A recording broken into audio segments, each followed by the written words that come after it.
special magistrate for the city of North Miami. The special magistrate is empowered under the laws of the state of Florida and the North Miami Code to hold code violation hearings. The purpose of this hearing is to determine if a code violation exists on your property as observed and cited by a code enforcement officer of the city. If the city is not able to prove its case, then I will dismiss the case and you may leave. These proceedings are being recorded, so persons who are speaking should do so one at a time so the testimony is clear on the record. If English is not your primary language, then please inform me when I call your case. We have interpreters who will assist you during the proceedings. When your case is called, the property owner, agent for the property owner, and any witnesses that you may have should announce yourselves. And when asked, please speak directly into the microphone and say aloud your name, your business and mailing address, and your relationship to the property. If you are not the property owner or an attorney representing the property owner, then you must present a notarized power of attorney or an affidavit in order for your testimony to be taken on behalf of the property owner.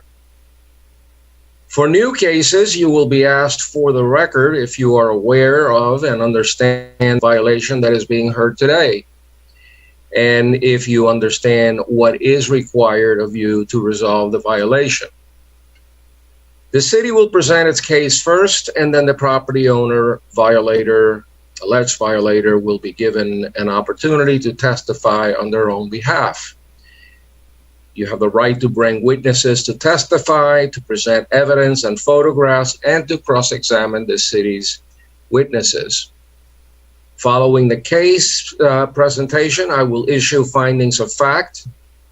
If I find that a violation of city codes exists or existed on your property, then depending upon the case, I will set an abatement date for the violation to be resolved. Or for repeat violations, I will impose a daily fine amount.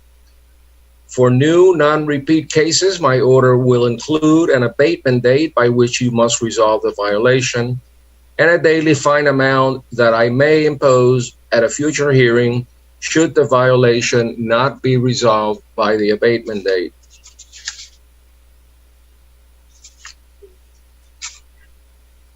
If I find sufficient cause to postpone enforcement at this time, I will table or continue the case until another hearing in the future. If you do not agree with my findings of fact or my ruling, then the property owner may appeal my administrative order on the case to the circuit court in Dade County, Miami-Dade County. An appeal must be filed within 30 days of the date of the execution or signing of my administrative order, which you plan on appealing. In accordance with Florida law, if a person decides to appeal any decision made by a special magistrate with respect to any matter considered at these proceedings, then the person will need a verbatim transcript of the proceedings. This record includes the testimony and the evidence upon which the appeal is to be based. The cost of obtaining the verbatim transcript or record shall be the sole responsibility of the appellant. And it is recommended that persons who plan to appeal their case should provide their own court reporter at these proceedings. Pursuant to city codes, if the city of North Miami prevails in prosecuting a case before the special magistrate, the city shall be entitled to recover all costs incurred in prosecuting the case. The current cost assessment amount is $100 per case. Once the city records an order that imposes a fine and authorizes a lien against the property, then the city will charge additional administrative fees to record and release the lien. So at this point, do we swear in the witnesses, do the pledge? Madam Clerk, what is the proper procedure? At this time, Magistrate, the clerk will read some additional instructions. Okay. morning, everyone. You guys hear me? Yes. Okay. Thank you for participating in today's special magistrate hearing. I will review the process by which today's hearing will be conducted. Make sure your device is muted at all times unless you are giving testimony on a case. If you are using two devices to participate in today's hearing, be sure your audio is only enabled on one device. When your case is called, if you are signed into Zoom, you will receive notification giving you access to audio and video so that you may give your testimony. If you are here physically and wish to give testimony, you must sign in with the code clerk and await a text message indicating your case is ready to be heard. Upon receiving that message, you should immediately come to the code compliance office to be provided access to a computer. If you would like to speak on behalf of a case, once the case is called, you should click the raise hand button to be acknowledged. Before giving testimony on your case, please state your name, property address, and relationship to the property. If you wish to have an interpreter assist you during your case, please indicate that when your case is called. The magistrate, that concludes the instructions for today. At this time, we'll go ahead and do the pledge. If we can have all cameras enabled on the city side, and our North Miami police officer will administer the pledge. Is he using the public computer, Peggy, or? Yes? Okay. All right, I'm going to just put the flag up. Please rise and put your right hand over your heart and repeat together. I pledge allegiance to the flag of the United States of America and to the republic for which it stands, one nation, under God, indivisible, with liberty and justice for all. Thank you. At this time, if the city staff can remain with their video and audio enabled, please, to be administered the oath.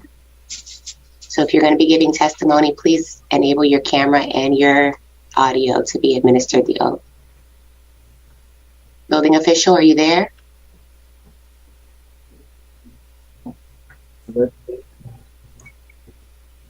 Mark, are you there? Yes, I'm here. Can you enable your camera and your Yes. audio, please, Correct. so you can be sworn in? Okay.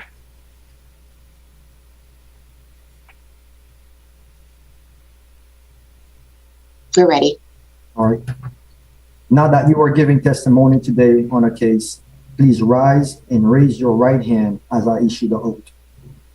Do you swear or affirm that the testimony you are about to give in these proceedings will be the truth, the whole truth, and nothing but the truth? If so, say aloud, I do. I do. Thank you. If I can have all city staff disable their cameras and their audio, and have the translators please enable their audio and video for their oath.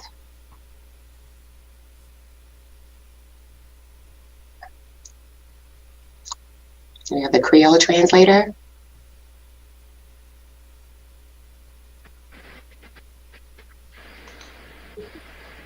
Yes, can you hear me?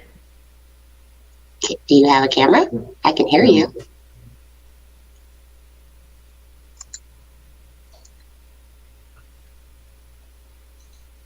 Okay, you came up now.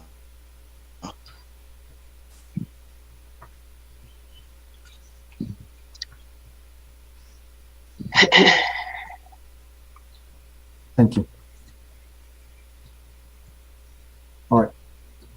Do you solemnly swear or affirm that the translation which you're about to give in these proceedings will be accurate and correct to the best of your knowledge, skill, and ability? Say, I do. I do. I do. Thank you.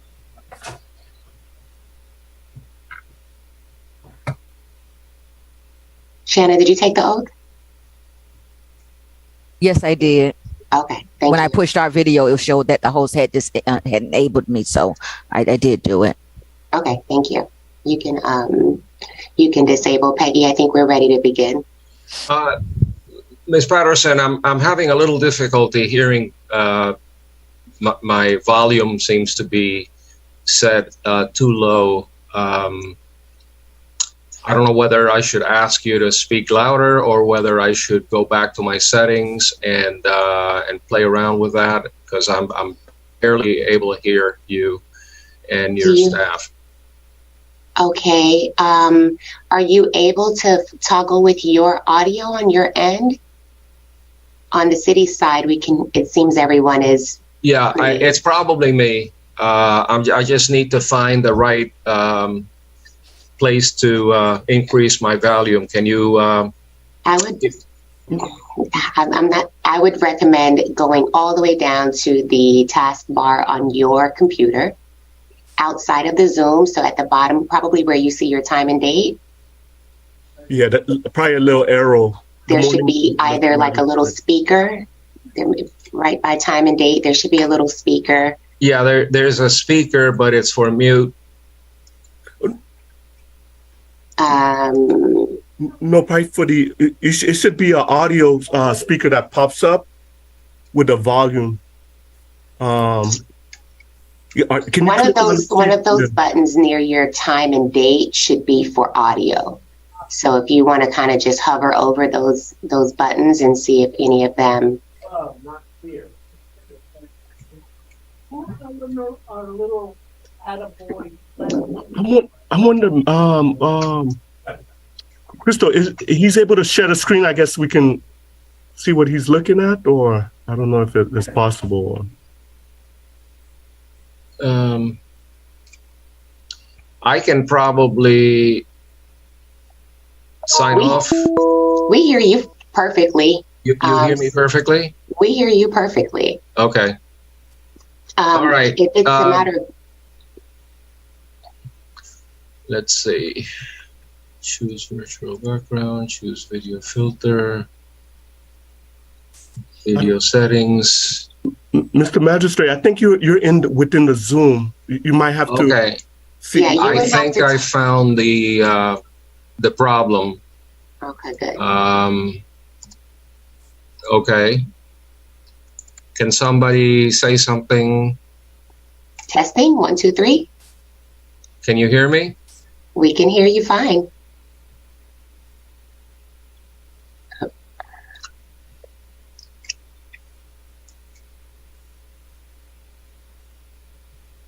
Is it any better for you?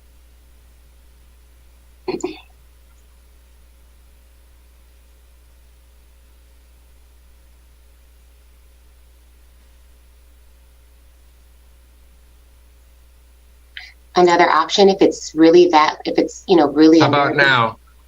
I can hear you fine. How is it any better for you?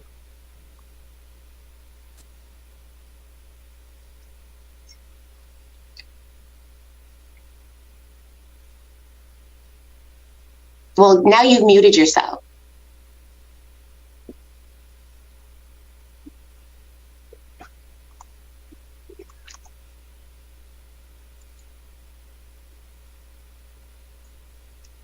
Okay. Okay. All right. Can you hear me now? I can.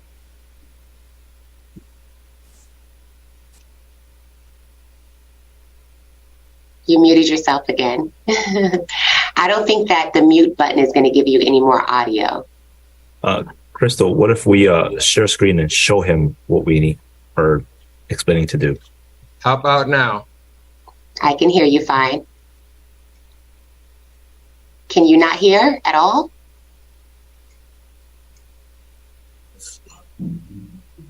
Can you hear at all?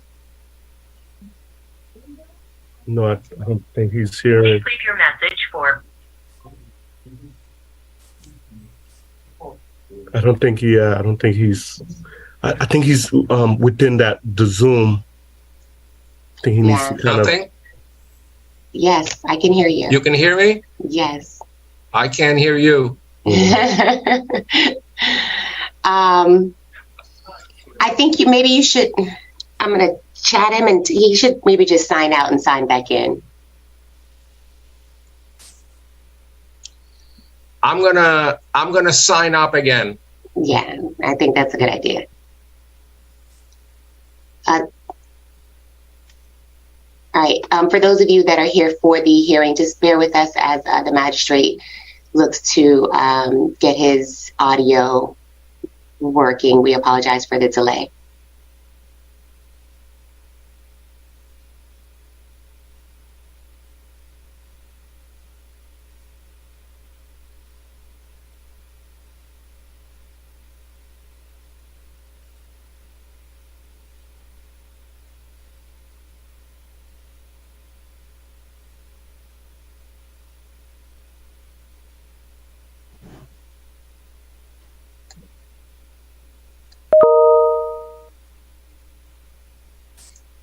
Magistrate?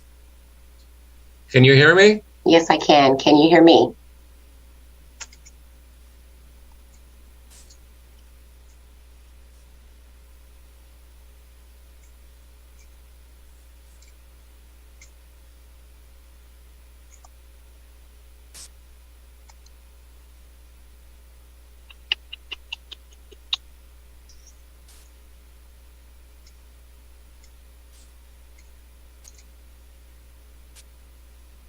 I don't know if sharing screen is going to be helpful because he's toggling around with his system. I'm going to, Peggy, can we give him a call and maybe recommend he just use his cell phone for audio purposes? Will do. Thank you.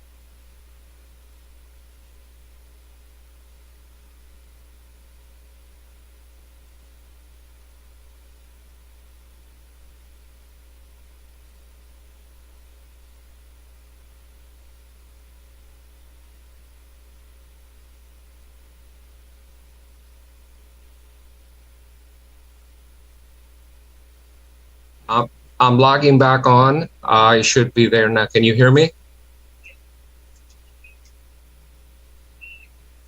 Can you hear me? Can you hear me, Magistrate? Can you hear me now? No, he doesn't. He still doesn't have audio on his computer. Ask him to sign it to dial using the information that you sent with the link. There should be a dial-in number. Signed off.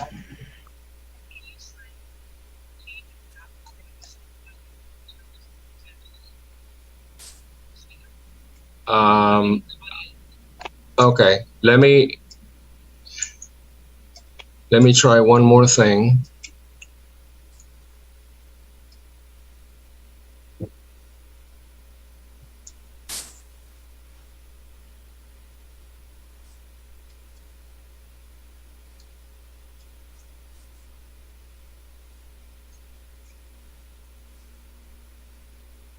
Can you let me back in the meeting? You can see me? Okay. Tell him I'm going to remove him completely and that he should try using the link all over again.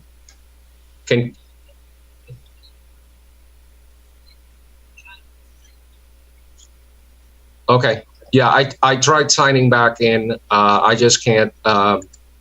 If anybody's speaking right now, I can't hear you. Can you hear me? Because I can hear you loud and clear, Magistrate.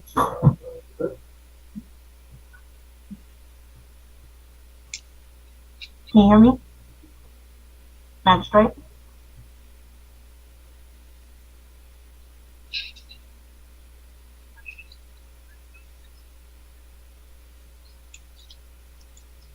No. Does he have video? I have video, yes. Okay. Ask him, can he see me? Well, I can see Crystal. I can see a picture of Officer Perez. I don't see anybody else. So Peggy, send him the number, the dial. You know what I'm going to do? I'm going to do it on my iPad.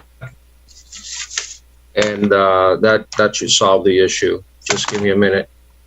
Okay.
Magistrate, testing.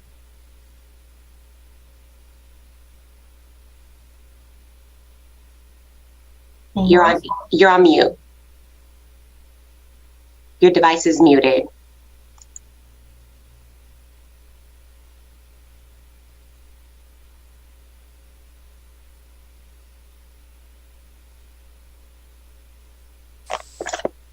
Oh.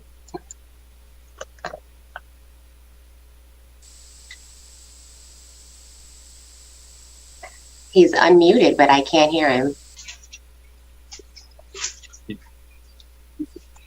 Now you can't hear me? I can hear you now. Yes, we can hear you. No.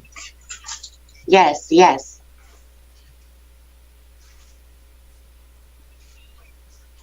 No. Crystal, can you say something? Can you hear me?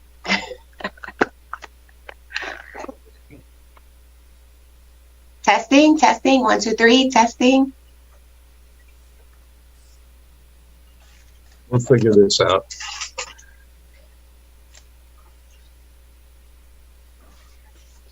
I think we need to send him the dial-in number. Peggy, can you send him the dial-in number? So he can just dial in from his phone and use his phone for Yes. audio. Yeah, I'll open my iPad in the meantime, and then I'll work on the. Yeah. Yeah.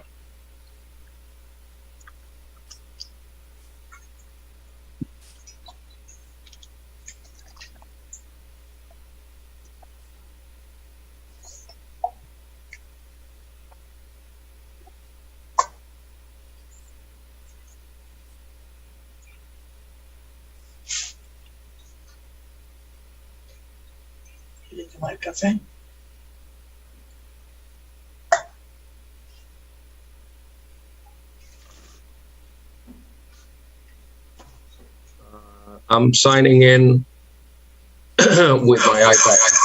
Okay. Can you hear me? Yes. Okay. So you're going to have to turn off the other one. The one that Yeah. wasn't working.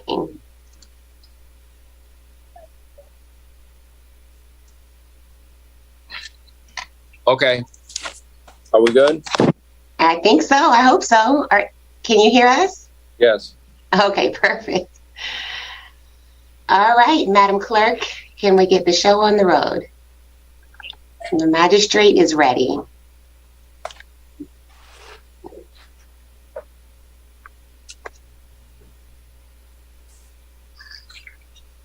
Again, for those of you who are waiting, we apologize for the delay. All right.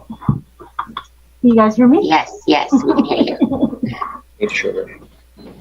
I will read the deletions into the record, and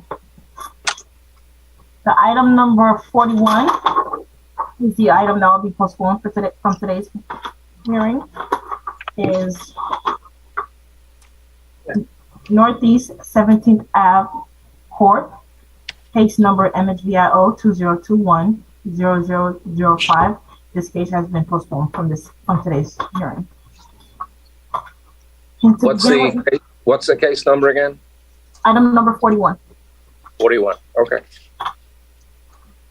And to begin with today, the first case that I'll be calling in today is item number 34 and 35, Mir LLP, case number for item number 34, MHVIO 2021-00108. This case was previously found guilty with an abatement date of October 7th, 2022. Fine set at $500 plus $100 cost assessment. And as for item number 35, Mir LLP, case number MHVIO 2021-00110, previously found guilty as well with an abatement date of October 7th. Fine set at $500 plus $100 cost assessment. I have Joseph Geller, Attorney Joseph Geller. I'm trying to enable your audio and video, sir, if you can accept the invitation and join the meeting. Joseph Geller, are you there?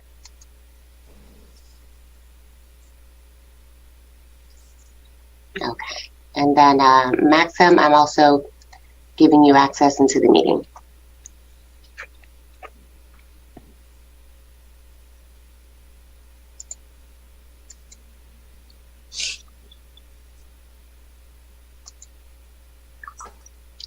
If you both can enable audio and video, please.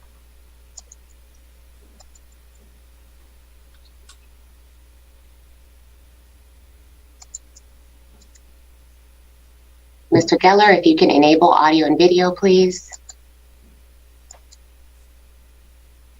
In the meantime, Maxim, can you please raise your right hand? Okay, can you hear me now? You will need to unmute Maxim. Oh, We can hear you, Mr. Geller. Just a moment, please. thank you. Do you solemnly swear or affirm the testimony you're about to give in these proceedings shall be the truth, the whole truth, and nothing but the truth? So help you God. Please say I do. I do. My client should be trying to get in as well. Do you have him? I'm We here. have him here, sir, and he's already been sworn in. Very good, thank you.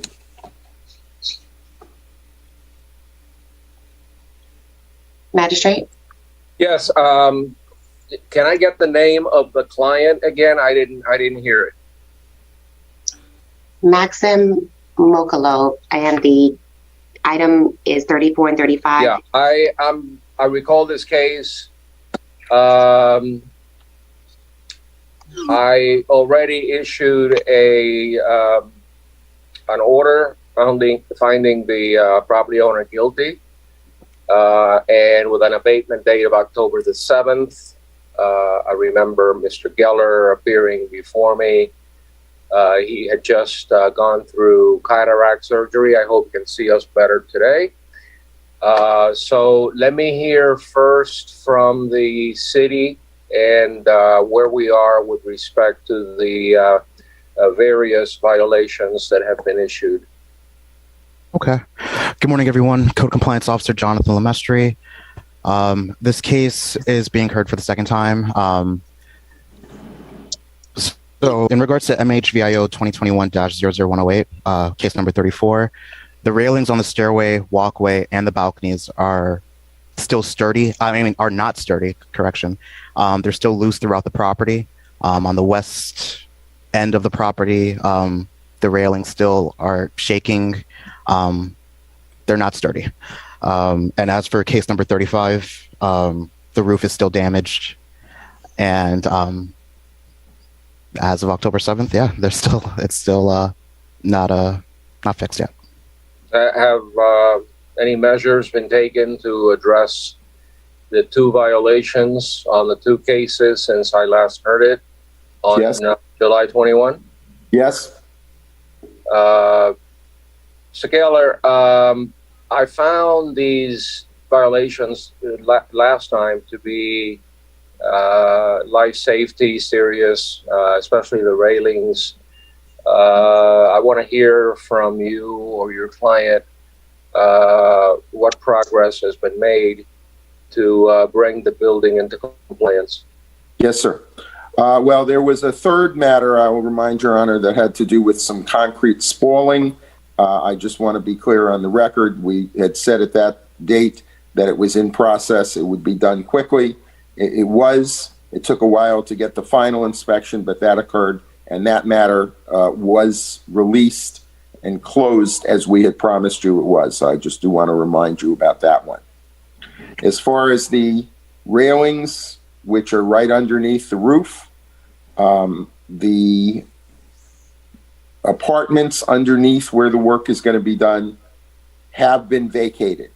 So there, as far as any danger, the people who were there have been moved out, and those apartments are now vacant. There are a couple on the other wing that will be done later, and when we get to that wing, we'll move them. We told you last time, if you check your notes, that we had placed an order for the roof trusses, so that the roof trusses, and in fact, the entire roof is being redone, and that the railings would be done. You can't redo them and then do the roof over them. Since that time, and I think the code officer will verify, the trusses have all been delivered. And we have photographs showing they're on the property under a blue tarp. We have a copy of the delivery receipt. In addition, all the other roofing materials have been delivered. When we told you they had been prepaid, they were a little bit slow getting them to us, but they're all there. They're all there for weeks. The roofer is engaged, but the weather has been raining every couple of days, and they need to have, I understand my client can confirm, 2 to 3 weeks of dry weather to be able to install the trusses. And we haven't had that, so everything is bought, everything is paid for, everything is on site. The roofer is retained, the roofer is ready to go. And if the skies permit it, they will replace all the trusses, put on, in fact, a new roof, which is much more than what's called for. They're re-roofing the entire property. And at that time, they'll do the railings as soon as the roof over their heads is done. I'd also add, not tremendously relevant, candidly, but my clients also obtained a permit for redoing all of the interiors of the premises. But as far as the roof work is concerned, we pulled that permit last year at the very end of the year in December. So the trusses are ready to go, the railings are ready to go as far as permit, and all the materials are on site. We simply can't install roof trusses when it rains every day.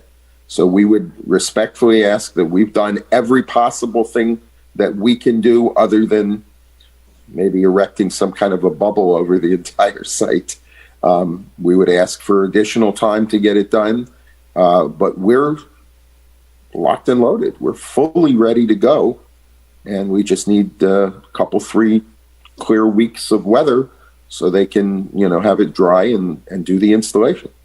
Okay, what's the relationship between the trusses, the roof, and the railings? Do you need to do the roof before you do the railings, or can you just do the railings separately? The railings, if done, would have to be redone by the time once we did the roof. And we have presented, by the way, letters from our engineer saying that they've done some shoring. They've made some emergency repairs. The engineer says that it is not a danger, but nonetheless, we have, as I said, vacated the apartments below where this is going to be done, almost the entire 3rd floor, but certainly the wing that's below where the work is scheduled to start. And doing the railings and then doing the roof over them as roof material that's being removed would come crashing down. It would simply destroy the railings. Okay, you said that the tenants next to the railings have vacated the premises. Are the railings still accessible to other tenants? It's the 3rd floor, so nobody would go to that area. There are lower floors, but the ones on the 3rd floor, which are, my understanding, are the problem ones, no one would go there. So, I would say the answer to your question is no. And we're certainly prepared. As I said, we've undertaken the railings will be repaired as soon as the trusses over them and the roof over them is done. Okay. How many tenants are presently on the property? My client can answer about the 2nd and 1st floor, but on the 3rd floor, there are only 2 on the other wing of the premises. And when the work actually can be begun, we are going to relocate those 2 on the other wing down to a lower floor as well. Okay. Before I make any decisions, I want to hear from the building official. I want him to assure me that there are no life safety issues, that the work that is being done expeditiously, and any further comments that he can assist me with regarding the property. If you're ready to go, the weather's an issue, I understand. There has been some rain, but I'd like the building official to tell me whether everything that you just represented to me is accurate, and if he has any recommendations or any thoughts about the testimony. Magistrate, just one very quick matter. We do have pictures that we could put up that show the materials on site under the blue tarp, if you care to see those. Well, And- you may want to show them to the building official. They're not going to help me very much during this meeting. But Mr. Building Official, what say you? Yes. Good morning. Good morning, everyone. Good morning, Mr. Magistrate. I have passed by the property, and they do have the trusses on site. You know, kind of covered with the blue tarp. For a while, they have it on site there. But it's just the speed, and I see some activity and some. I believe, Mr. Magaloff, you guys were kind of demoing some areas there on the third floor. I guess the apartments are available on the third floor, because I see kind of some the dump trucks, not the dump truck, the containers there, kind of with some activity. But the thing I have is the speed of it, and I know there's been some issues with vacating some tenants, but it's just the speed of it. I don't know how else to for them to move quickly with that, but. I was anticipating that all of the third floor to be the residents on the third floor to be vacated at this time. But how many people are left? How many residents are left, Mr. Geller? Two more. Okay. Two on the third floor that asked to delay till we actually get the work started because they have to move downstairs, and they asked if they could stay a little longer until the work actually gets going. It's just for us, as I said, I'd be happy also to have my client testify. It's just a matter of, we're ready to go. We just need dry weather.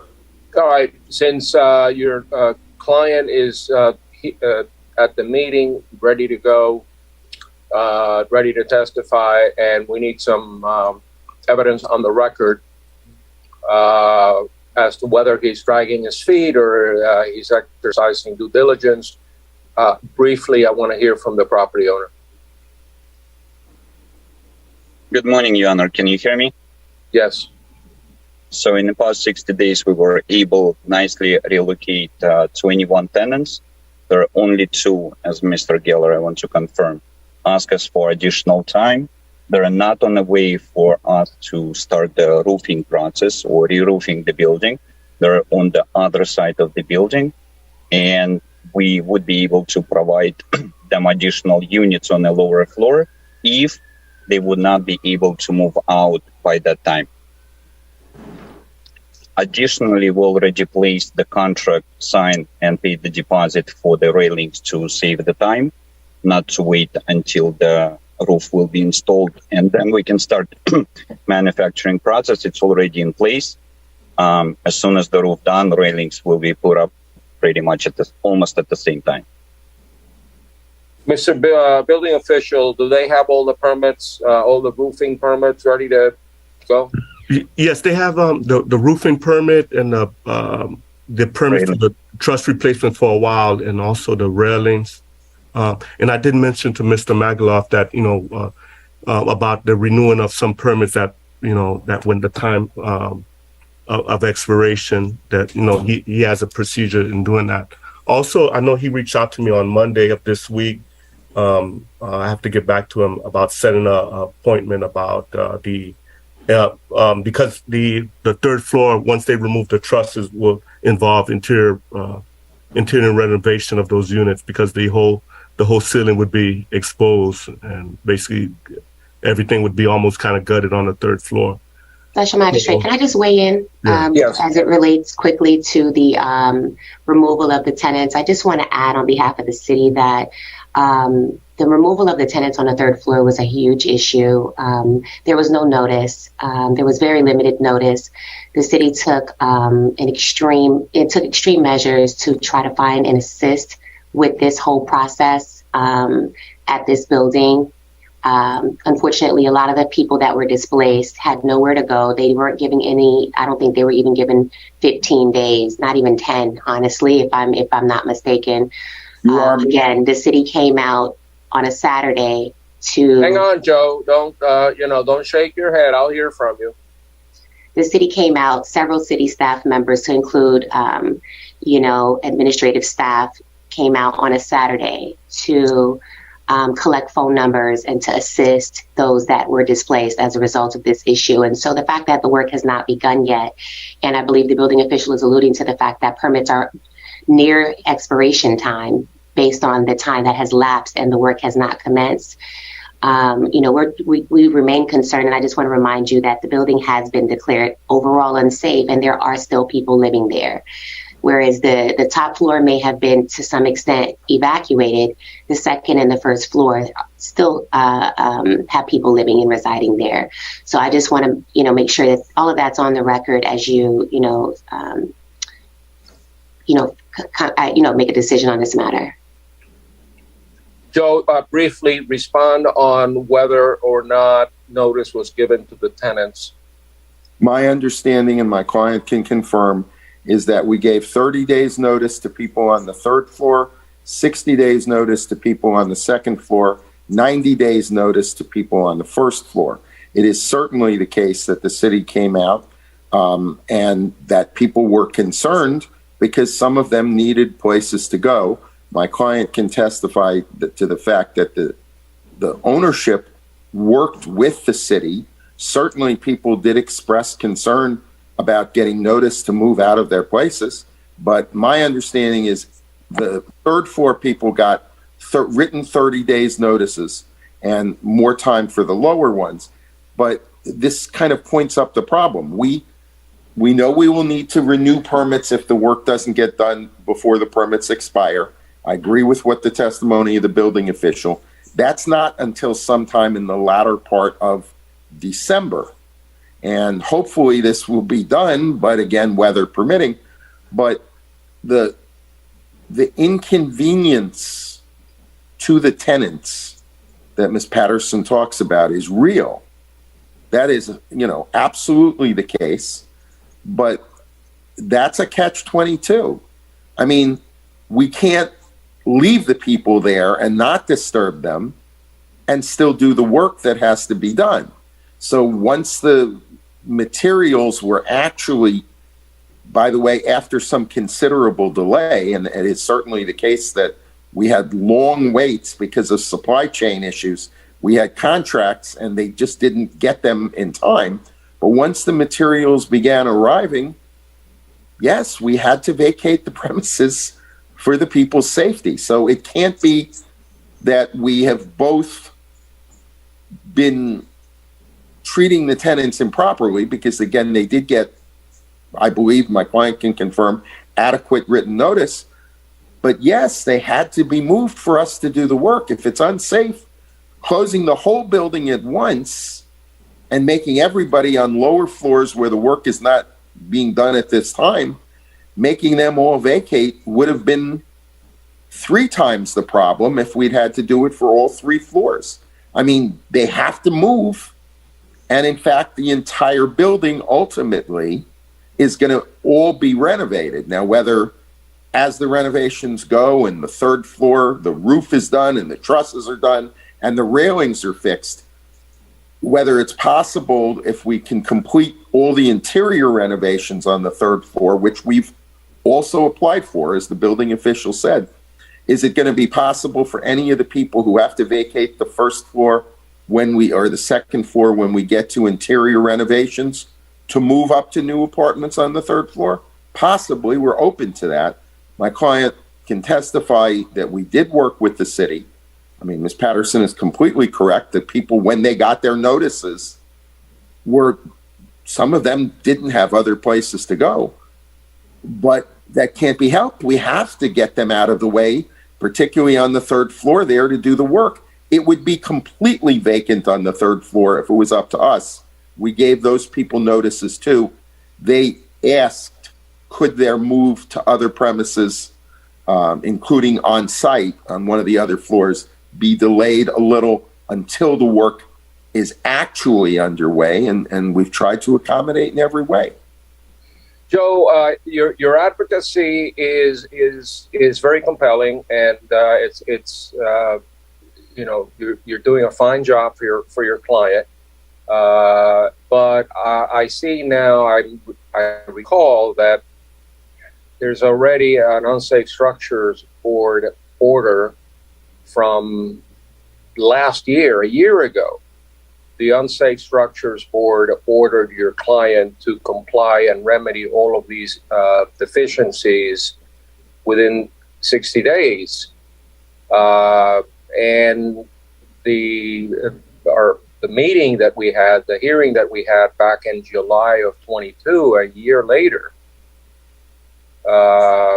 you were telling me about not having the materials. You had the contract, but you didn't have the materials. I can't. It seems to me like there's some foot dragging here, and you're shaking your head. No, but it's been a year. No, sir. Well, let me just put this in proper time, if I might, Your Honor. Mm-hmm. We went to Unsafe Structures Board in November of last year. That's right. That close to a year, yes, sir. We pulled the permits the following month in December. We had to get, there was some time after we had applied for the permits where we had emergency repairs that were made under the supervision of an engineer. That was done in consultation with the building official. We put in applications, not just for the permits, but for some of the emergency repairs. That was done in the early part of this year. We entered in, that was done in consultation with the building official. There was some time between when we submitted documents and the normal processes that the city had to go through, and the record will show that we had things in, and the city takes some time appropriately, I might add, to review and process these things. And we started getting approvals for the remainder of what we did. I believe it was back in April when we got approved permits. There was a little bit of a time period where something had been approved and we weren't unaware of that. We entered into contracts going back into March and April. That was after, pulling permits in December within the 60-day period from Unsafe Structures Board, and have worked with the city since then. The fabrication time from the beginning of the spring, we were due to have stuff supposedly, I think it was the last day of June. Correct. And I remember that Mr. Jean was not too happy that we didn't have everything produced and on site during the time it was promised, but it was ordered and prepaid. They finally did get us the stuff, I believe, mostly in August and some things in September.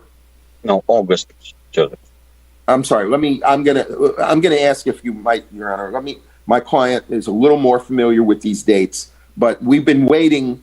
I believe it's about 60 days now for the weather to let us proceed. We've prepaid for the railings as well. We just need to be, the stuff has been there. So that's not us foot dragging, that's rain. But let me ask, if I might, Your Honor, for Mr. Mochilov to just. Okay. Yeah. By the way, yes, it's been raining. Yes, we had a hurricane. Yes, we had some floodings. I've had some roof work myself done. And my roofer said, I just need a couple of days of dry weather. And I don't know that you need weeks to put up a roof in spite of the weather. I mean, I know it's a bigger building. I know that there's more issues here, but I'm from what I'm hearing staff tell me, there has been some unreasonable delays, which I'm very concerned about. So let me hear from your client. Before you hear from Mr. Mochilov, we've paid for the materials. I know you have. We have this stuff on site. I know all that. I've heard it 3 times, Joe. But the work hasn't been done. From our perspective, there is absolutely no reason, nothing we gain. We would much prefer to have this work done quickly, because we are keeping all these apartments vacant during this time, it doesn't advantage us to have the work delayed.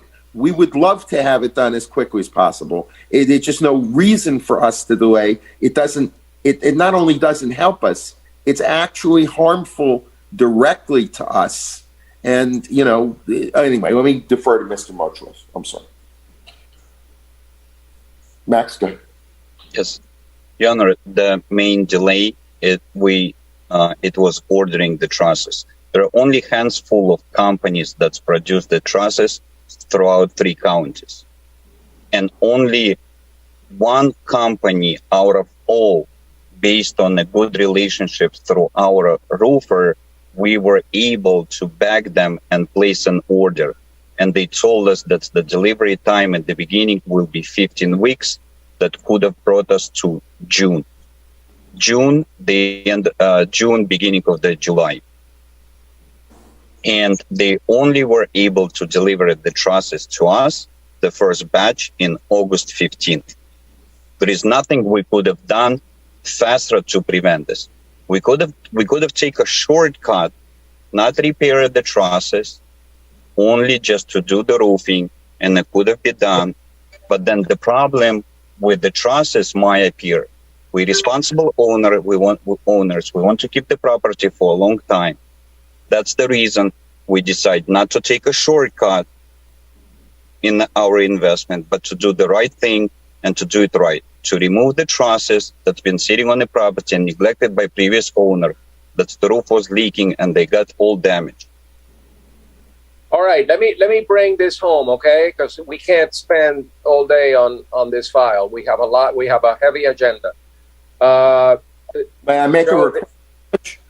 I would request, since we've done everything we can do and we're ready to start work, I would request that you give us to complete the roofing 90 to 120 days. I don't know why the roofer says he needs. We're prepared to do that as quickly as we possibly can. And we would request that you grant an extension for compliance, because we have done literally everything we could possibly do, we have done to this point, Judge. Well, except that you should have started earlier, so we wouldn't be in this position. Well, sir, we did, though, and we had a 15-week minimum lead time after approval of the drawings when we ordered the stuff. And it took much longer even than we ordered, but that's months that, we got approval from Mr. Jean in April, and the order was put in, I think, even prior to the final approval. And the fact that instead of taking 15 weeks, it took 25 weeks. So anyway, our request is that you give us an extension. We would say 90 to 120 days. I'm not going to go to 120 days at all. That's out of the question. If you have to pay the roofer overtime or extra, he needs to complete this quicker. Staff, what is your recommendation, if any? If not, I'm inclined to give him a little bit of time based on the circumstances, but certainly not 120 days. Mr. Building Official, how much time do you think he needs?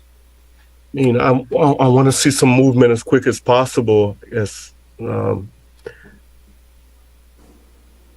want to see at least some repairs going on with the roof within this month, within a month time. For me, would be 1 month, a 1 month time. But okay. When is my next special magistrate hearing? Magistrate, the next one is December 15th.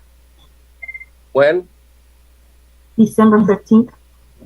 Okay, Mr. Geller, Mr. Property Owner, I am telling you right now that if you're not close to completing the job by my next meeting in December, I'm going to ratify the fines. There will be a daily fine thereafter. And you'll have to deal with the administration as far as mitigating. But I'm reaching the point where I just think enough is enough. And December 15th is the latest deadline that I'm going to give you to complete the work. If you're 90%, 95% finished, and it's just a matter of getting a CO, I'll deal with it at that time. But I'm not extending it beyond my next calendar. Thank you, Jim. Go pay the roofer, whatever you need to pay him. But I think that's plenty of time. I've had roofs done in much less time than that. Thank you, Judge. Weather permitting, it won't be an issue. Thank you, sir. Well, we're getting into the fall, so the weather shouldn't be a problem. Okay, next case. That's for cases number 34 and number 35. Noted. I'm going to go ahead and proceed with item number 48. 48? Yes. Okay. We have Rosenthal Enterprise Inc., case number CEFLR 2022-00135, and the officer is Aaron Barber. And I believe we have Alejandro. Yeah. There's a companion case, correct? I'm not sure, because that's for a different property. No. There's no. It's two separate properties. Okay. Good morning. Is the property owner present? The property owner is not present. He had a flight today. I am representing him today as attorney, Alejandro. Okay, so you are retained as counsel on behalf of the property owner, and you're here on his behalf to respond to the complaint, right? That is correct. This was for a business tax receipt. When he initially received the complaint, he thought that it was for one of his tenants. He sent them a 3-day notice to correct, and it wasn't until yesterday when he spoke to the inspector that he realized it was for his business tax receipt for his business.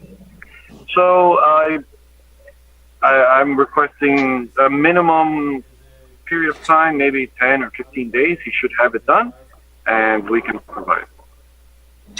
Is there any construction issue, code issue that is keeping him from getting his business tax receipt from the city?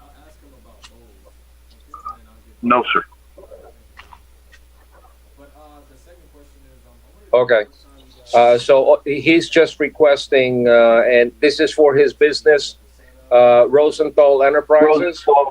That's correct. Rosenthal Enterprises, Ltd. Okay. And you can see that he doesn't have a business tax receipt, correct? Yes, I can see that. Okay. So based on the unrebutted testimony of the city's code compliance officer, I've reviewed the file and the evidence presented depicting that the violation still exists. Proper notice has been given. Counsel for the property owner is present. I find in favor of the city, enter an adjudication and set a compliance date of 15 days. In the event of non-compliance, there shall be a daily fine of $250 until the violation is abated. So all you got to do is go over to the city and pay the tax. That's right. Okay, you got 15 days to do it. Thank you very much. Okay, you're welcome. Thank you. I'm going to proceed with item number 39 through 40. Nosh Raw Inc. Rosh Inc. Case number for item number 39 is CFOB 2022-00157. And item number 40, case number is CEZCU 2022-00304. And the officer is Shanna Sanders. All right, let's hear the case 39 first. Just a moment, Magistrate. Let me give access to the respondent. Good morning, Mr. Magistrate and staff. How are you? Well, thank you.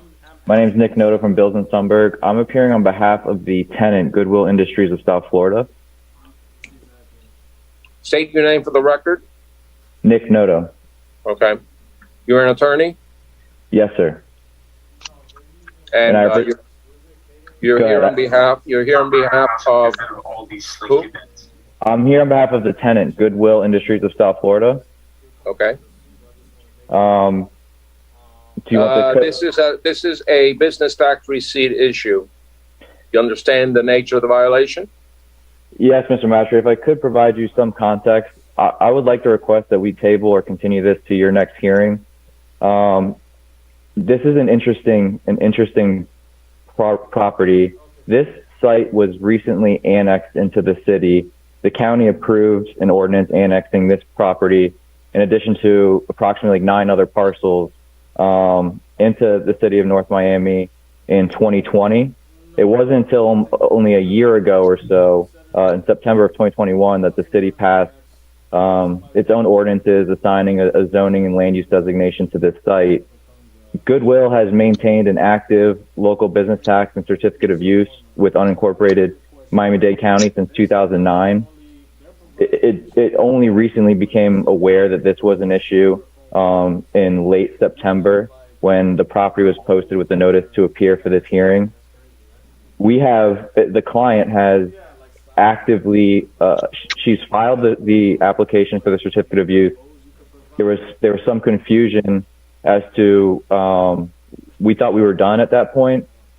We've asked multiple questions of the community planning and development staff, which we required clarification in order to finalize that application.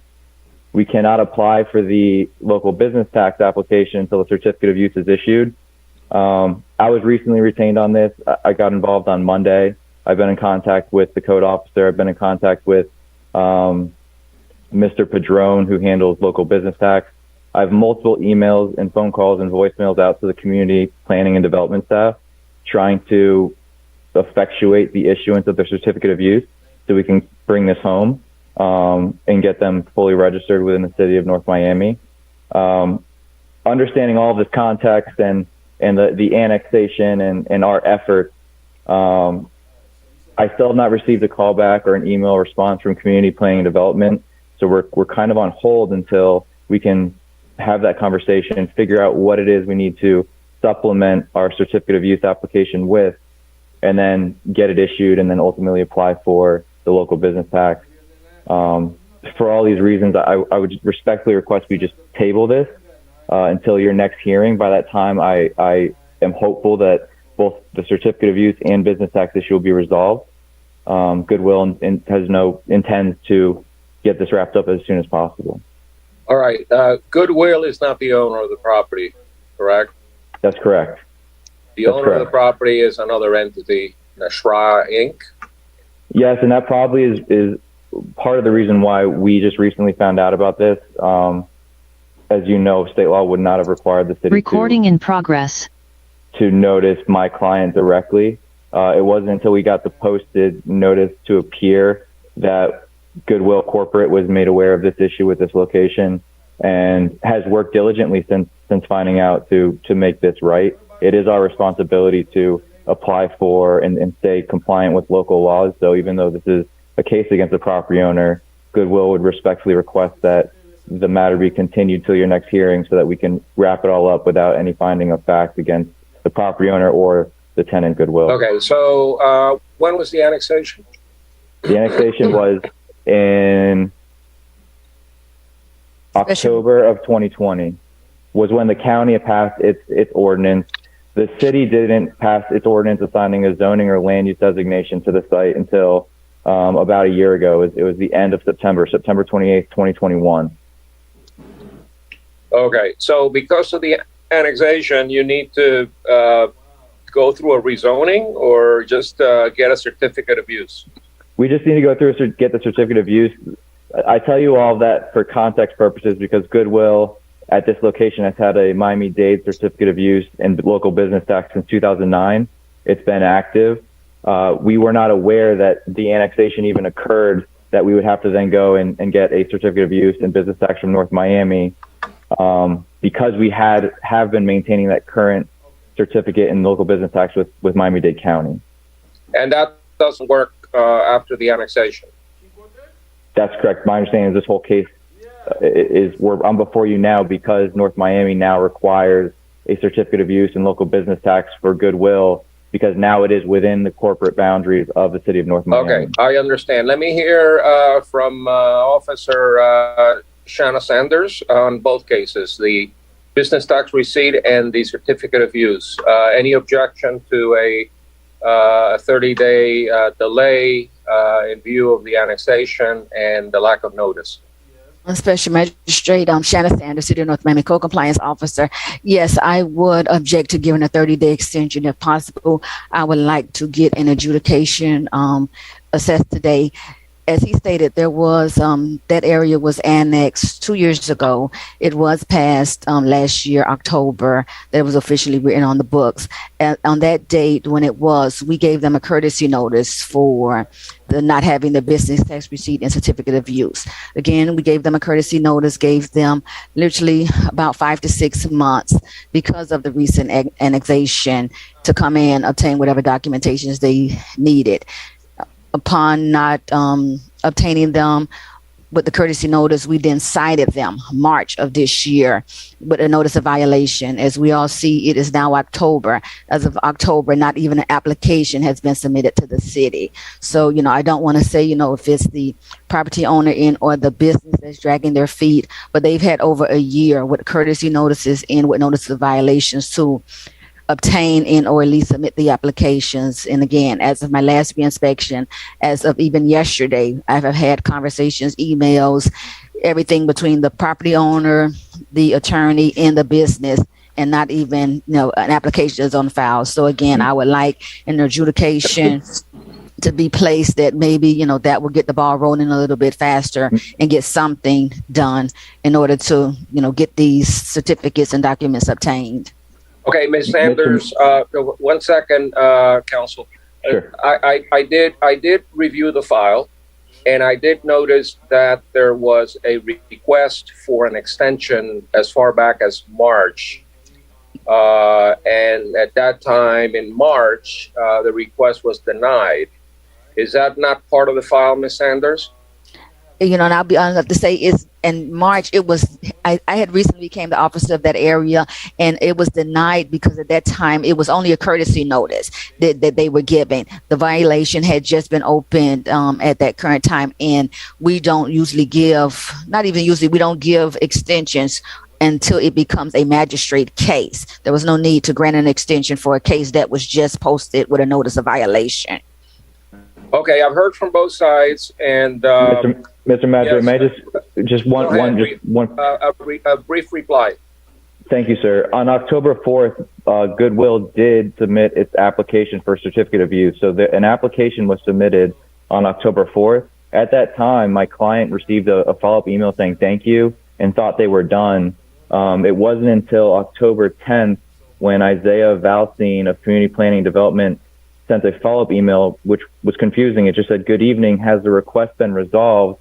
That my client recognized that there may be additional documentation needed. So an application for the certificate of use has been submitted. It was submitted and received by the city on October 4th. I provided that return receipt to Ms. Sanders, to the community planning and development staff via email over the last 3 days.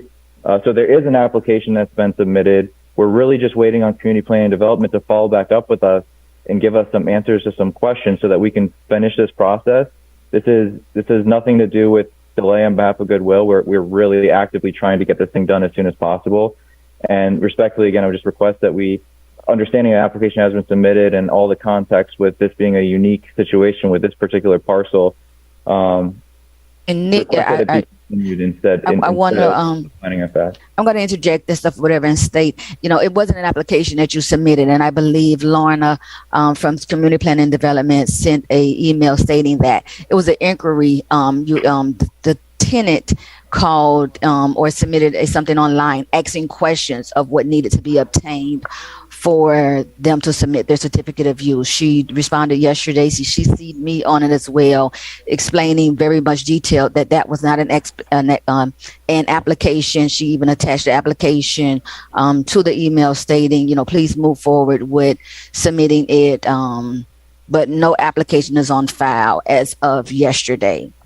Okay, all right, I've heard enough. Okay, Magistrate, before you Yes. proceed, we have Nafi Khalid here as well, I believe on behalf of the same property. all right. If he wishes to make a 1 minute presentation, I'll let him, since he is the property owner, and he ultimately is responsible for his tenant complying with the city code. He's got 1 minute to present if he wishes to Mr. exercise Khalid? that right. Okay, just give him just a second to join the meeting, sir. Hey, Your Honor, can you hear me? Yes, we can hear you, sir, but we were going to need you to enable your video as well, please. Okay, sorry. So for this property, I'm here. My dad's the one who owns the Swear you Windmill. in, please. You need to swear you in. Swear him in. Please raise your right hand, sir. Do you solemnly swear or affirm the testimony you're about to give in these proceedings shall be the truth, the whole truth, and nothing but the truth? So help you God. Please say I do. I do. So the annexation took place in 2020. I'm sure that it wasn't kept a secret. I'm sure that a lot of people got notice of it. Annexations don't happen overnight. Why has it taken so long to get a business tax receipt and a certificate of use for your tenant? What's going on? We got it as property owners. We did not realize, or my dad did not realize at that time that we needed one as the entity that is the property owner and one as the business. And as soon as we did it, I worked with Code Officer Sanders and I got it done within 2 days. And it would have been done earlier, but we had gotten this, the certificate of use, and we did not realize that the certificate of use did not process because we didn't have the BTR. So as soon as we found that out, we handled everything within 2 days. After hours as Nusra Inc., the property owner, as soon as we got it, Ms. Sanders had let me know that our tenant needs one as well, which before we were with Miami Silk, we did not know. And as soon as she told us, we reached out to Goodwill within a day, and they've been working on it since. So we have been moving on this matter as fast as possible, especially since I started helping my dad. All right.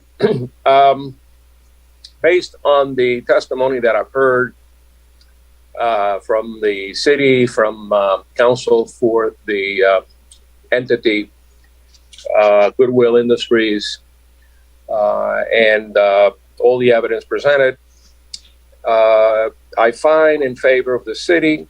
I'm going to enter an adjudication and set a compliance date of 30 days.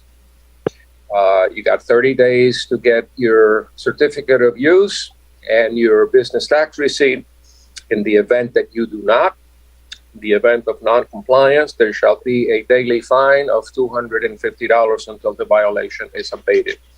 So 30 days, you need to get your paperwork done, or you're going to have to start paying fines. That's my ruling. I'm ready to hear the next case.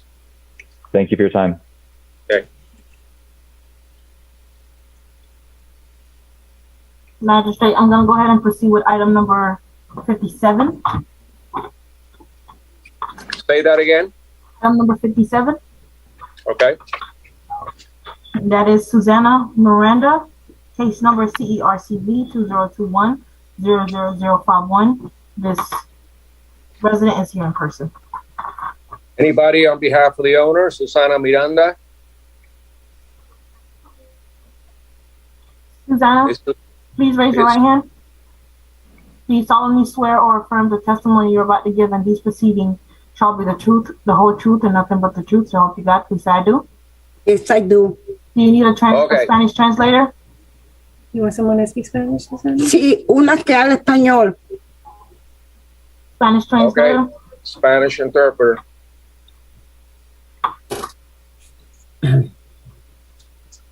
Hello, good morning. Hola, ¿qué tal? Buenos días, señora. Mi nombre es Jaime y yo voy a ser su intérprete. Está bien, gracias. Please state your full name and address for the record. Susana Miranda, 120. Wait for the interpreter. Señora, por favor, si puede esperar a que yo interprete para después hablar. Entonces, si por favor puede confirmar su nombre y dirección. Susana Miranda, 12325 Northeast 11 Place, North Miami, Florida, 33161. Ms. Miranda, the city issued a violation for a trailer on your property. Do you understand that? Entonces, señora Miranda, la ciudad está poniendo una violación debido a que hay un tráiler en su propiedad. ¿Usted entiende eso? Sí, entiendo. Yeah, I understand. Ese trailer tiene 7 años ahí. ¿Qué pasó? Yeah, that I understand, and that trailer has been there about 7 years now. What happened? Unos señores me pidieron que yo le dejara el trailer ahí. No, I want her to stop because I haven't asked a question yet. Entonces, por favor, si pudiera esperar, ahorita vamos a seguir preguntando. Okay. Do you understand that that trailer at your property is considered to be a violation of the code of the city of North Miami? Entonces, ¿usted entiende que este tráiler que está estacionado en su propiedad es considerado una violación al código de la ciudad de North Miami? No creo, porque lo tengo 7 años y hace un año metí a un señor y este señor trajo unos 5 gatos. El trailer no sirve. Lo estoy utilizando como un storage porque tengo techo de plástico. I don't believe so because I have had it for 7 years now. About a year ago, I borrowed this to a gentleman who brought like about 5 cats to it, and now I use it as a storage because I have a plastic roof. Okay, Officer Perez, tell us what the code says about trailers in single-family residential neighborhoods. Morning, Officer Perez of the City of North Miami. Today we're in the case in regards to the property at 12325 Northeast 11 Place. The code for this is very specific, where recreational vehicles are not allowed to be stored in residential neighborhoods, more so specifically at a home. That answers your question, hopefully. Also, you've heard from Planning and Zoning tell you that the fact that the trailer is on grass also makes it impossible for the property owner to get a variance, correct? That is correct. And additionally to that, this home is actually zoned for R5, which is a multi-family district, which wouldn't even allow for the variance to remain or to be applied for. Okay. To remain Is the fact that the violation has been there for 7 years, does that make it legal? It does not. Okay. Can we allow the interpreter to interpret magistrate? Yes, I want the interpreter to interpret what the code officer just stated. Okay. It wouldn't be accurate because, that was a lot of information, so it wouldn't be accurate. I will be just doing a summary of it. So if you like, Mr. Magistrate, if you like just to do something so I can translate that. Well, why don't we let the officer explain? I want you to use his words, not mine. Of course. I want the officer to explain why he cited this property. Of course. Mr. Perez, I'll begin with you. So if you can speak in short sentences. Not a problem. So approximately on April of 2021, our office received a complaint from a gentleman who was living in the RV. The gentleman complained about poor living conditions and the fact that the property owner was cutting off utilities to said trailer. All right, stop there. Let him interpret that. Yeah. Entonces, señora, voy a estar interpretando lo que está diciendo el oficial Pérez. Previamente, ellos estaban poniéndose están organizando con la información. Ahorita yo le voy a estar interpretando lo que va a decir, lo que está diciendo y lo que va a decir el señor Pérez. Entonces, comienzo ahora. Aproximadamente en abril de 2021, un caballero que vivía en esta RV, en esta casa móvil, se quejó debido a que había condiciones, a que las condiciones de vivienda eran pobres. También quejándose con respecto a que el arrendador estaba cortando las utilidades. Michael, no.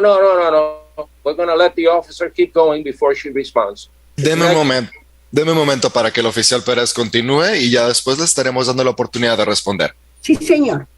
Gracias.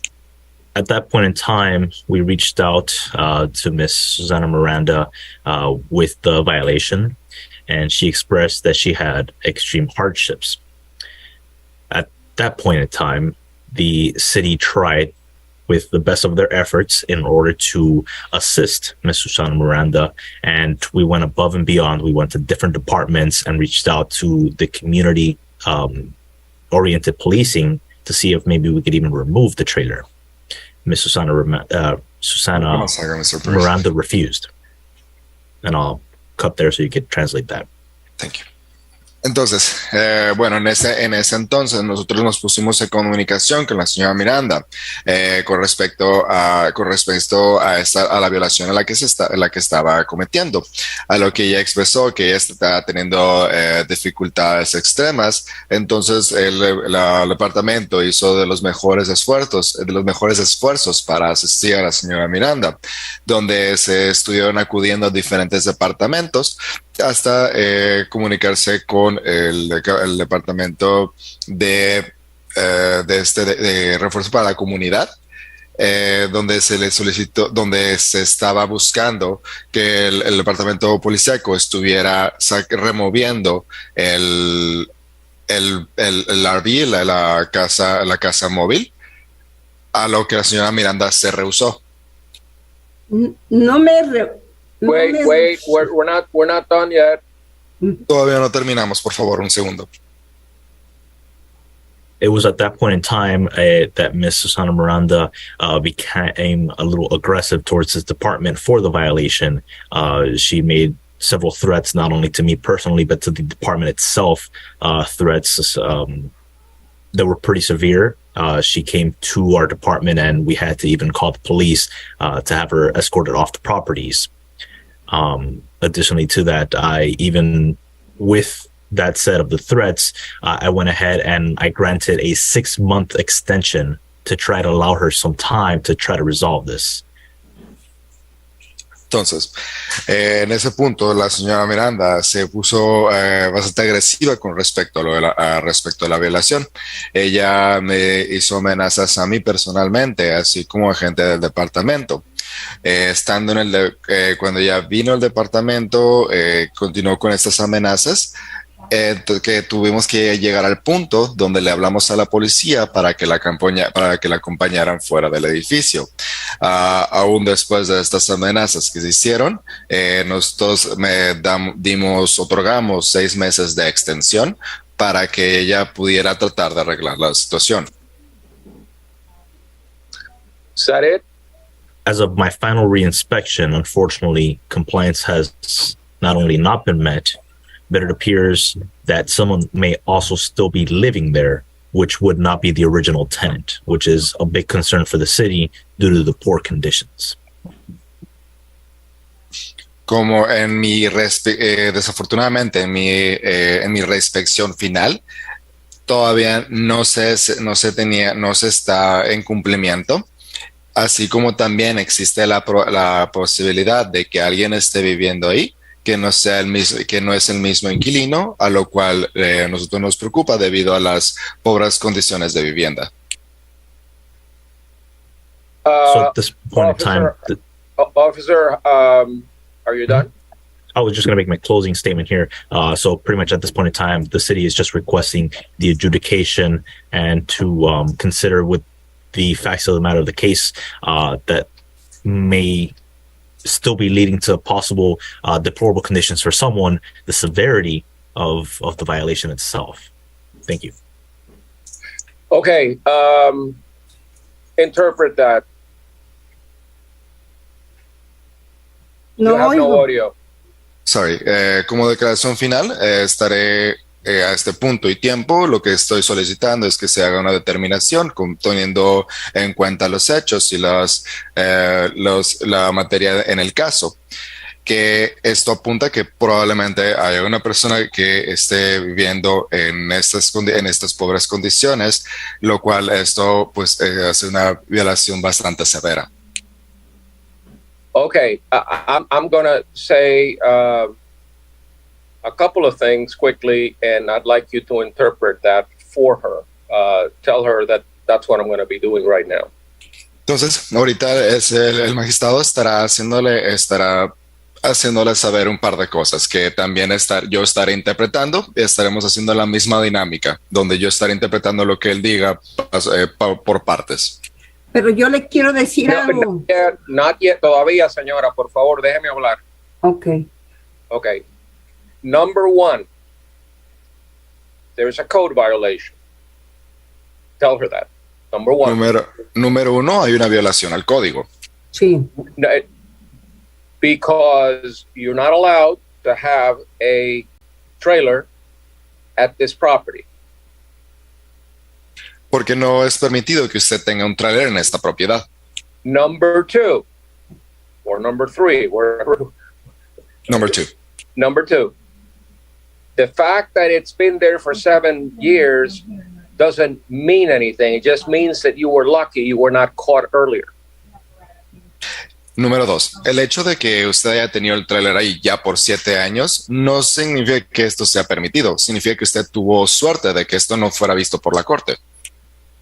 Number three, I'm very concerned that there's an allegation that there are people, one or more people, living at this trailer in deplorable conditions. Número tres, estoy bastante preocupado de que exista la alegación de que puede que haya una o más personas viviendo en este vehículo con estas condiciones. So, my question to her is, when is she going to remove the trailer?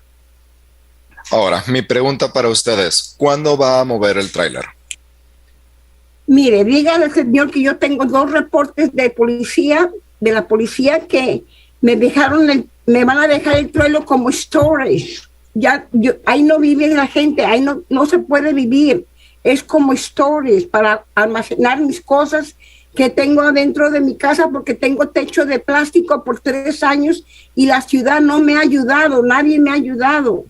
Entonces no vive nadie ahí. Yo tengo 2 reportes de policía que ya fueron a ver el trailer, que no vive nadie.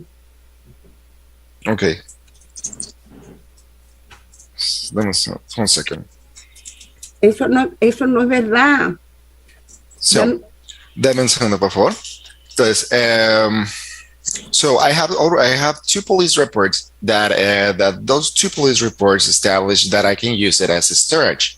There is nobody living there, and the reason that the police will allow me to use this as a storage is because I have a plastic roof for 3 years now, which the county, the city hasn't been able to help me yet.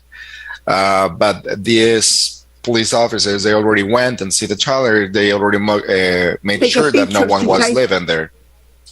And I use it just as storage. No one is living there, and that someone living there is just. Officer Perez, have any of your officers or any police officer issued any report authorizing the use of this trailer for storage purposes? No, that would not be the case. No. Se preguntó si. No, yo tengo los reportes de la policía. Que nadie vive ahí y fotos, yo tengo fotos. Y está liqueando mi techo, está liqueando mi techo. Dame un segundo. Lo que le estaba preguntando, se le preguntó al oficial Pérez si alguno de los oficiales o policías había hecho un reporte con respecto a la autorización de el uso de este vehículo como depósito, como storage, a lo que el oficial Pérez respondió que no. Now, what she just mentioned is that I have the reports. I have the reports and photos of the place. The reason I'm using this is because my roof is leaking. Have you sent those reports to the code officer for him to look at? Yes, I did. I have it right here. No. Well, show me. Entonces, Okay. muéstralos, por favor. Sí, aquí está todo, mire. Where is the number one? Reloj number one. Mire, pen. Officer Perez, have you ever seen any such reports? Aquí tienen los reportes. Mire, No, those have not been furnished to our office. I have it right here. I have another report for the policeman. I have signatures by my neighborhood, my neighbors. Yeah, Okay. There's the I two don't- reports right here. Ma'am, I cannot accept petitions or signatures or police reports that I've never seen, and they should have been submitted. Nonetheless, even if you did have those reports, the police department does not have the authority to allow a trailer to be on your property in violation of city code. So it's illogical for me to assume that any such officer would make that representation. No, Okay, wait a second. Let the interpreter tell you what I just said. Entonces, bueno, no puedo, señora, no puedo estar aceptando esas peticiones o firmas o reportes de policías que no fueron suministrados hacia nosotros. Incluso aunque tenga el reporte de policía, pues sería lógico que yo asumiera que siendo que que usted está cometiendo una violación del código de la ciudad, que el policía esté dando autorización a ello. Entonces,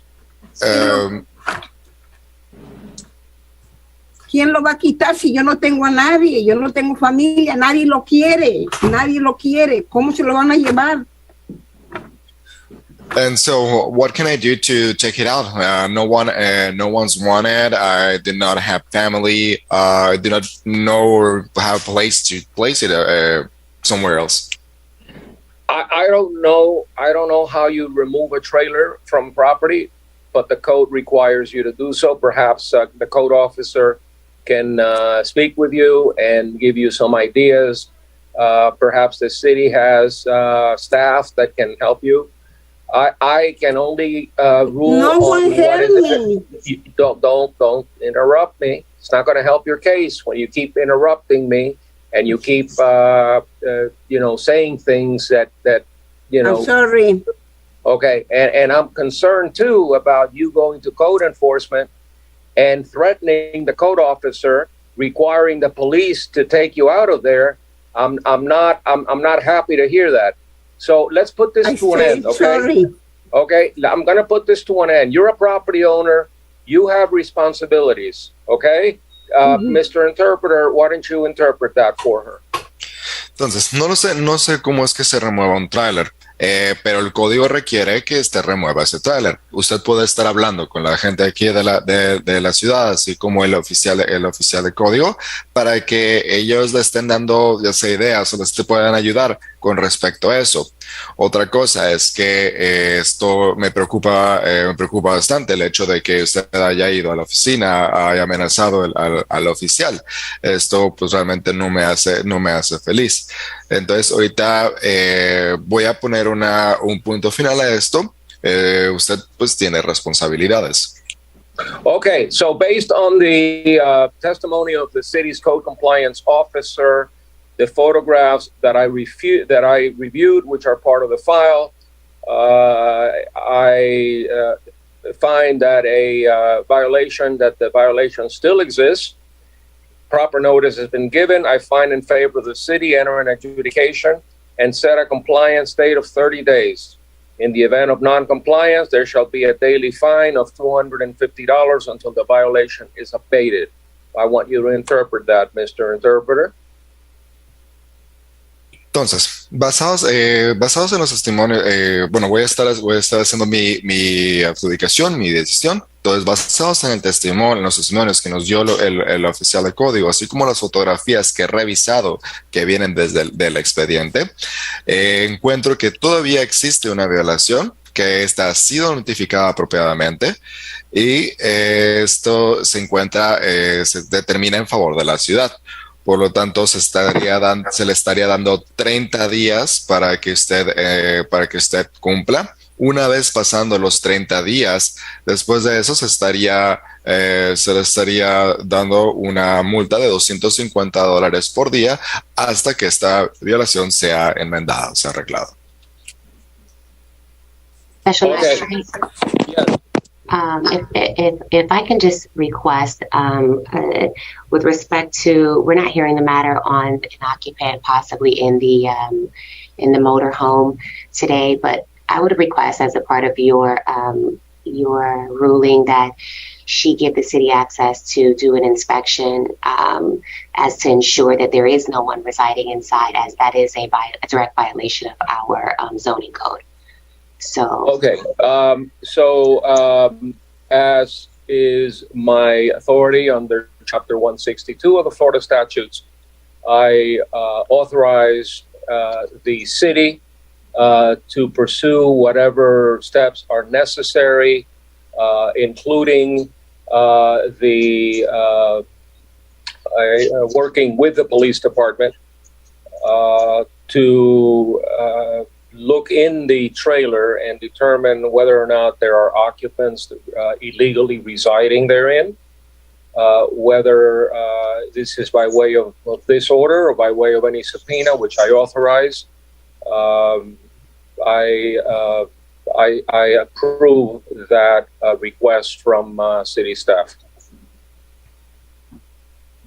Entonces, lo que la señorita Patterson le comentó al magistrado es que si se pudiera estar, debido a que esta decisión que acaba de hacer todavía no abarca lo que respecta a la posibilidad de que haya alguien que esté ocupando el lugar, entonces solicitó que le dieran acceso a la ciudad para asegurar de que nadie esté viviendo en el vehículo. A lo que el magistrado comenta, bajo capítulo 62, yo autorizo 162. 162. Entonces, bajo el capítulo 162, yo autorizo cualquiera de los pasos que sean necesarios, incluyendo trabajar con la policía para revisar si existe el hecho de que haya ocupantes ilegales residiendo ahí. Así que apruebo la solicitud del miembro del equipo de la ciudad. I find that to be a serious public a safety hazard, and that any and all steps necessary to carry out my order will be authorized. Okay, that's it. Encuentro esto como una amenaza seria de seguridad, así que autorizo estos pasos necesarios que se tengan que hacer. Y bien, eso ya es todo. Gracias. All right, bye. ¿Quién me va a ayudar? Thank you. And who's going to help me? Anybody from the city wishes to volunteer in that regard, or do we need another officer to weigh in, or police department? Assistance in what regard? What assistance does she? Well, she said she would like assistance to remove the trailer, and she wants to know how to go about doing that. No sé, yo no sé cómo. Yeah, she's saying that she doesn't know how to do it. We can look and see what options are available. We're not prepared to say in this moment, but we can look into it and see what we can do. If she wants to leave her contact information with us, we can circle back and see if there's anything we can do to help. Entonces, al momento pues estaríamos viendo las opciones que estén disponibles. En este preciso momento no estamos preparados para darle una respuesta, pero si usted puede dejar su información de contacto, nosotros estaríamos viendo quién le pudiera asistir. Sí, yo, que me apunte mi teléfono, que me llamen. Yeah, I'll leave my phone number so you can call me.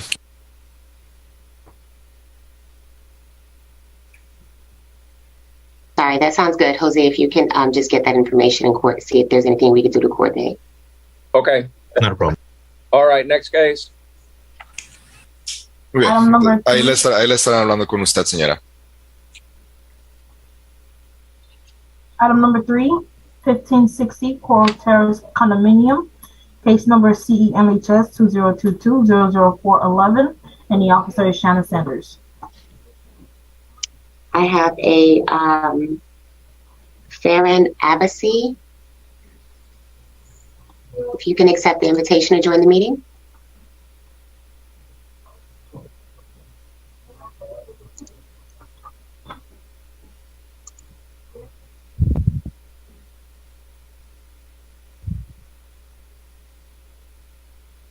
Good morning.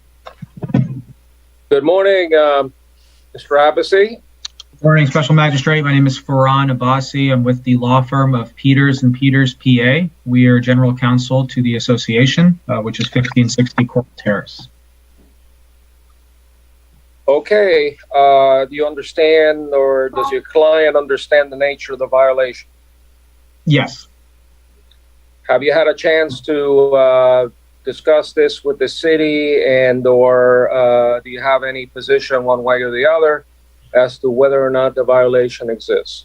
I've only been involved over the last couple of weeks, and my understanding is that the violation dealt with some concrete repairs and permits that needed to be pulled. I've been in touch with Officer Sanders just via email, just to get some more clarity, because I kind of came in at the back end of this entire issue.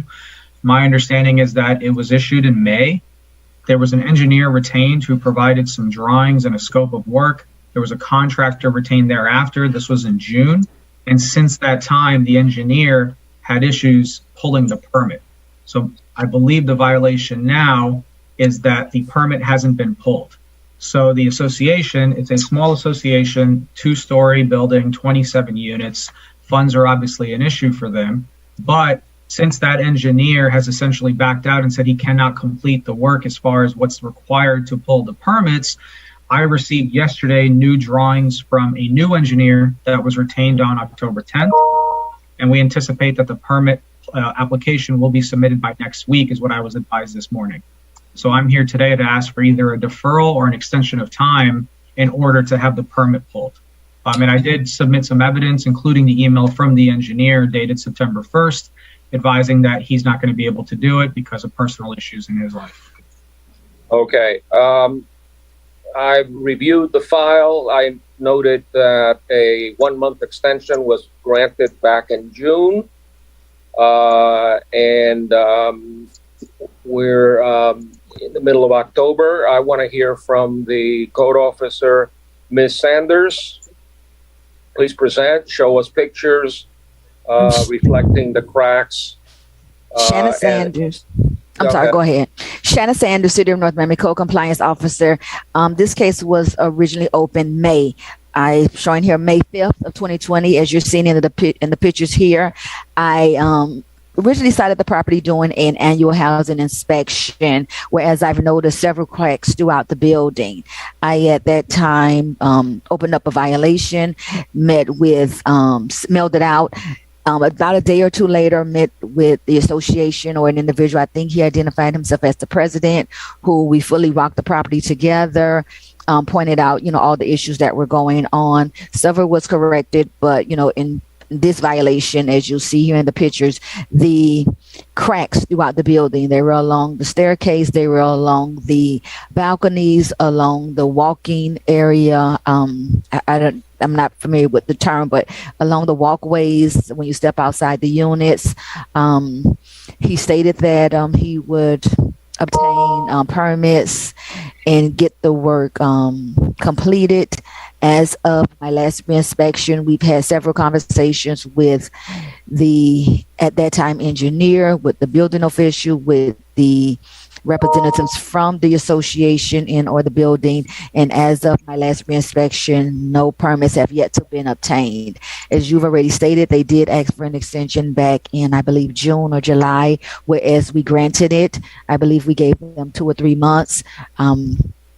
as on the last reinspection, they had not still submitted an application. They submitted another extension for which, we denied because, again, applications have not been submitted.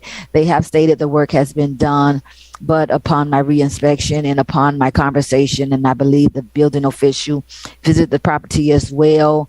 We want to make sure, the city wants to make sure that the work was done, up to code. It just seems like maybe just some cracks were filled in, but, building official has reached out to them, letting them know permits need to be obtained.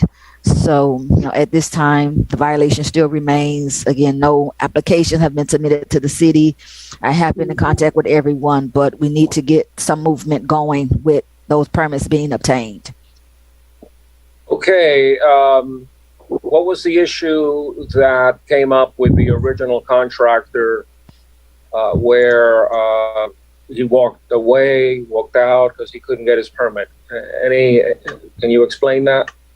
Yeah, Special Magistrate. According to his email and my discussions with the association's property manager, he stated that he's been having a difficult time in his life. He's backed up. I guess things with his mother are getting complicated. He's backed up on a lot of work in his office. And this was after months of trying to get him to complete the requisite drawings in order to pull the permit application. And so he walked away from the project, and then the association's property manager has been spending the last couple of weeks trying to find an engineer who can get this done on an expedited basis. We just retained Arbor Consulting Engineers on the 10th of October, and as of yesterday, the drawings were submitted, and then as of this morning, the property manager has advised that new consulting engineer anticipates the permits being applied for by next week. Okay, Mr. Building Official, any comments? No comments. Officer Sanders brought this to my attention. I went through the photos. I did not have a chance to go out on site, but I did review the photos that Officer Sanders provided to me, and they are of a structural nature. Okay, any life safety issues that you could see? Well, no, not any life safety, but they need to be taken care of because the repairs, and I don't know how deep those repairs were or how deep those gashes were made in the structure. So it definitely needs some structural attention with that, with those repairs. Okay, how old is this building? Does anybody know? I could give you an idea in 1 second, Special Magistrate.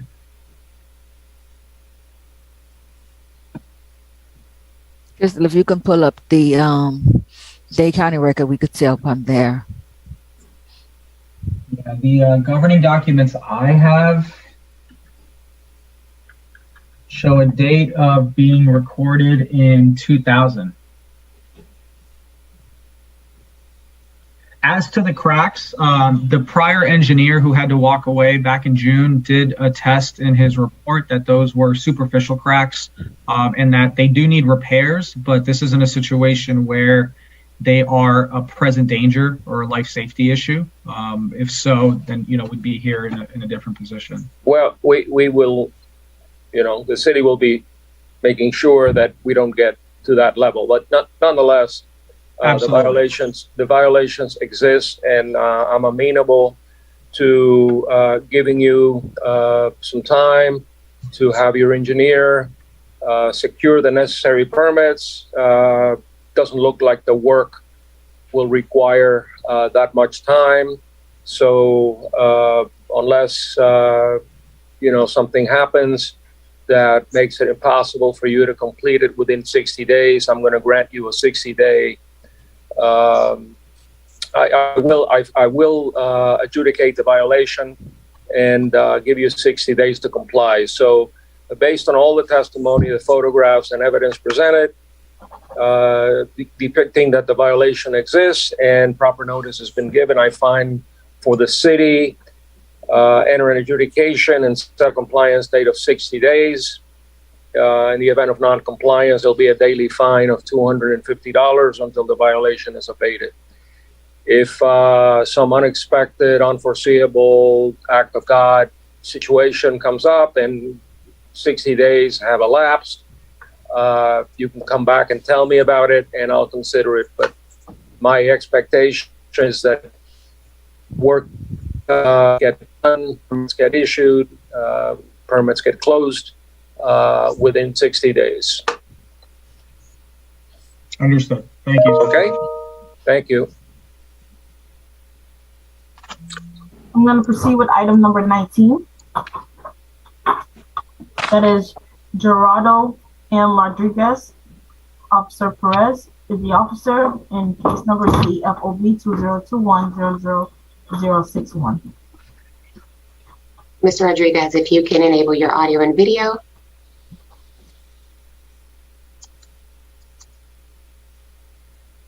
Gerardo Rodriguez.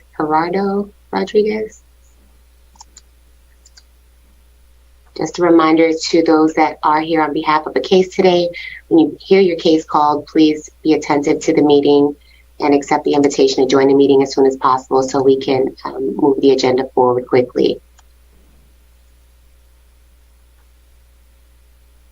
Mr. Rodriguez, if you can enable audio and video, please.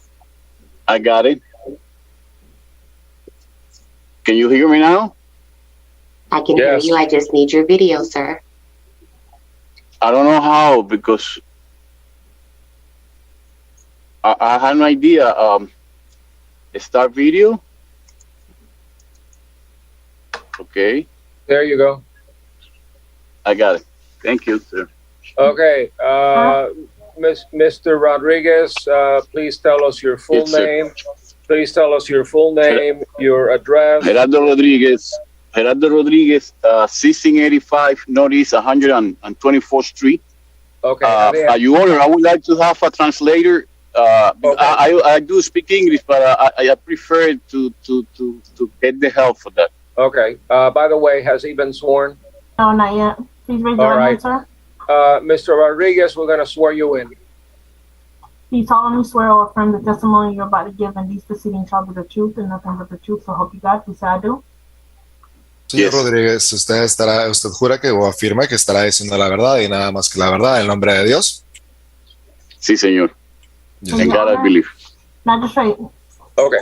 Mr. Rodriguez actually has two cases, which is item number 19 and item number 20. Case number is CEZCU 2021-0020.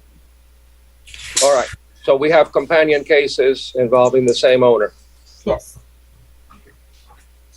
Okay. Mr. Rodriguez, do you understand the nature of the violations cited against your property? Señor Rodríguez, ¿usted entiende la naturaleza de las violaciones que se dieron a su propiedad? Sí, estoy trabajando en eso. Yes, and I'm working on that.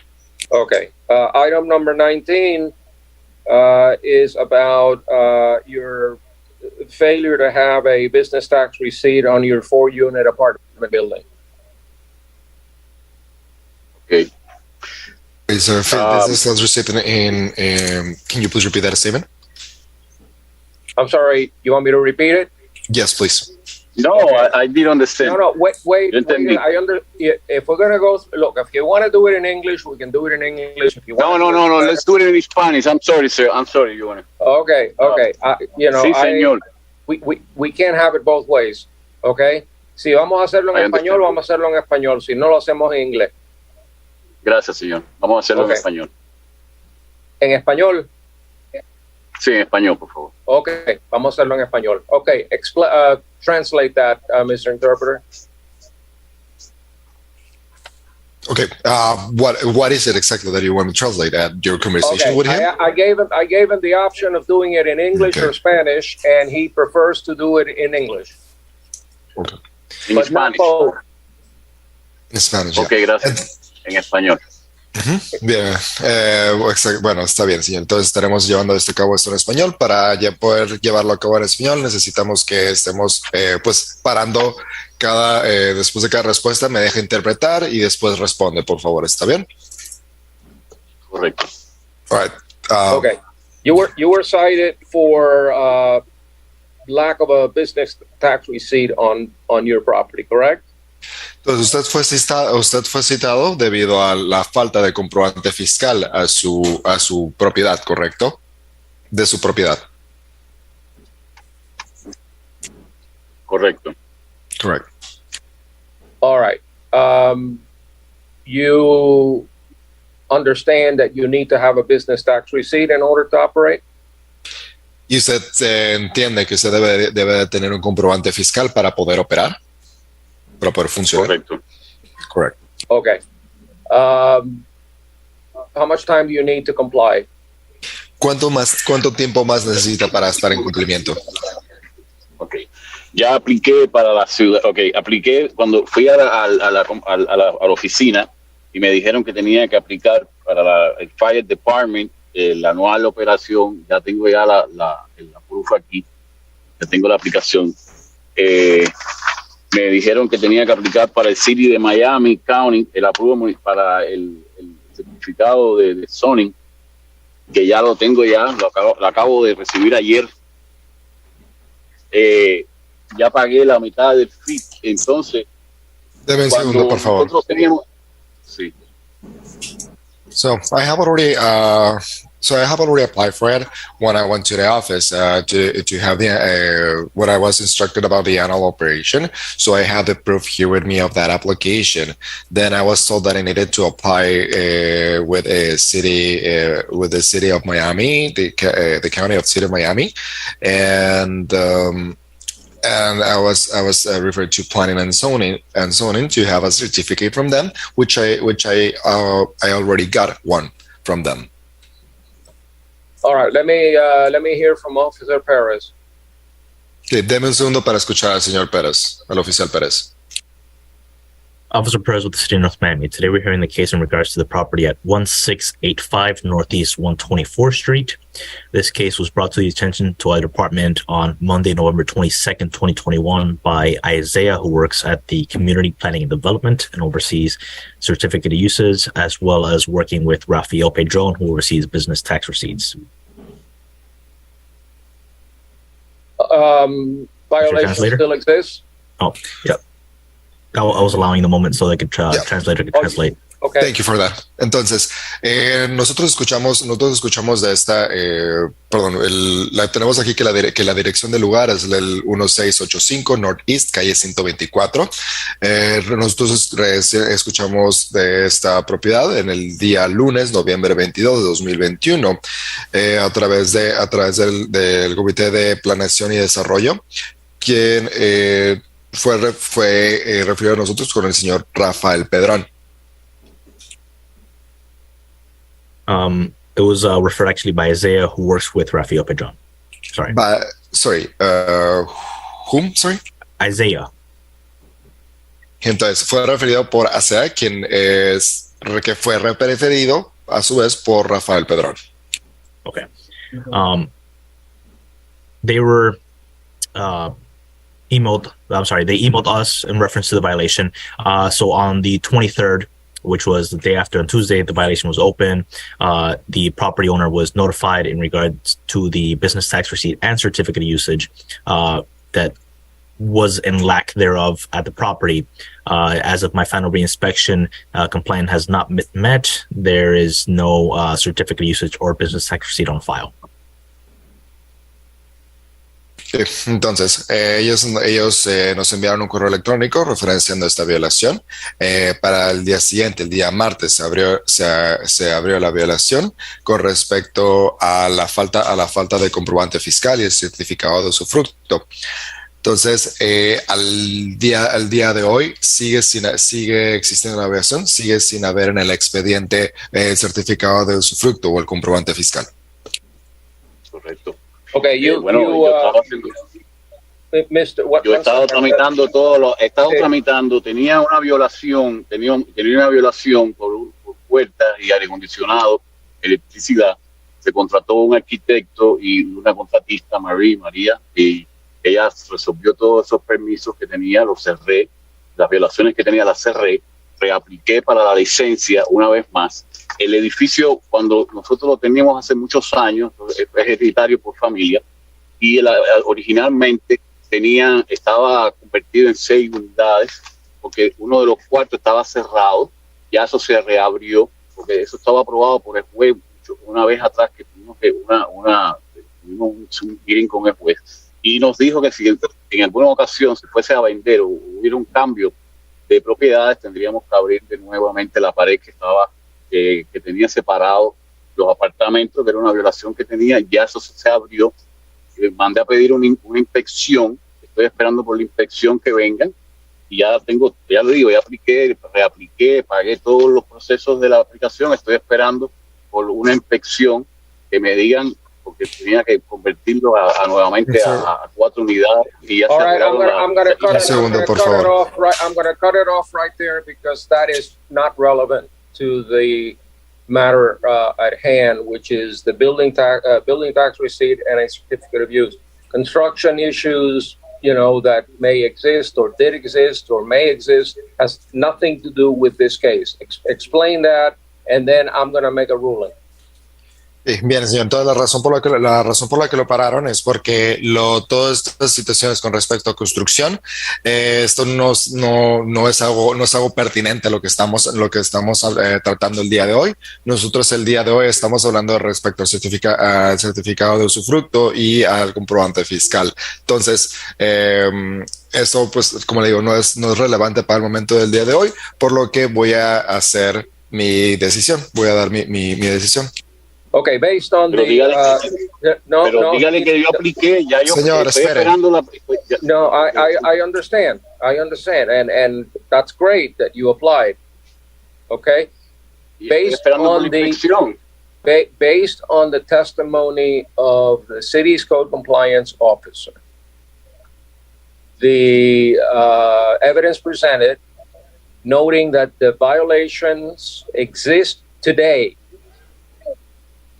And that notice has been given, I find for the city as to both violations, the business tax receipt and the certificate of use, neither one has been issued. So I enter an adjudication for the city and I set a compliance date of 30 days. In the event of non-compliance, there will be a daily fine of $250 until the violation is abated. So please let him know what my rule is. No, señor, deme un momento. Wait for the translation. Bueno, entonces, entiendo y qué bueno que aplicó. Ahora voy a dar mi orden. Entonces, basado en el testimonio de lo que el oficial de cumplimiento de código de la ciudad dijo, y así como la evidencia presentada de que la violación existe hasta el día de hoy, y la razón de que existe hasta el día de hoy es porque no se ha suministrado el comprobante fiscal ni se ha suministrado el certificado de usufructo hacia la ciudad hasta el día de hoy y hasta el momento de hoy. Por lo tanto, estaría encontrando esto en favor de la ciudad. Usted se le estará otorgando 30 días para que usted cumpla con entregar el certificado de usufructo y el comprobante fiscal. Después de esos 30 días, si no se ha cumplido con lo que se le está dictando, entonces se le estaría dando una multa de $250 por cada día que no se haya presentado hasta que la violación sea enmendada. Déjeme explicarle, ¿puedo explicarle ahora? Yes. Se puede explicar a juez. Señor juez, yo he hecho todo lo que me han mandado a hacer por la ciudad. Todos estos permisos estuve esperando, ha tomado tiempo y ya los tengo todos. Estoy, como le dije, la última vez que estaba aquí, que casualmente fue ayer, le pregunté a la señora que qué pasaba, porque es que no terminaban de aprobarme mi certificado de uso, y me dijo que necesitaba una inspección por un agente, que ellos lo iban a mandar a reponerme una inspección por el inspector, para entonces me aprobaran lo que sería el permiso, que es lo que tengo, el permiso. Yo estoy esperando, no determina de mí, son las personas de aquí, los inspectores de la ciudad, que tienen que hacer la inspección para que me acaben de aprobar mi certificado de uso, porque ya yo apliqué, yo pagué todos los fees, ya hice todo lo que me dijeron que tenía que hacer, saqué Muy bien, lo voy a parar. Saqué la ciudad. Señor Rodríguez, lo voy a parar ahí. Sí. Gracias. So, Mr. George, I have done everything that I've been asked for. I've been waiting a lot for this, and I have already got everything. The only thing that I'm waiting for is for the certificate of usage. That this one, well, I'm waiting for an inspector to come and inspect the place for it to be approved. Because right now I just got the permit, but I'm waiting for the inspector for this to be approved. So right now this is not in my hands about how long will it take, because that is due to the inspectors of the city to come and see that. But I have already paid all the fees, and I have already done all what I was asked for. Okay, I understand. In both in the Spanish testimony and in the English testimony, I know exactly what you said. But I know we're waiting on an inspection. Hopefully the inspection will take place within 30 days and you will be approved. I hope so. Okay. That's the idea, because if the inspector take longer than 30 days, okay, I mean, you're gonna get me a ticket without my problem. If the inspection takes longer than 30 days, then you come back to me and I will give you more time.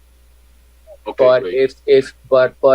if what happens is, as many times we see here, the inspection reflects that there are other violations that you did not fix, and for that reason you don't get a certificate of use, then we're dealing with a totally different issue.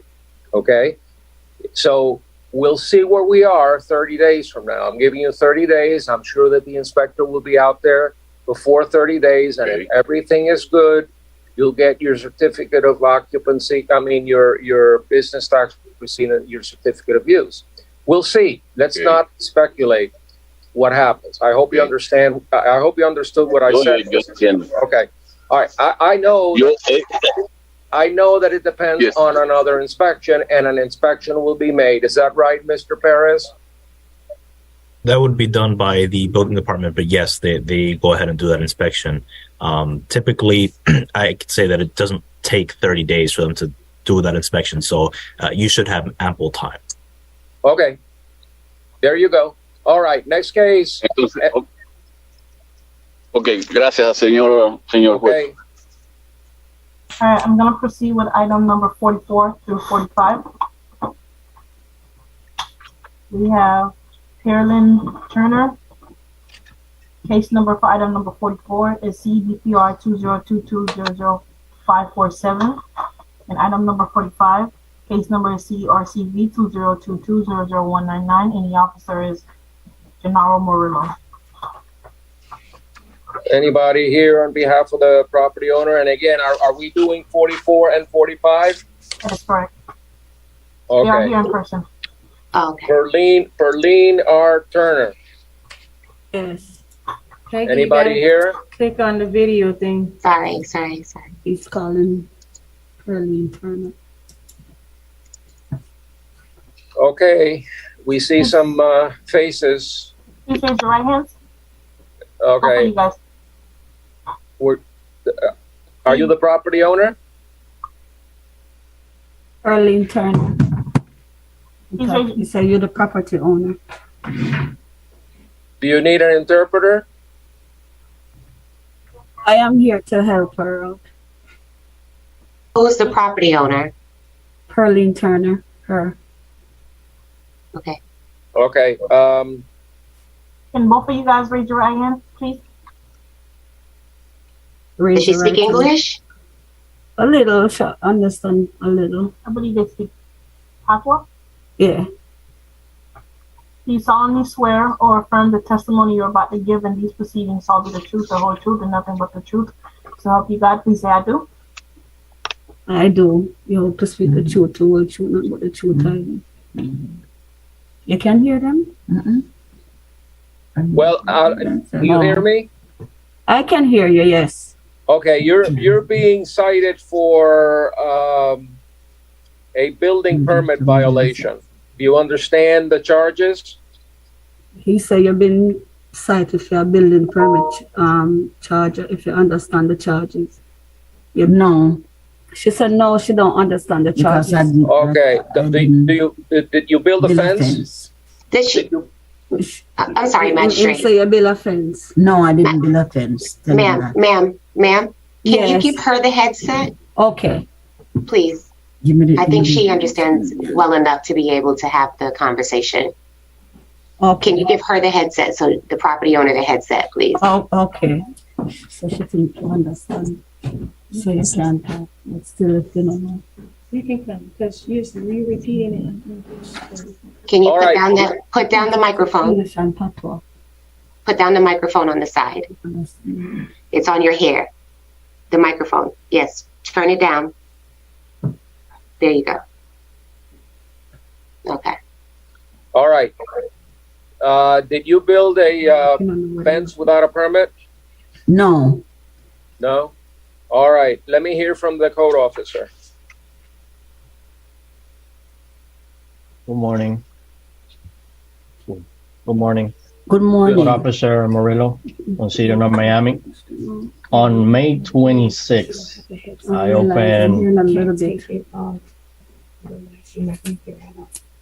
opened a Ma'am, violation. sorry. Can you tell your friend to please stop talking so you can hear and we can hear? We can hear her. Can you tell your friend? She said, just don't say anything. Okay, I was talking to the lady. I'm sorry. Yeah. All right. Officer? A violation was opened on May 26th while patrolling. After warning was issued on May 12th, it was handed to the daughter of the property owner. I opened it because there was no permit on file after the warning was issued. I did an inspection on June 10th, which by the final inspection also on October 10th, there was no application made. You want to show me the pictures of the fence? Okay. No, wait. I'm asking the code officer to show me the photograph so you can see, okay? There's a fence there. You see the fence? Yes, that fence was there. My fence was there years ago. All right, wait a second. Okay, you see a fence, right? Yes. Okay, now I want the officer to explain to me why he gave you a violation. So the fence was being repaired, and I asked them if they had a permit for it, and I also checked on the system, and they never applied for it. So I gave them a warning, and then after that, I proceed to open a violation. Do you know whether the original fence installation had a permit? Yes, sir, it did. No, I'm not asking you, ma'am. I'm asking the officer. I'm sorry. Go ahead. Excuse me, Your Honor? I wanted to know if the original installation had a permit. The original one is a fence that, has been there for a while.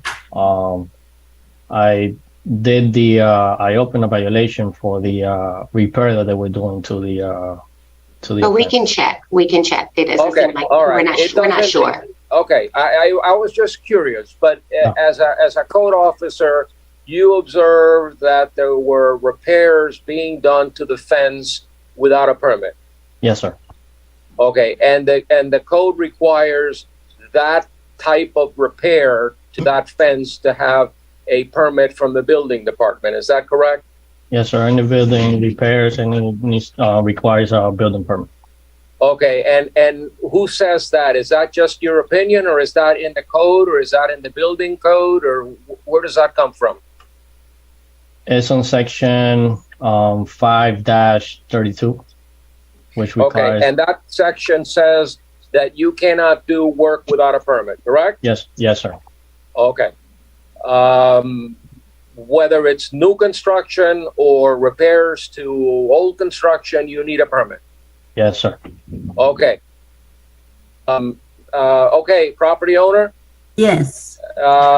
You heard the code officer. How do you respond? How do I respond?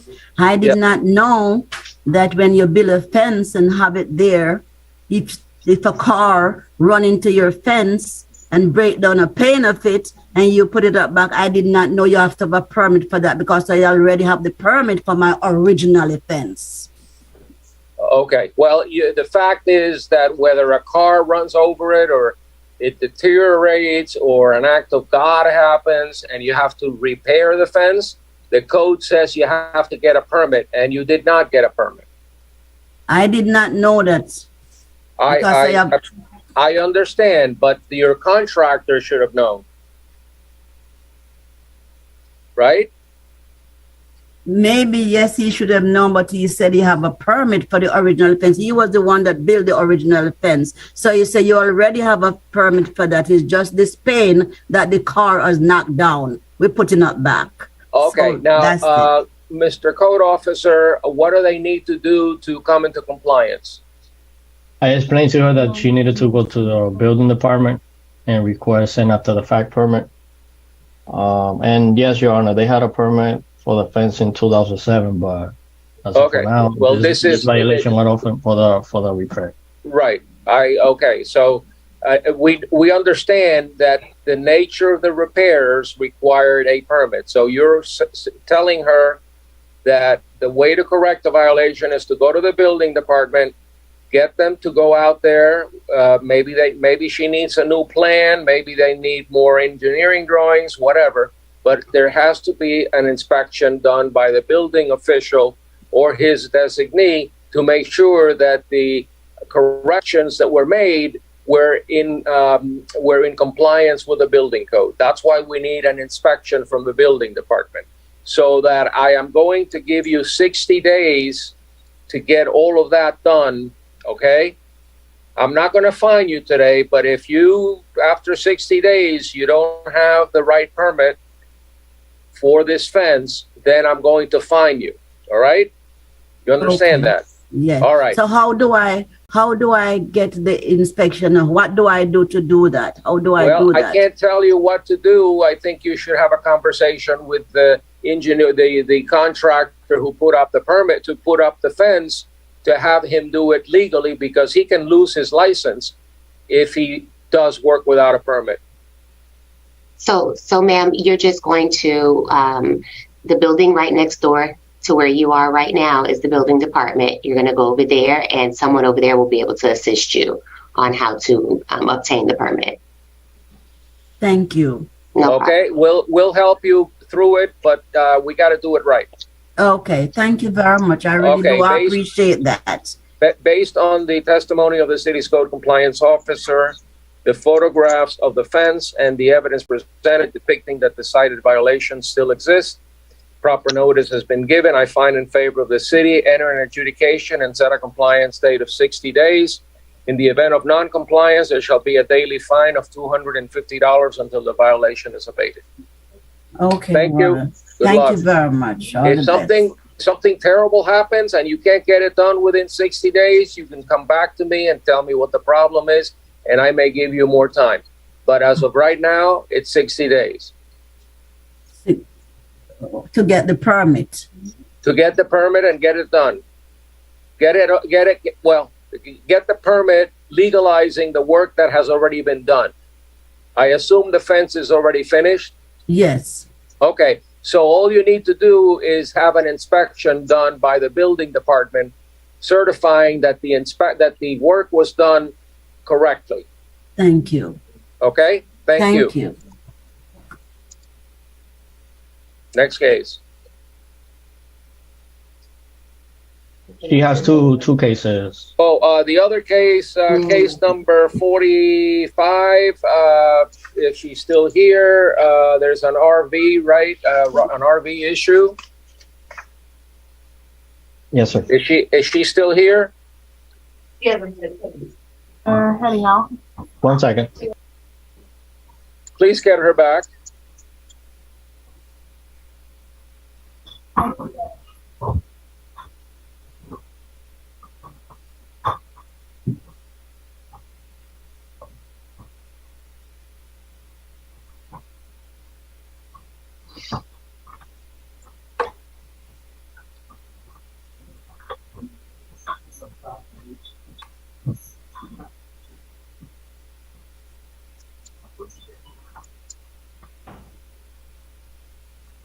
I'm glad you're back. I'm sorry that we dismissed you too early. Are you still there? Yes. Okay. There's another violation on your property having to do with an RV being stored on the rear of the property. Do you understand that that is a violation? No, I remember they tell me to bring in the paperwork, and I bring the paperwork and show them if I have a paperwork on my property, I must bring a copy of it.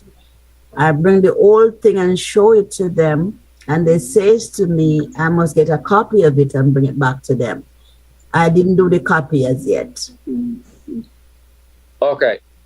You understand that you cannot have a recreational vehicle on your property without first having a variance issued by Community Planning and Development. Do you understand that? I understand that, but I did not know. I understand what you said to me now, but I did not know that. Okay, you do not have a variance issued by Community Planning and Development, right? I don't No, know Your what Honor. you mean. All right, let me have the officer explain why he gave you a violation for the RV. RV. Okay. Yeah, so on April 5th, issued a violation to for having the mobile home on the rear of the property because you didn't have a permit. So as my final inspection on October 10th, you didn't have the permit, you didn't apply for it, and that's why the violation was. I came down here and I applied for the permit, and they asked me for different paperworks, and I bring the paperwork to them, and he says to me, this paperwork, you have to get a copy of it. I said, please, can you copy it for me and you keep a copy? They said, no, you go and get the copy and bring it back to me.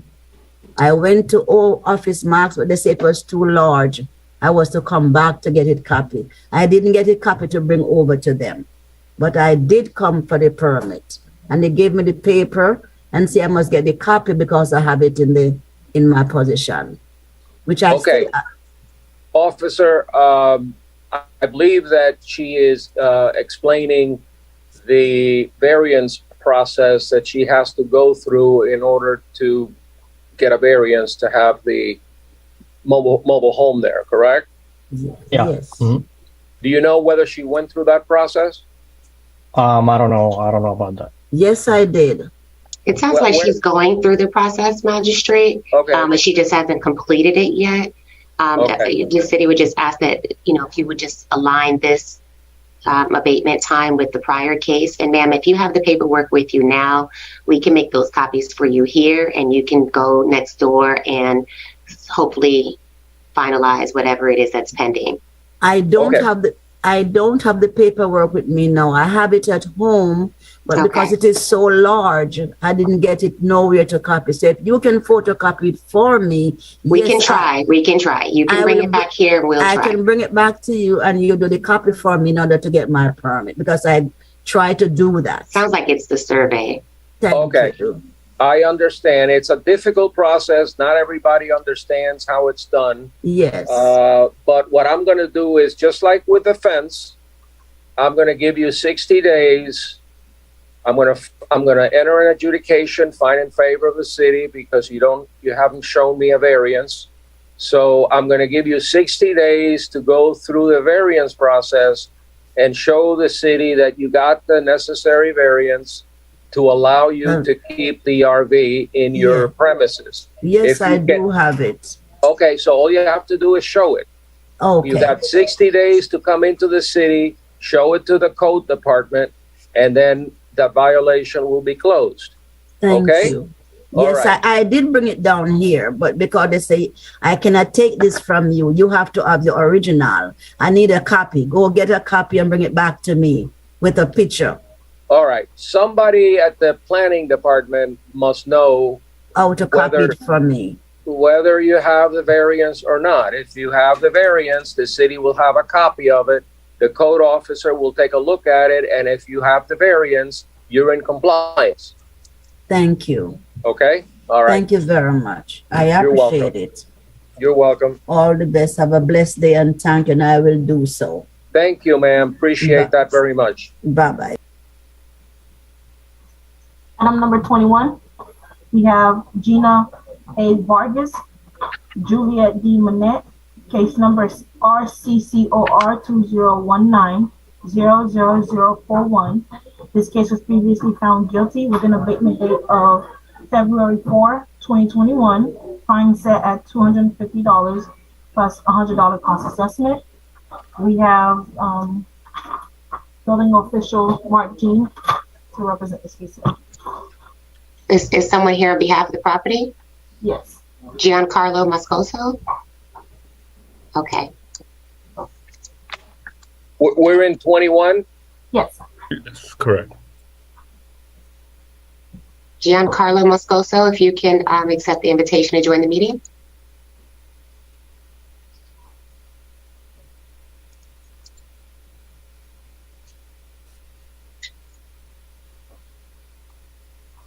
Good morning. Or Good morning, Mr. Moscoso. Welcome. Have you been sworn in? No. Please Not raise your yet. right hand. Please raise your right hand, sir. Do you solemnly swear or affirm the testimony you're about to give in these proceedings shall be the truth, the whole truth, and nothing but the truth? So help you God. Please say I do. I do. All right. This case has been lingering from at least 2020.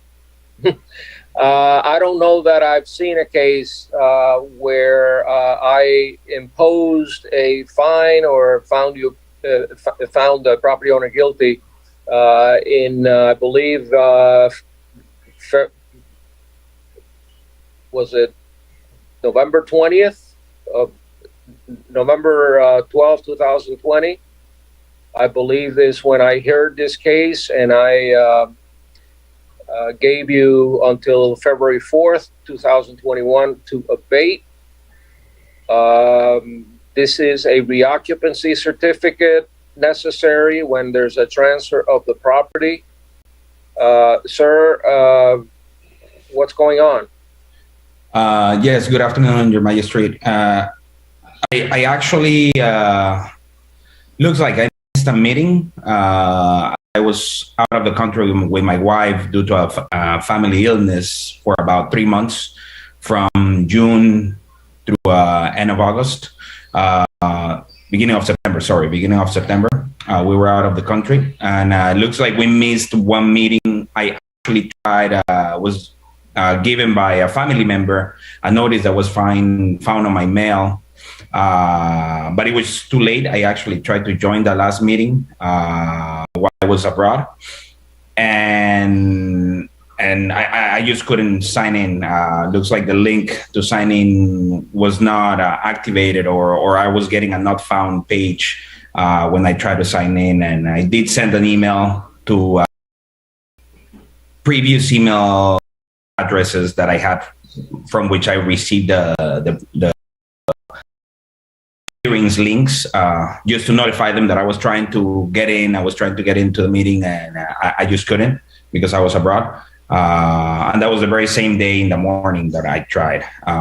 Not sure what happened after that meeting. Now that I've been back to the country with my wife, we've been trying to actually get back into this. The reason for the delay is that originally, I'm not sure if Officer Beswick it's here, or it might not be.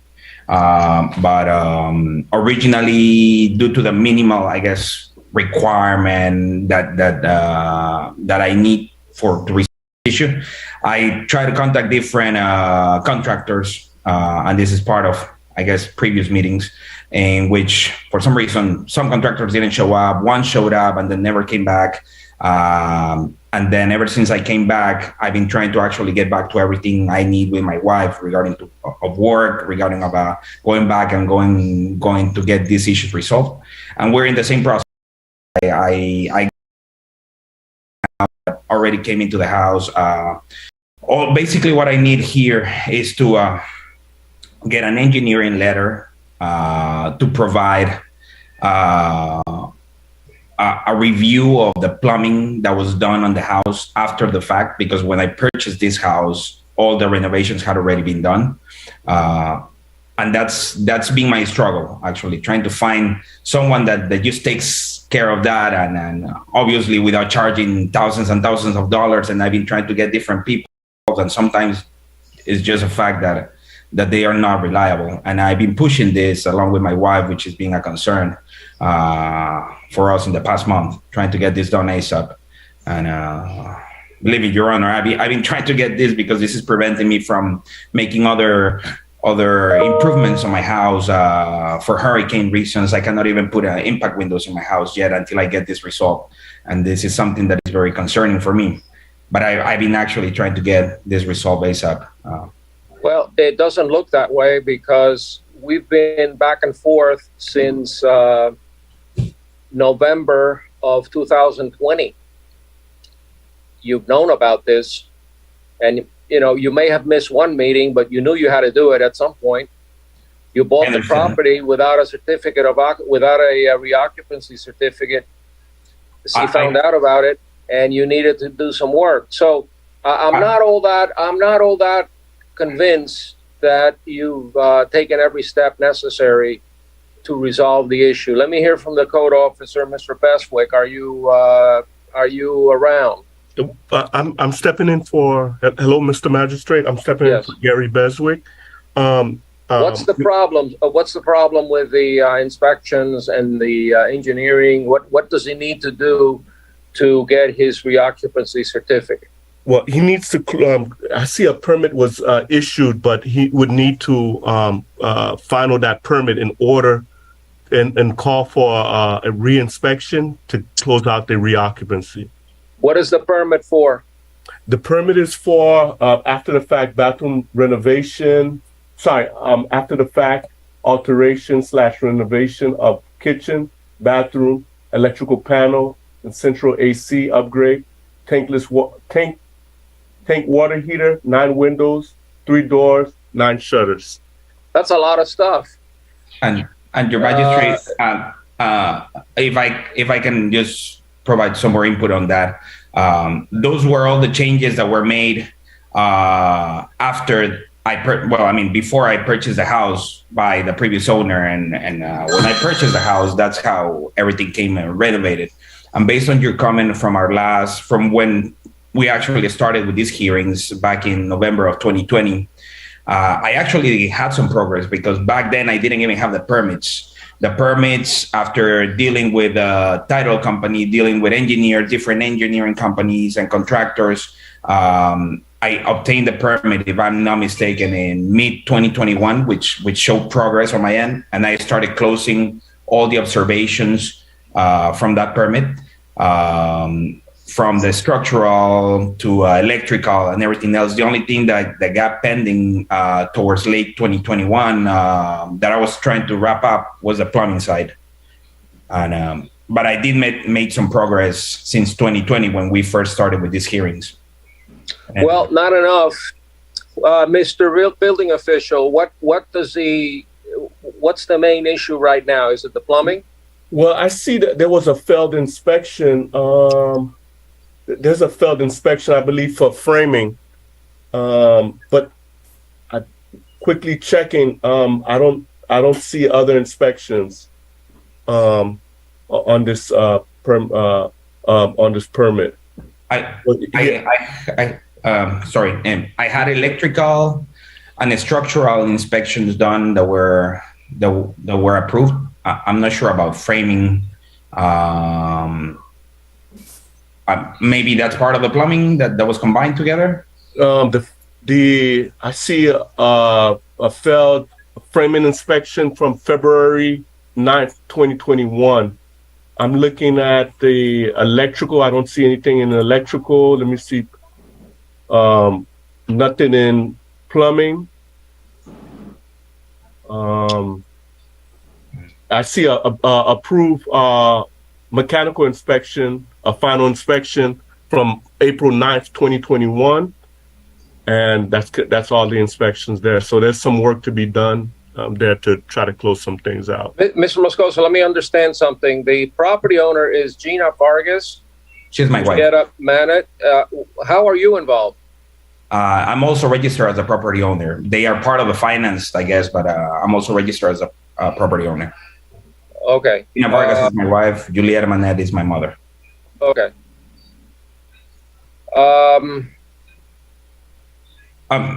You know, I don't want to punish you, sir, but I'm not seeing enough progress. I really feel like you could have done a lot more.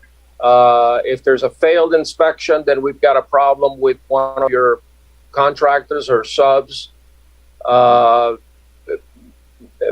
Mr. Building Official, how much time do you think he would need to get, assuming he does everything expeditiously and correctly, how much time do you think it would take?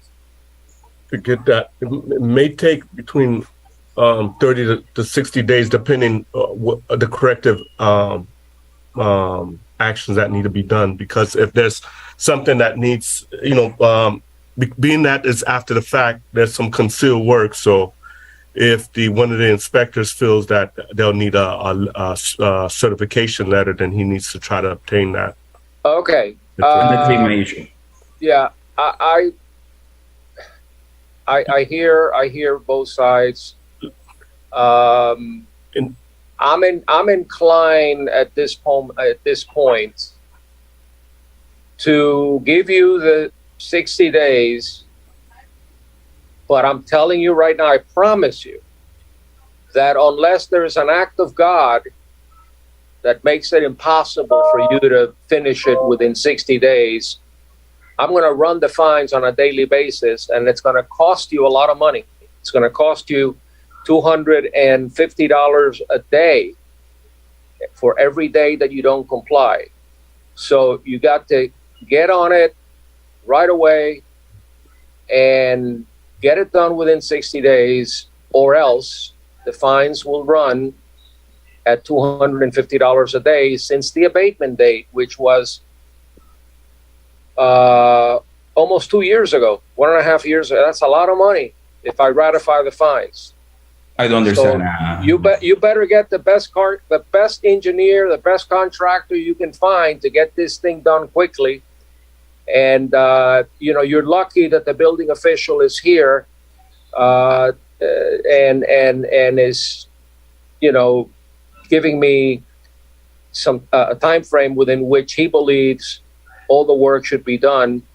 So absent some horrible unforeseen circumstance, in 60 days, that's it, no more. So I'm going to table it. I'm going to table this for 60 days to allow you to finish all of the work necessary to get your reoccupancy certificate, and consider yourself very lucky. Okay? I do, and thank you again, Your Magistrate. Okay. And just one question I had. It's would it be possible to get a list of, I don't know, reliable or known or no, it's unethical for the city to recommend anybody. You have to ask other people. The city cannot do that. Okay. All right. I do. All right. Thank you for your time. You're welcome. All right. Have a good one. All right. Item number 22. Can you guys hear me? We have Gumo Corporation, case number CBPR 2022-00390, and the officer is Aaron Barber.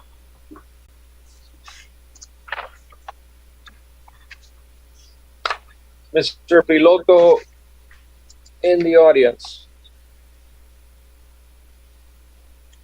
Mr. Piloto, if you can enable your audio and video, please.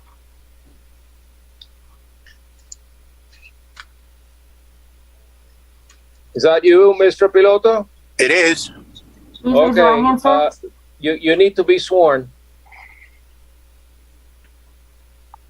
I'm ready. I cannot see your right hand. And if you're driving, I don't know where you are, but if you're driving, you need to go off the side of the road. I'm not driving. Okay, good. Raise your right hand, sir. Do you solemnly swear or affirm the testimony you're about to give in these proceedings shall be the truth, the whole truth, and nothing but the truth? So help you God. Please say I do. I do. Mr. Julio Piloto, you are the manager, president, director of Gumo Corporation, is that right? That is. And that is the entity that owns the property at 1529 Northwest 119th Street. Correct. And you understand that you were issued a violation for doing work without a permit, and it was you were working on a rear door that was installed without permits. Do you understand that?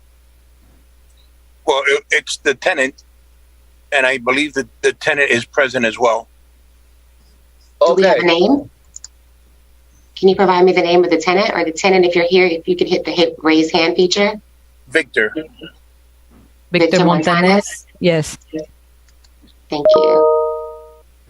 Okay, regardless of Victor, are you here? Yeah, he's here, magistrate. I just needed to give him access.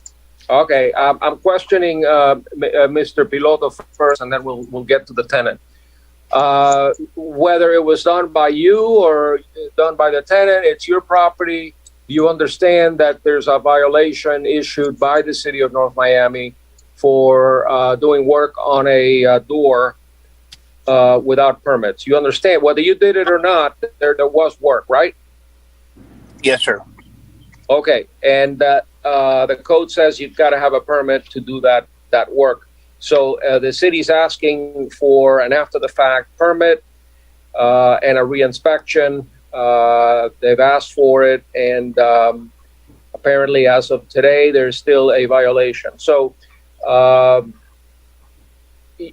let me hear from the code officer first to tell me what the violation is all about and what is needed in order to correct the violation. Ms. Barber? Yes, sir. Good afternoon. Erin Barber, City of North Miami Code Compliance.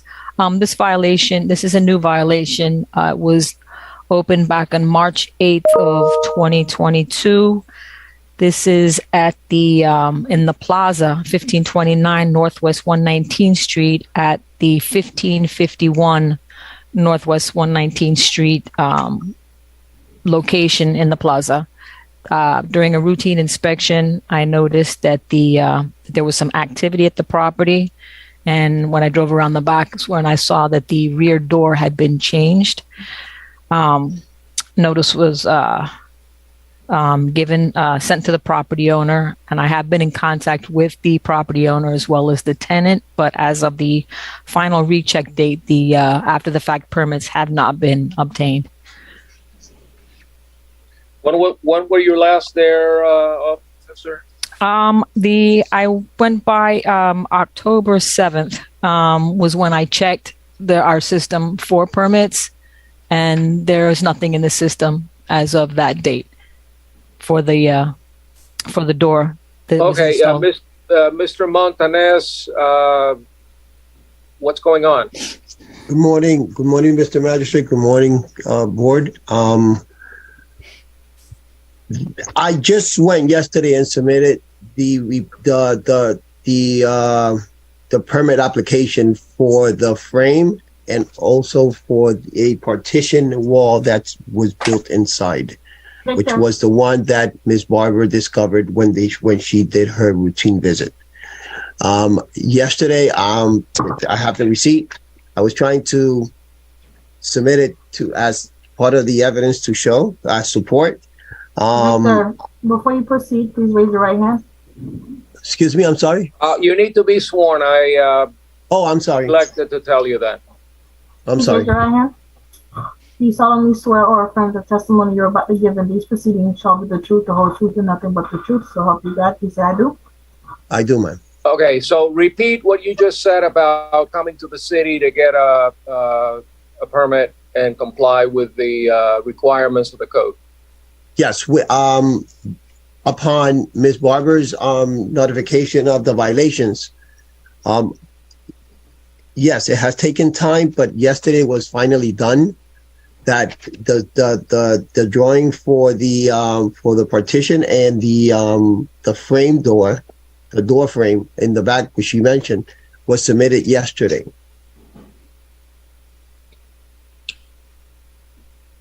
To whom did you submit the application? I submitted it to the is that the zoning department? Building department. Okay. Do you have a record number? They gave me what they gave me was this receipt when I paid for the I paid $35 for each permit and application, and they gave me this receipt as support. Mr. Building Official, does it show in your system that he's already applied for an after-the-fact permit? Well, with that receipt he's holding, it should have the permit application numbers on there. I didn't. I would have to check real quickly. Yeah, the code officer can confirm. Aaron, Okay. can you confirm? 1 second. If you need any reference from this receipt, I would be more than happy to provide it to you. There's You a should be able to process pull it up by number. the address. There's probably a process number on there. 1 second.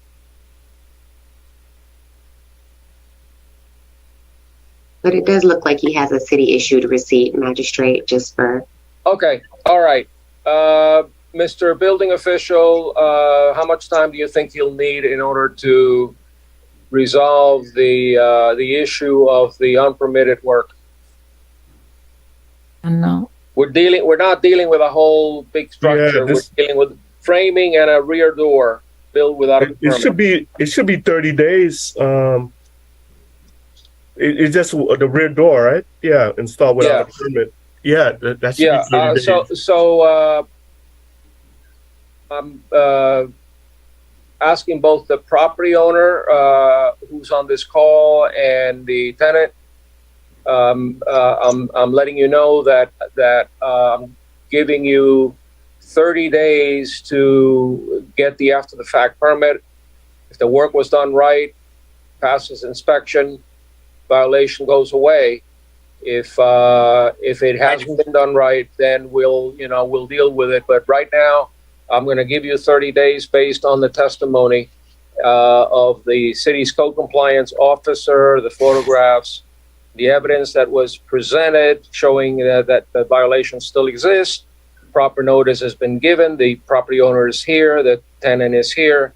I find in favor of the city, enter an adjudication and set a compliance date of 30 days. In the event of non-compliance, there shall be a daily fine of $250 until the violation is abated. So stay on top of it. Hopefully by 60 days, the matter will go away. Mr. Piloto, you have something to say? I do. Is there any way, can you respectfully grant us 60 days in case the tenant has not complied within 30 days? Then it gives us time to step in and cure whatever hasn't been done. It wasn't done by us. It was done by the tenant, and I understand we are ultimately responsible. But 30 days go by in a heartbeat, and then it doesn't give us any time to act. Well, I understand your predicament as a landlord. I will take that into consideration if it's not done within 30 days. It probably won't get to me for another 60 days anyway. So if it's not done, you can tell your tenant it's got to be done in 15 days. And if he doesn't do it in 15 days, you can file eviction proceedings. But in any event, if it's not complied with in 30 days, it'll come back to me, and I'll entertain an extension if the tenant didn't do it, and then the owner has to do it. So I would not grant 60 days because then it's going to delay it even more. The tenant has already told me that he's going to do it, and the building official says it shouldn't take more than 30 days. So, let's deal with the issue separately, we'll discuss it if the tenant doesn't comply. So anyway, that's how I see the case. If there's no compliance, then we'll find out what to do next. Let me move on. We still have a long agenda. Let's get the next case on the way. Thank you. Thank you. We're going to proceed with item number 33. We have Marie Lesperance, case number CEBPR 2022-00389, and the officer is Aaron Barber.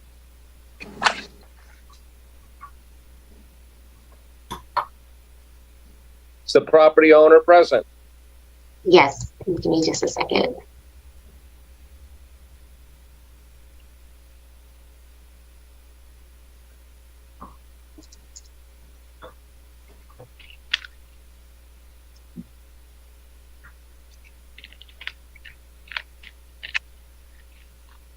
Miss Lesperance?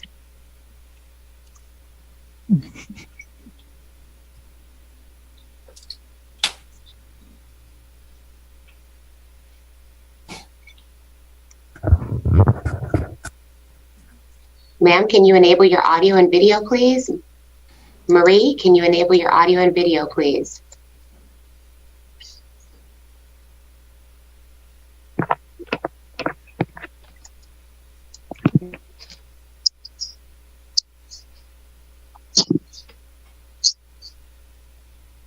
There we go. Yes, good afternoon. Marie, please raise your right hand. Can you hear me, Marie? Yes, I hear you. Please raise your right hand. Do you solemnly swear or affirm the testimony you're about to give in these proceedings shall be the truth, the whole truth, and nothing but the truth to help you God? Please say I do. I do. Please state your full name and your address for the record. My name is Marie Angeles Perez, 14065 Northwest 5th Court, Miami. You've been cited with a violation of the building code for building a white metal panel fence without permits. You understand that? Yes. Okay. Are you going to contest the violation?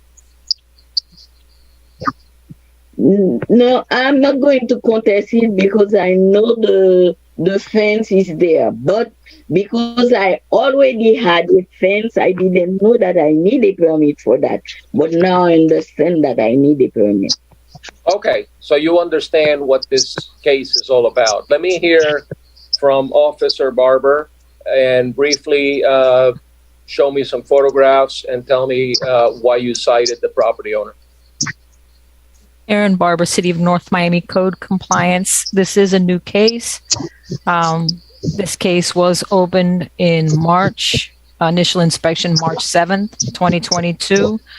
I noticed that there was a newer fence that was installed at the property. When I checked our system, I wasn't unable to find any permits in the system. Violation was opened, and as of the final recheck date of October 7th, there was no compliance. There's still no applications have been made. Okay, the violation states that it's a white metal panel fence. I don't see a white metal panel fence. I see a dark. There's the photo that's on the screen now shows the white fence. The previous photos were photos that were taken from Google Maps showing the property back in 2019 with the wood fence showing the different fences at the property. Okay, so there seems to be a white structure to the rear. Is that the violation? That's the fence, the white fence. That's okay. It's not the perimeter fence behind the truck. No, sir. It's the fence. It's the white fence that's that's installed from the side of the house to the backyard. Okay, and you're asking the property owner to get an after-the-fact building permit? Yes, sir. Okay, ma'am, how much time do you need? Ms. Lasperance, how much time do you need to apply for an after-the-fact permit? Okay, why I didn't apply yet, because I couldn't find somebody to do the survey. Now I find somebody, but he said to ask for an extension. I went to ask for the extension, but it was too late. It was too late, but now I'm waiting for you to give me an extension. How much time of an extension do you need? I think, I don't know, 30 or 60 days, but because the fence is already there, the engineer has to come to do the survey, and for me to fill the application, I think that 30 or 60 I think you think you'll be able to get it done by 60 days? But the fence is already there, but it's the survey. But I think by 60 days, I will be able to do it. Okay. Based on the unrebutted testimony of the city's code compliance officer, the photograph and evidence presented, depicting that the cited violation still exists and that proper notice has been given, I find in favor of the city, enter an adjudication and set a compliance date of 60 days. In the event of non-compliance, there shall be a daily fine of $250 until the violation is abated. That's a lot of time to get some engineer to make an application, submit the survey, show the picture of the fence, and get the building official to go out there and do a final inspection to make sure that it was installed correctly. We don't want that fence flying around in the event of a hurricane or a storm. So the city has to make sure that it was done properly. You understand that? Yes, Your Honor. Okay, so you got 60 days to get it all working, okay? Next case. Thank you. Thank Have a great day. Thank you. Thank you. Magistrate, we have item number 5 through 12. And the officer is Aaron Barber. It's Abdul Kanani and wife Shama. Case number for item number 5 is CEBPR 2022-00557. Item number 6, case number CEBPR 2022-00558. Item number 7, case number CEBPR 2022-00559. Item number 8, case number CEBPR 2022-00560. Item number 9, case number CEBPR 2022-00561. Item number 10, case number CEBPR 2022-00562. Item number 11, case number CEBPR 2022-00563. And item number 12, case number SDNOV 2022-00706. And the officer is Aaron Barber. Okay, who's here on behalf of the property owner or owners? If you can unmute yourself, sir, your device is muted.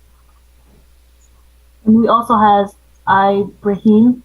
Ibrahim also, my nephew is with me. Your last name, sir? Kanani. Okay. Please raise your right hand, sir. You solemnly swear. One second, Peggy. Let me get the other gentleman on so you can swear them both. Mr. Ibrahim? Ibrahim? Yes. Yeah. Okay. If you guys are in the same facility, yeah, you may have to separate so that there's no echo. But if you both could raise your right hand to be sworn. Do you solemnly swear or affirm the testimony you're about to give in these proceedings shall be the truth, the whole truth, and nothing but the truth? So help you God. Please say I do. I do. I do. Okay. What we're going to do here is we're going to take each case separately because they involve different issues. They all center around the LP gas tank and related installations, but let's start with the first case number 5, which deals with a boiler, a propane gas boiler. I'd like to, first of all, ask whichever property owner is going to testify, have they been sworn? Yes. Okay. Whichever person is going to testify on the boiler, please tell me who you are, where you reside, and whether you understand the nature of the violation. My name is Abdul. We are residing our business at 119th Street, Northwest 10th Avenue. And yes, I understand the things. We had a boiler. Yes. Okay. You're the property owner? Yes, I am. Okay. Do you understand that you need a permit to install a propane gas boiler? Yes, we do. My plumber is working on it. They probably within a couple of weeks, they will pull the permit and finalize it. Okay. And is it my understanding, having reviewed the file, that the permit was installed in the right-of-way of the city's right-of-way? Is that no? It's not right. It's not right away. In 2014, we had a permit that we put when we did the new construction on the property. At that time, the city allowed us to close the back alley and put the concrete wall on the back. Okay. Because we had a lot of problem at that time of breaking into the property. Okay. What kind of business do you run? We are in a propane gas business, and we are also in a dry cleaning business. Okay. Let me hear from the code officer. Yes. First on the boiler issue and what's going on with that. Aaron Barber, City of North Miami, code compliance. These violations were opened on April 18th of 2022. We visited the property, Director Patterson, the building official, and the zoning official, zoning director was also at the property. This case is for a gas boiler. It was installed without permits. With regards to the right-of-way, the alley right-of-way. Yeah, show me the gas boiler. There are a lot of arrows there, and I'm not even sure that I know where it is. Yeah, and I apologize. There are separate photos for just the gas boiler. Now, the gas boiler here would be it's I apologize. Towards the center, a little bit off to the left. Again, there are some other photos for the gas boiler. Apologies for the folder. But with regards to the right of way, there are and they're great folder. They're great folder. They're great pictures, and I appreciate all the effort that went into explaining what each item is, but I'm not an expert on the subject, so you need to tell me in a layman's words what is it that we're talking about. Okay. When you say a boiler, to me a boiler is like a water heater. So I don't know if it's a different type of boiler, and if it is, show it to me. Yes, sir. Crystal, there should be another set of photos. The photos that you're seeing here, these are the photos that were submitted by the building official. These are the building official's comments that are added to these photos. I don't know whether or not he would like to weigh in on the testimony for this particular item, but with regards to the closing of the right-of-way, which is right up against where the trees start. I was unable to find anything in the system, and checking with different people that work with the city, I was unable to find any type of agreement where the business was allowed to close off that right away. That used to be a drive-through alleyway back there. So that's Crystal. Can you show the other photos, please, other file. Well, I'm reluctant because there's a lot of pictures here, and do we know exactly which one? There's a separate entry in the TCM with photos. Right, but we're okay. Okay.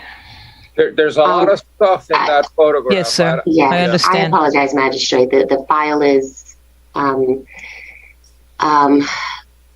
pretty jam-packed, but I think what we're talking about here, as you can see, the officer is standing in the picture. She's standing there, and just next to where she's standing, there's a note here, and I don't know if you can see my arrow, my cursor, but it says gas boiler.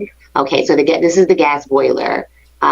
Based on where the building official indicated in his assessment. Again, as the officer stated, we all were at the property at the same time reviewing this issue, and it appears as though, based on what this picture is indicating, and what I think the code officer is attempting to explain, where we're standing, this is supposed to be an alleyway. What has happened is there has been several items constructed in the alley to include the gas boiler. There's shipping containers. There's a generator here, an enclosure on the roof. All of these things have been constructed and installed in the alley, in the public right-of-way, blocking access. The city at no point, to what we're able to determine, surrendered this alley to the business owner. They have just built and built and built, as you can see. And so the gas boiler appears to be somewhere amongst this construction, which we kind of indicated while out there is right in this area. And Crystal, okay, and I noticed that the next case is a gas generator. While we're on this picture, can you point to the gas generator? So it appears as though the gas generator is right here based on what we assessed while we were there. So the gas generator is just above the boiler. Yes. And Crystal, I do have a separate entry from this folder, Aaron, that has the gas boiler. I understand, Aaron, but unfortunately we're not using that system, so I'm not able to demonstrate. You needed to be here in the file. It is in the file. Does the right away go from this photograph? Does it go east to west or north to south? East to west. East to west. Okay, so the trees are part of the city right away, or are they part of the owner's property? The trees belong to the residential property that abuts that particular alleyway. Okay, so everything to the right of the trees is in the city right away. Yes, sir. Okay. I have no way of adjudicating whether or not the city vacated the alley, gave them an easement, or did anything to allow the improvements to go on. The only issue before me is whether the construction first of the boiler was done with or without a permit. That's the only issue before me on case number 5. Yes, sir. As of the final recheck date, the permits have not been obtained. Final recheck date of October 7th. Okay. If this case comes back to me and you want to cite him and you want to cite him for building on the right of way, then I'll deal with that. If the city didn't give them authority to do that, then we can deal with that separately. But right today, it's a building permit issue. I'm going to turn this over to the owner of the property. Is it Abdul or is it Kamani? Abdul Kanani. Okay. All right. And so tell me, show me a permit that you installed that propane gas boiler with the city's permission. No, we gonna be pulling the permit. We contracted out to Mr. Garcia, and he's probably doing within 45 to 50 days. Okay, since this is the case, this is the first time this case comes before me. I'm inclined to giving you an extension. Don't know yet how long. It depends on what we do with all the other violations that are before me. Haven't had a property with so many violations before. So let me hear the next case number 6, which deals with a gas generator. You've already shown me. That the city has already shown me where the gas generator was. You also apparently built that without a permit. Is it the same? Is it the same response as with the boiler? The boiler has been, the generator has been moved. The generator was not permanent. It's not permanent. Okay, so you need to get the city code officer to go out there and do an inspection to make sure that the gas generator has been removed. So I'd like the code officer to tell me if and when another inspection can be made to determine that. Anytime you want it, it is ready. Yes, sir. I'm sorry. Yes, I can go by the property probably tomorrow at some point and verify that the gas generator on the roof is removed. Okay, wait a second, one at a time. I'm hearing from the code officer first, sir, and then I'm going to give you a chance to respond. Thank you, sir. Okay, all right. Go ahead, Aaron.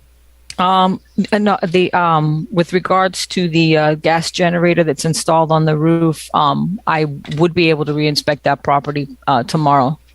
Okay, since this is coming back anyway, or should, at least on the boiler issue, the same ruling on the boiler will apply to the generator, and if they removed it, then it's no longer a violation. You can close the violation. Let me hear from Officer Barber on number 7, which is an enclosure installed on the roof and on the rear, 2 enclosures installed without permits, and after the fact, permits are necessary. Show me a picture of what that looks like.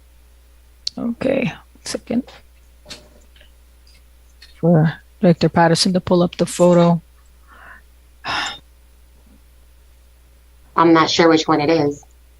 There should be, I have the building official's photos in the TCM. I also have my own photos in the TCM, 2 separate We're not entries. using TCM, Aaron. We're using I Chance. apologize. Okay, So I can you- apologize. Thank you. Can you tell me which photo we're looking at here? I don't want to. I'm not sure what we're talking about, so I want to make sure the magistrate is clear. Yes, I understand. These are enclosures that were installed on the roof at the rear that Are any of these them? no, these are at the rear of the property when we were back towards the alley. There's one enclosure there that's on the Where? roof. Where is that? If you could go back one photo, that would, Chris, a couple of, my apologies. There on the roof, there is that white enclosure. Is that like That's a little, one of them. like a little room? Yes, sir. It appears maybe it was built out of plywood. I'm not sure. Yes, sir. Okay. All right. So that's what we're dealing with on this violation. Yes, sir. The property owner, what do you say?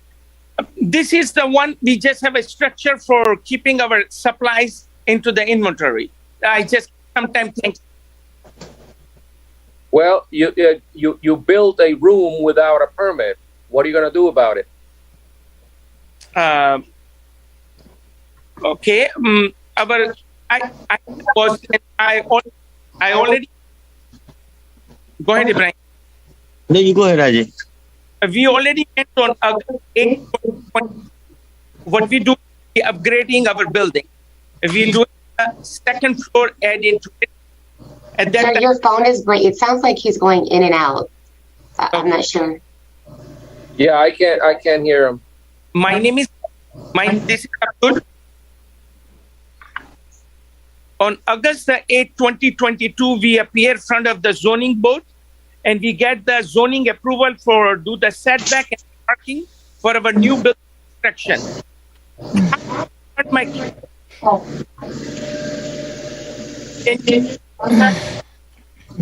Ibrahim, can you?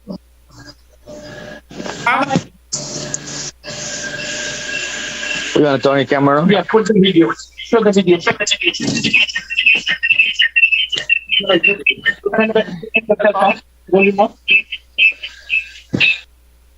Yes, and show it to them on your other side. One second. Show the video. Pick up, move the camera, isn't it? 1 second. Yeah, you see this building? Yeah. This is, we came for the approval. What we are planning to do, we're building a structure on the top of our building. Zoning already approved us. Cut the volume off. Zoning already approved our project. They're giving us the time, so we are already with engineer. And engineer doing our drawing. Hopefully we will be done by the next summer. Our permit will be pulled. Because it's, and this is the way the building gonna look. And the first building is show you that we're putting a curb and we're also putting a solar panel on it. Idea is we have a space problem, so that's the reason the small area we used it. But our goal is to build this building, starting construction by next summer, and then we can move all the violation we can move out of it. All the other violations we have, everything gonna go away. Sir, I want to be clear, all right? I saw a building or a room or a storage area on the roof right now. It's been built. What are you going to be building next summer? Then show me the building, this building. Can you bring Ibrahim camera up, a video up? Can you bring Ibrahim video up?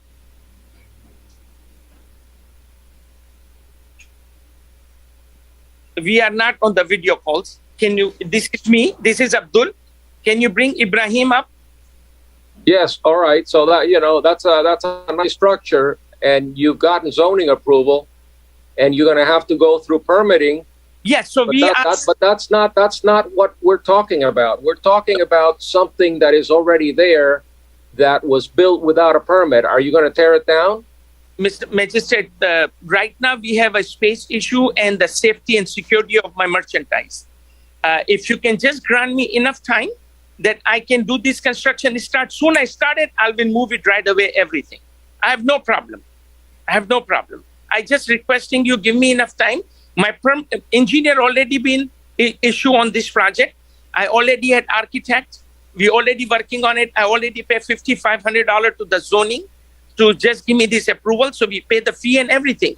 I'm moving in the same direction. Sir, we're not communicating. You built a structure on the roof without permits. Yes. I cannot allow that structure to remain on your roof until next summer unless you get somebody from the building department to give you a permit, an after the fact permit for that construction. I don't know if that structure is secure, it's safe, whether it's going to blow away in the next hurricane. You need a permit for that structure or you need to take it down, one or the other.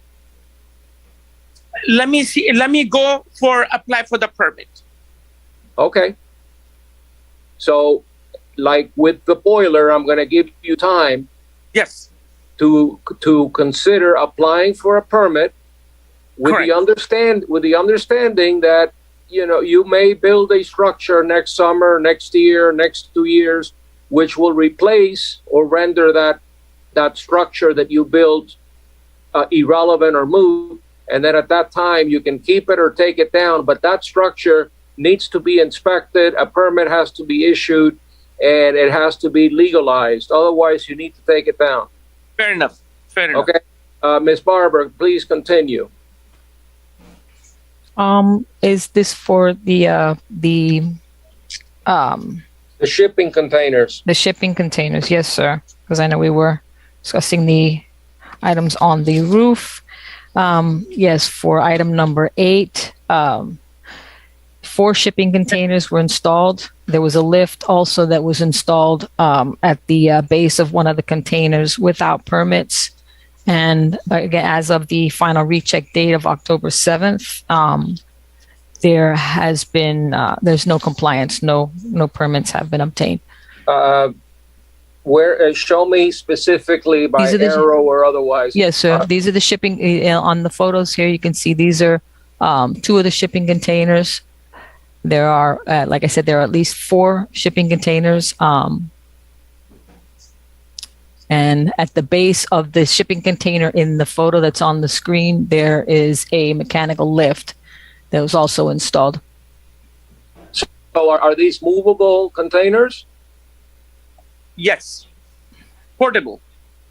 Portable. So if it's not a building, then why does it need a building permit? To have them installed at the property, there would need to be a permit.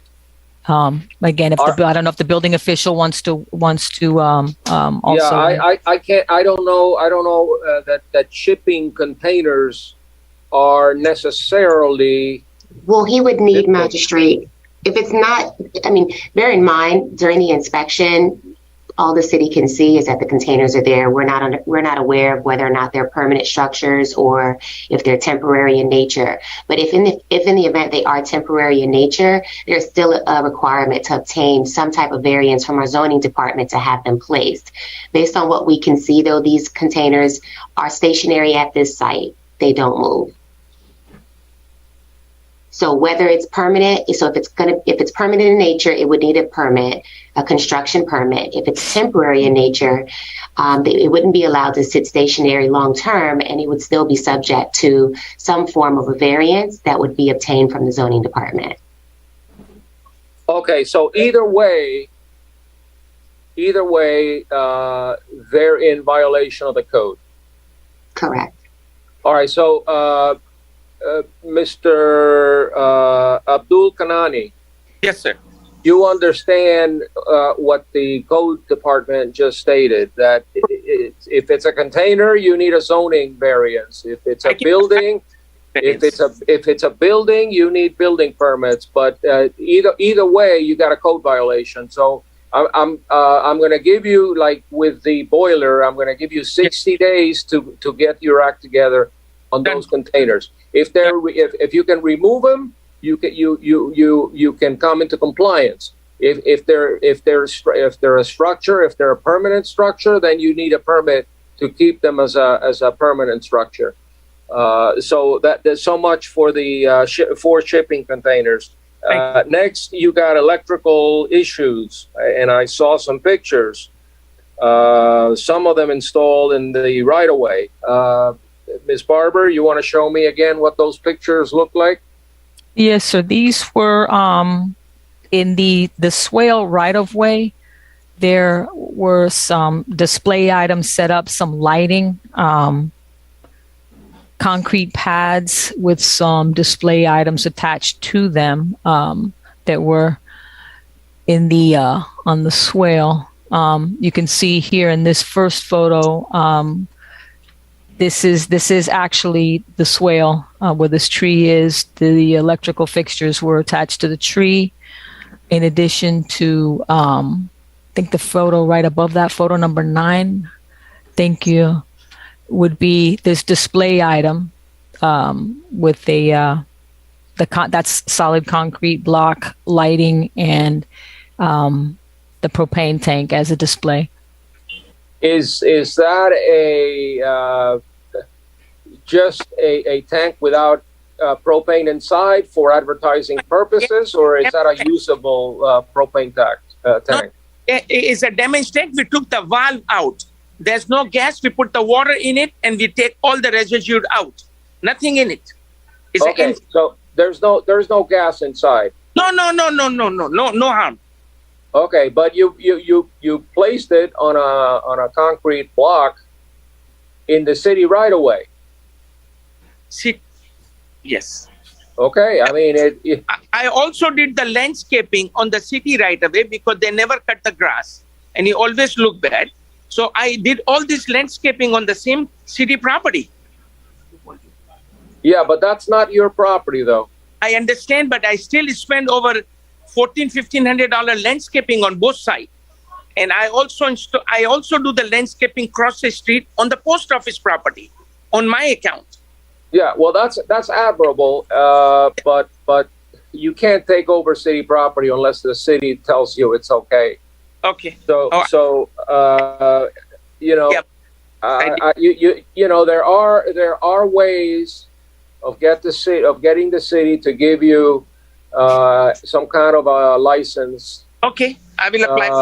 I would look into it, but if the city doesn't give you some kind of right to operate on the right of way, you're going to have to remove it and put it on your property. This is not acceptable. Okay, and is the electrical work that you talked about, Ms. Barber, is it defective? Does it require inspections? Was it done without a permit? What's going on with number 9? Everything that was done, the electrical work, the displays, everything, all of that was done without permits. I can't speak to whether or not it was there are any defects or the the quality of the work, but they do need permits to have. We'll need the building official to send out an electrical inspector, I guess, to take a look at it and see if there are any safety issues. But in any event, with it needs to be permitted. I will pull the permit, no problem. I will pull the All permit. right, okay. Yes, And I also apply for it, and we already moved the tanks and the concrete block. We already moved it, and we disconnect the electric already.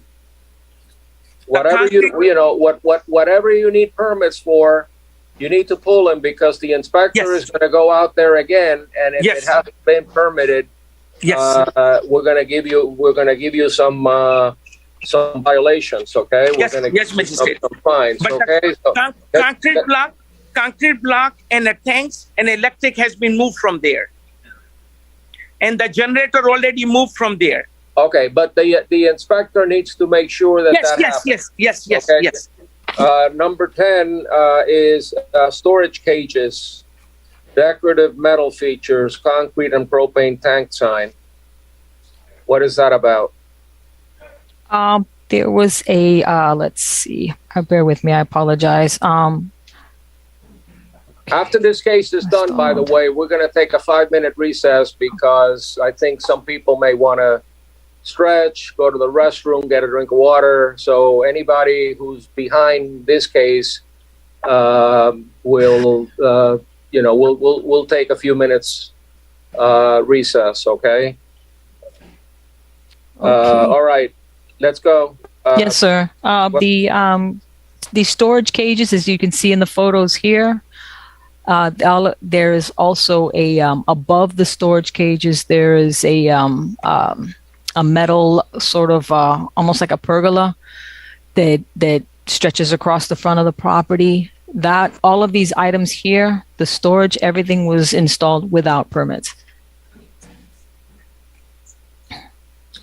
Mr. Owner, what were you thinking that you would be able to do all of this work in the city of North Miami without a permit? No, it was not that intention. It was not that intention. Well, I don't understand the thinking behind it, but in any event, you're going to need permits for that as well. I will go and get this is a portable also. I'm also going to go for a zoning variance for that.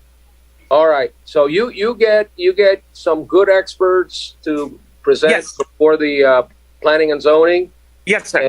And to get all your permits before before the building department. If there's any life safety issue, I will treat those separately than with some of the other permits. So identify for me anything that might be of a life safety issue. We'll have to do that a lot sooner. Let's do number 11, a concrete wall. Yes, sir.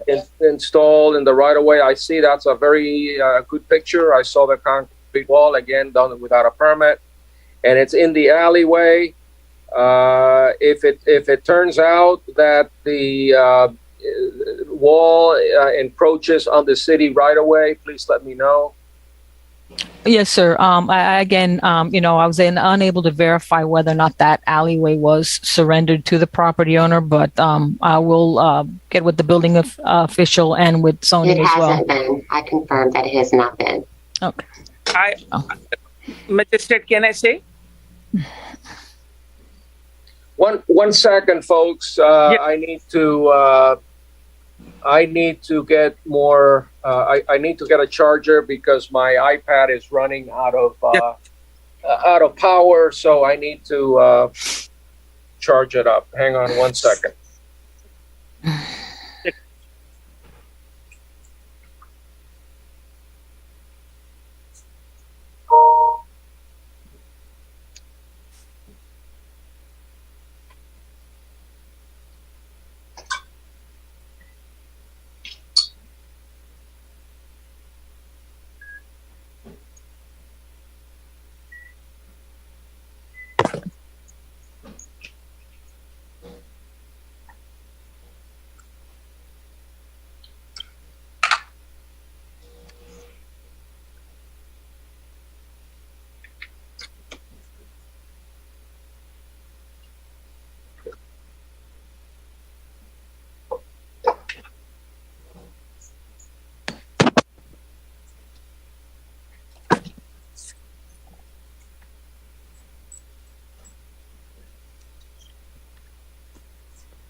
Okay, let's continue.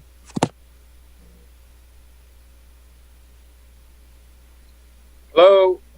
Aaron, you're on mute. Thank you. Item number 12 is for the dumpster. They're required to have a dumpster enclosure for the dumpster. Any dumpster that's visible from the public right of way is to be enclosed with permits. And as of the final recheck date, the dumpster had not been enclosed, and there are no permits on file to have that work done. Okay, that's the last one, number 12, right? Yes, sir.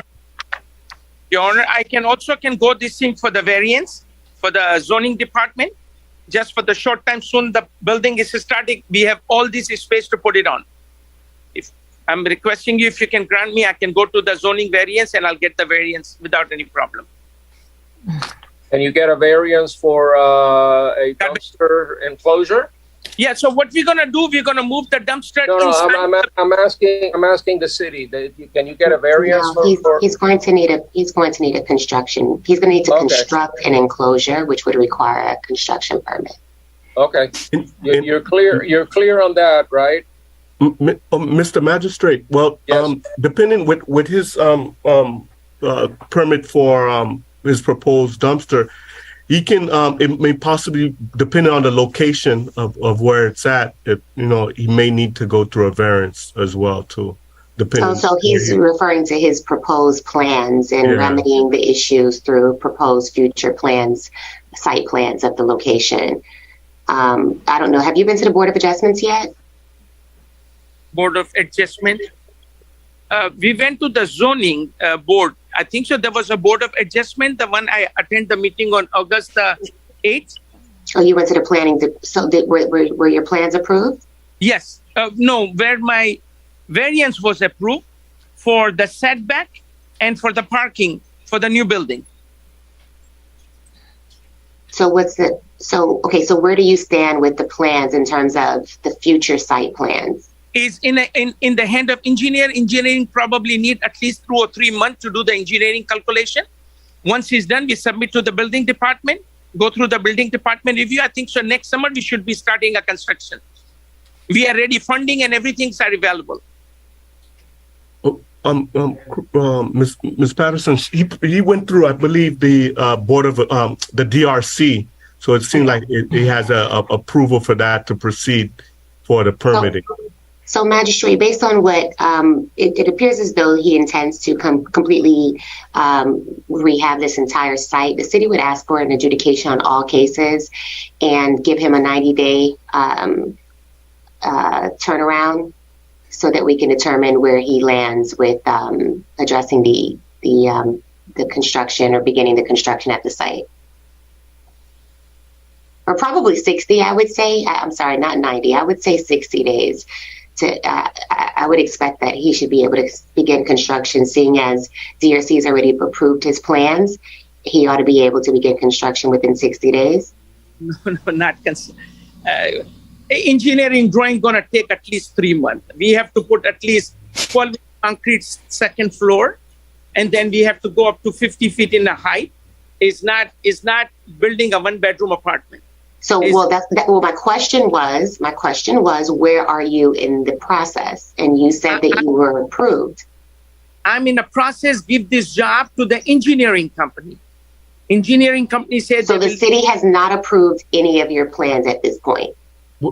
Zoning has been approved, the preliminary plan, the one we proposed them with our architect at a DRC meeting. They approved that one. And then we say yes, and now we're moving to the engineer, and engineer working on it. Engineer gonna give us this drawing. We submit it to the building for the final approval. Once the building will approve, then we'll get the permit to start. Once the permit there, we're good to go. Ms. Patterson, Mr. Manager, just to clarify, after he gets approved with the DRC, so he needs some time to get his drawings together in order to submit for permitting. So when he submits for his permit application, it goes through the review process. Yes. And if everything's approved, we can issue him the building permit, so that way he can start construction. So I would still move for 60 days for a revisit at this, revisit of this file. And the reason being is because although these cases were not presented as life safety issues, what abuts that alley are residential properties. And given the nature of the construction that was done, there is concern there, and we do want to ensure that the property owner does move forward with his plans as swiftly as possible. So I would ask Magistrate that we would adjudicate and allow 60 days, that we come back and see what progress has been made beyond the DRC approval. That'd be fine. Okay, when we were talking about the boiler, the property owner himself suggested 60 days. So this hearing is not about the overall construction of the whole project. This hearing today deals with very specific code violations. Yes. We're talking about a boiler. We're talking about a gas generator. Hang on one second. There's an enclosure on the roof, which may or may not be a life safety issue, depending upon what the building department finds. There are shipping containers, some electrical fixtures, storage cases, a concrete wall, which probably is in the right-of-way and needs a permit. We're not talking about building a 20-story building here, okay? We're talking about closing some code violations. Yes. And that's all. And we don't need to go through planning and zoning or the Board of Adjustment to close these violations. So what I'm going to do is I am going to adjudicate these violations, find the property owner guilty of the code violations, and I'm going to give you 60 days to either cure the violations, get rid of the violations. If you don't need to have a generator, if it's no longer there, then it's cured. If you need a permit for the wall or for the roof structure, get a permit or get rid of it. But I'm going to give you 60 days to do all of that. And then if you get into an unforeseen situation with one of the city boards or with a building official where something just cannot be done within 60 days, then you come back and you talk to me and we'll see where we are.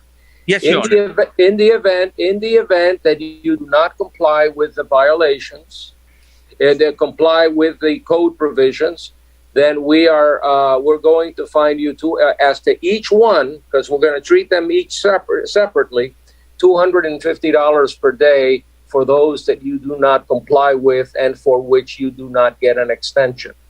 So I know that you're going to try to do your best to get everything worked perfectly. You're going to hire the right people. You're going to go to the right boards. You're going to move this along. I can see that it seems like a successful business to me from the pictures that I've seen.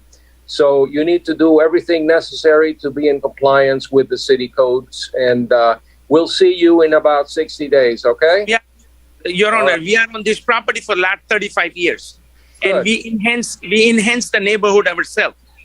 And when our building come, it will be a very good enhancement for our all neighborhood. We're working. And I encourage you to keep doing that, but I also encourage you that if you have code violations or if you're encroaching on city property, that you get the necessary permits, okay? Because we don't want to do anything illegal. To me, gas is just inherently unsafe. I've seen too many cases of gas explosions in my career, people dying because of gas explosions. No, that's nothing, Your Honor. There's nothing on the gas system. Gas is secure area. I have a master license. And my gas, if you want, I can walk through. Just give me, how you change the camera? No. I just, anytime I hear gas, I get, my hairs go up. I understand. Okay? So everything has to be done by the book. Yes. On propane gas, I've been inspected every 6 months by law of the state of Florida. 3 days ago, the state of Florida inspector came and checked all the lines again because they have to check all the things constantly. It's not only me. All the gas company get done this way. It's not only Abdul. All the gas company get 6 months, immediately come and inspector check everything, make sure nothing is bad. And we have to be 10 feet away from all the ignition system. So we have a ballot system on the outside. By code, the ballot should be 3 inches. I put 6 inches. In case somebody can want to try in, it won't get in. Okay, I hear you. I for safety, security, I go over and beyond myself. Excellent. All right. So because my life there, I live there too. Okay, I'll see you in 60 days. Okay. Yes, sir. All right. Your Honor, God bless you. And thank you so much. Thank you. All right. At this point, we're going to take a 5-minute break. Okay, 5-minute break. Recording stopped. I'm in a Zoom meeting.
Magistrate, are you ready?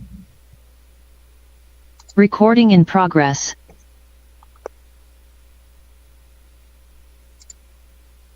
You would unmute, sir. All right. Can you hear me? Yes. All right. We're done with Abdul Kanani. Let's move on to the next case.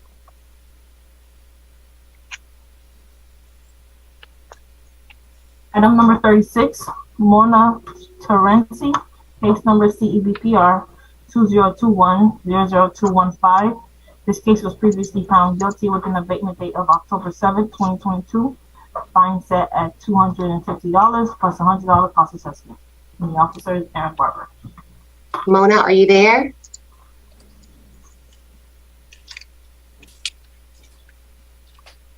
Mona, please, are you there? Again, just a reminder, when you hear your case called, please be prepared to join the meeting. Mona Terenzi, are you there? Last call, we're going to need to skip the case. All right. All right, we're going to proceed with item number 43, Olga Dovcher, case number CEBPR 2022-00426. The officer is Aaron Barber.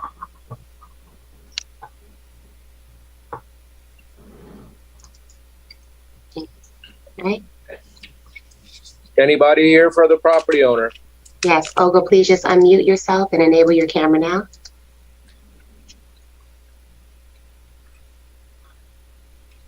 Please raise your right hand, ma'am. Are we on 23? 43. 43? Yes. Do you solemnly swear or affirm the testimony you're about to give in these proceedings shall be the truth, the whole truth, and nothing but the truth, so help you God? Please say I do. I do. State your full name, address, and relationship to the property. Olga Doctor, 530 Northwest 133rd Street, North Miami, Florida, 33168. I'm the property owner. Do you understand the nature of the code violation issued against your property? Yes.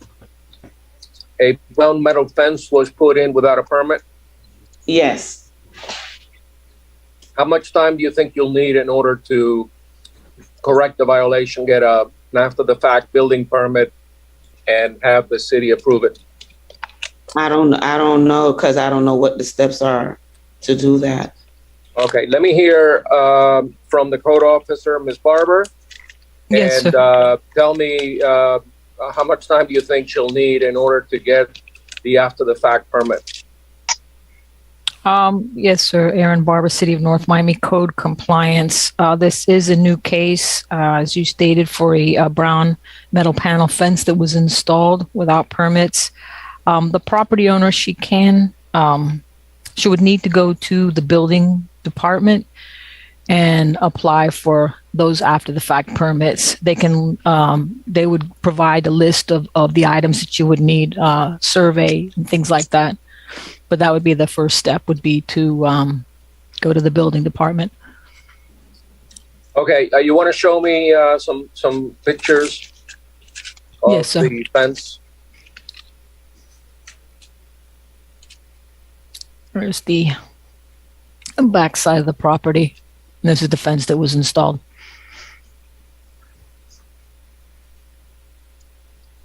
And what's to the left of the fence? Is that the city right away?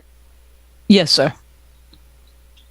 And to the right is the owner's property. Yes, sir. To the right, and in this particular photo, yeah, that's this is the property owner's the fence that was installed without the permits. Okay. Anything else you'd like to tell us, Olga? No, it's just that I wasn't aware that you needed a permit if you're just replacing something that already existed.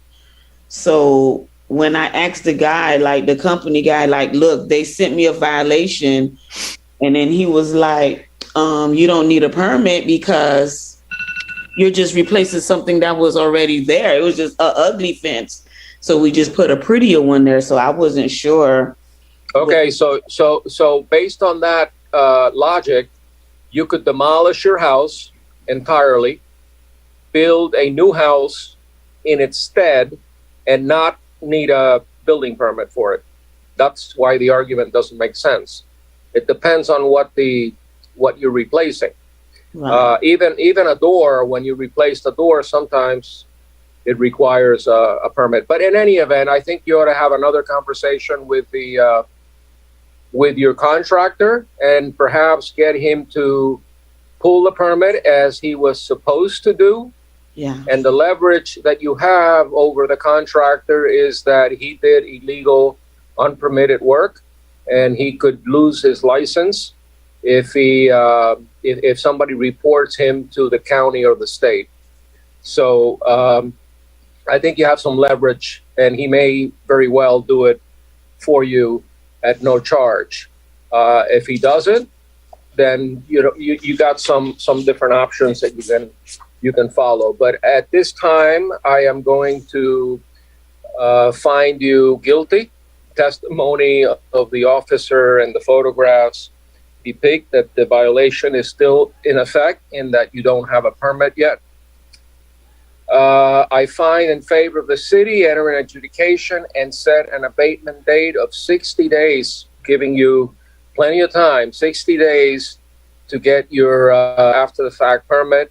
In the event of non-compliance, there will be a daily fine of $250 until the violation is abated. Okay, so you got 60 days to get it permitted. Okay. Okay, thank you. Thank you. Have a great day. Next case. Item number 47, Rosa Jean Romaine, case number CBPR 2022-00429, and the property owner is going to need a Haitian translator. I'm sorry. 47 is Rosa Jean Germain, but I don't see that name signed in. Christelle. Romaine. Christelle, I'm I sorry. believe, is here for the- Okay, Christelle.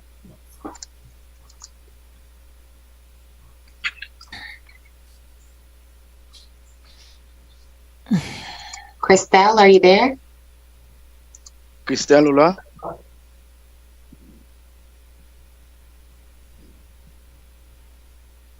Or anyone else on behalf of the owner. Okay, they acknowledged the invitation to join, so.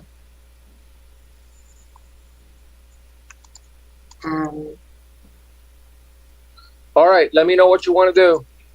Please raise She's your right here. hand. She's here. Levez mes doigts en l'air, s'il vous plaît. Oh, merci. Do you solemnly swear or affirm the testimony you're about to give in these proceedings shall be the truth, the whole truth, and nothing but the truth? So help you God, please say I do. Est-ce que jurez solennellement que tout ça, ou dit, tout témoignage ou bail pendant la procédure, ça, c'est la vérité, seulement vérité et rien d'autre que vérité, et que bon Dieu vienne nous en aide? Dis oui, si vous êtes d'accord? Oui. Yes. Please state your full name and address. Dis-moi tout nom avec adresse. Rosa Jean Romain. 540 Northwest 133rd Street. She said 540 Northwest 133rd. 540 North 133rd. Is it me or? No, I asked if it's 540 Northwest 133rd Street. Is that the correct address? Adresse c'est 540 Nord-Ouest 133e Street, pas vrai? Oui. Yes. Okay. What's your relationship to the property? Et qui relation à propriété ça? Oui, moi, M. Kaila. Yes, I'm the homeowner. Who's Rosa Jean Romaine? Et qui est-ce qui Rosa Jean Romain? C'est moi-même là, oui. Oh, that's me. I'm here. So, is Crystal her first name, or? It looks like Yes, she has someone else in the room with her, magistrate, so perhaps that's the other person's name or device. Okay, who's Rosa? I'm here. I'm here. You don't see me? So Who's the property owner is Rosa, and it looks like the other person there with her is Christelle. Is that right? L'autre monde qui est avec moi, c'est les Christelle, pas vrai? Oui, c'est Yes, my sous daughter. téléphone. And I'm using her phone. Okay. So let's get to business. The city has cited the property owner for enclosing a rear window cemented over it without permits. Do you understand the nature of the violations? Ok, donc on a commencé et dans ça qui mène nous là. Normalement, ville là mène on là parce que à cause de yon fenêtre que vous couvri et ou cémenté et on fenêtre pas derrière. Vous comprenez ça? Oui, je comprends. Yes, I understand. Do you understand you need a permit to enclose a window in the manner that it was done on your property? Et est-ce que vous comprenez que vous avez besoin d'un permis pour capable de boucher une fenêtre ou bien quelque chose soit fait dans la propriété? Je ne sais pas ça parce que son bon bois qui écrasé et ben là il est égal. Je ne sais pas si on les manger pour boucher, vous comprenez? Et quand je connais ben ça, je connais. Excusez-moi de ça parce que je connais, vous comprenez? Well, I didn't know anything about that. A trunk of a tree fell and broke the window, and I had to put that the enclosure. But I'm just learning about it now, and I apologize for that. All right. Let me hear from the code officer. M'bral quitter officier et règlement parler. Good afternoon, Aaron Barber, City of North Miami Code Compliance. As noticed, this initial inspection was in March of 2022. During a routine inspection, I did see that at the rear of the property that this window had been sealed up, or this opening had been sealed up. I checked our system and there were no permits for the work. And as of the final recheck date, there were no permits, October 7th. What kind of a permit would she need in order to come into compliance? She would need to get an after-the-fact permit from the building department for that sealing up that opening. Okay, I'd like the interpreter to explain to the property owner what she needs to do. Donc, c'est Aaron Barber, officier règlement, et qui t'a parlé et concernant inspection routine qui t'a faite en mars 2022, côté qu'on t'a remarqué et fenêtre là qui bouchée. Et moi, j'ai checké dans le système là, moi, ouais que pas gain permis, et dans la dernière inspection finale qui était faite le 7 octobre, et il est toujours pour qu'on ait gain permis. Donc, on y a qui sont besoin. Et pour ça, c'est ça les permis après et faire. Donc, pour ça, on a besoin d'aller dans le département et construction et puis pour capable d'appliquer pour un permis pour travailler, pour après travail là. Oh, mais si il va pas avoir une sanction et extension de quoi pour acheter fenêtre là, mais pour permis pour mettre. Oh, and so would they be able to give me an extension sometimes to get the permit and buy the window to place it? I'm going to give her a 60-day extension. Explain to her. Ma ba ou yon extension de 60 jours. Merci. Thank you. Okay, based on the unrebutted testimony of the city's code compliance officer, the photographs and the evidence presented depicting that the cited violation still exists, proper notice has been given. I find in favor of the city, enter an adjudication and set an abatement date of 60 days. In the event of non-compliance, there shall be a daily fine of $250 until the violation is abated. Eh bien, par rapport à tout témoignage et photos et évidence que vous montré là, Mwen jwen ke gen yon violasyon ki egziste e ke notifikasyon yo te ba ou, jan ke yo dwe fè sa. Donc, mwen ap fè jugement et bay yon période de 60 jours pour capable de régler le problème là et pour sortir permis.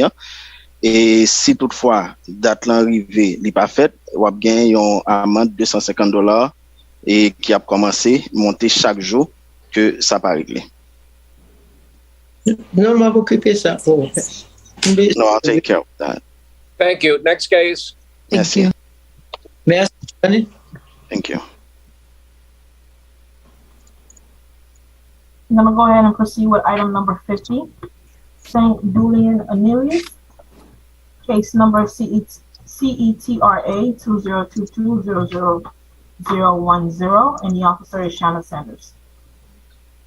I have Francois Anelius.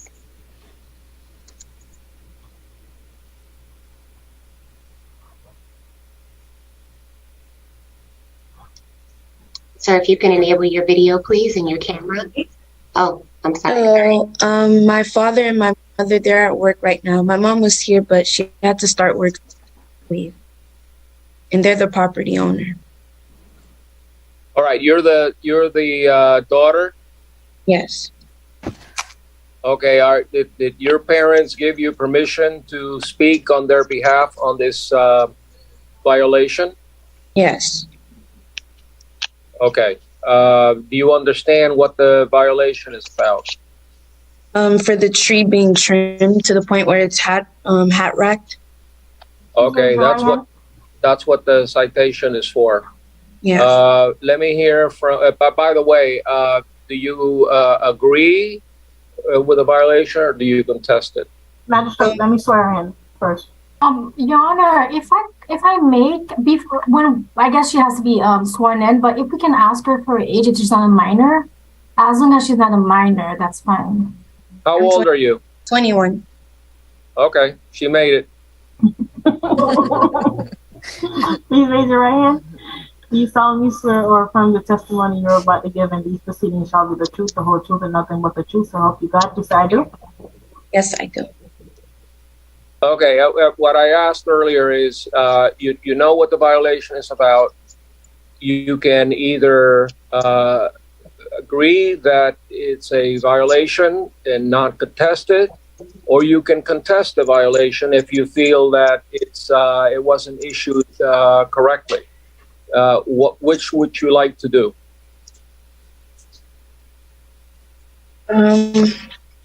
I'm not sure because I need to know. The tree kind of grew back, but I'm not sure if that's still considered a violation, the way the tree has grown back. Okay, I don't know either, so I'm going to ask the city, the prosecutor, the officer, and perhaps the arborist can convince me that there's a violation in place regarding the tree. There's a tree hacking ordinance which prohibits abusing trees. I think that's the language. Ms. City Attorney, if you want to weigh in on it, what does the code exactly say about tree hacking and abuse of trees? Maybe you can enlighten me on that, and then the code officer can explain by pictures or otherwise whether a violation exists.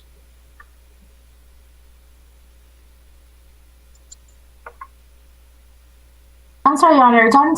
Were you addressing me? Well, yeah, I kind of want you to explain. I have the statute, the ordinance. What does the ordinance say about abuse of trees, so that we all are following the rights, the standard? Tree abuse is covered by Section 5-2309 of the code. Well, it's 29, sorry, Chapter 29. Chapter 29. Article 5. Right, Article 5, and it says removal of a tree requires a tree permit. It also talks about hacking and hatchback and abuse of trees, and I want to know whether that happened here And if it happened here, what does the property owner need to do in order to be in compliance with the code? Go ahead, Madam City Attorney. No, I'm saying I can review that language and let you know, but I'm not an arborist, so I can't really say if that happened in this situation, but I can definitely review the language of the code and see what are her options. Okay, while you do that, let me hear from the code officer as to whether or not there was a violation, and if so, why. Shanna Sanders, City of North Miami, Code Compliance Officer. On March 22nd, upon doing my normal inspections, I drove by the property, noticed what I was showing in the picture that was depicted a little while earlier, a tree that was what appeared to be hat racked. There was a large pile in the front of this, on the front swell area. That brought it to my attention. I knocked on the door, had a conversation with a young lady. I think she identified herself as the property owner's daughter. Long story short, she stated she did not know a permit was needed to trim the tree and or cut the tree. And we spoke about the violation in reference to the oversized pile. I myself am not an arborist, so I took photos, sent them to this company that usually handles tree situations, triage. Allison emailed me back 3 days later. I'm showing here on March 23rd, showing the trees that was presented in the pictures, as well as the foliage and things of that nature, that a permit must be obtained, and it was a violation. And reference to the type of tree that was cut, I believe she stated it was a black olive. On that same day, being the 25th, I revisited the property, knocked on the door, had a conversation. I believe it was this young lady who identified herself again as the property owner's daughter, explained to her that a permit needed to be obtained and or approval needed to be obtained from the city. She said she would speak to her parents, explain the situation. I've had a conversation with the property owner. A couple of times. It was a young gentleman who translated, because there was somewhat of a language barrier. Upon 3 or 4 different visits to the property, I was to the understanding that they understood that they needed to visit the city to obtain approval. Upon my reinspection date, once it was filled for the magistrate, yet again had a conversation with a woman who identified herself as the property owner, again explained that they need to visit the city. As of my last reinspection, no one has visited the city regarding this matter. I have contacted Allison on the reinspection date to see if anyone from this property contacted her. She did indeed state no, go ahead and proceed with the magistrate hearing. She did send an email, and I think I uploaded it. She stated that she would be out of the country. That's the only reason I didn't ask her to attend. But she stated she would be out of the company. But if need be, someone by the name of Christina could assist. But in short, several conversations have been had with the property, have definitely pointed them into the direction of visiting the city. But again, as of my last reinspection, no one has visited in or spoke to triage, Allison, anyone about abating this violation. You know, the code section clearly states, tree abuse, is a violation of already stated, section 29.5, 2309.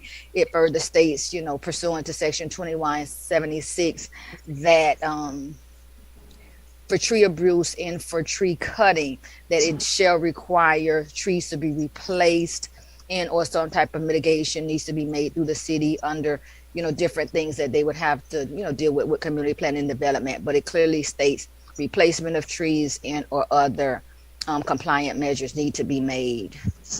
All right, show me pictures of the tree again. And as I do that, I just want to make 2 points of clarification. The officer is referencing Allison and triage. For clarification, she's referring to the contracted arborist. So that's one. And then the second thing is I wanted to clarify that the arborist confirmed that this is a black olive tree. I think that's probably the most relevant part of the testimony, is that this is a black olive tree, which is not exempt from the requirement with respect to mitigation rules.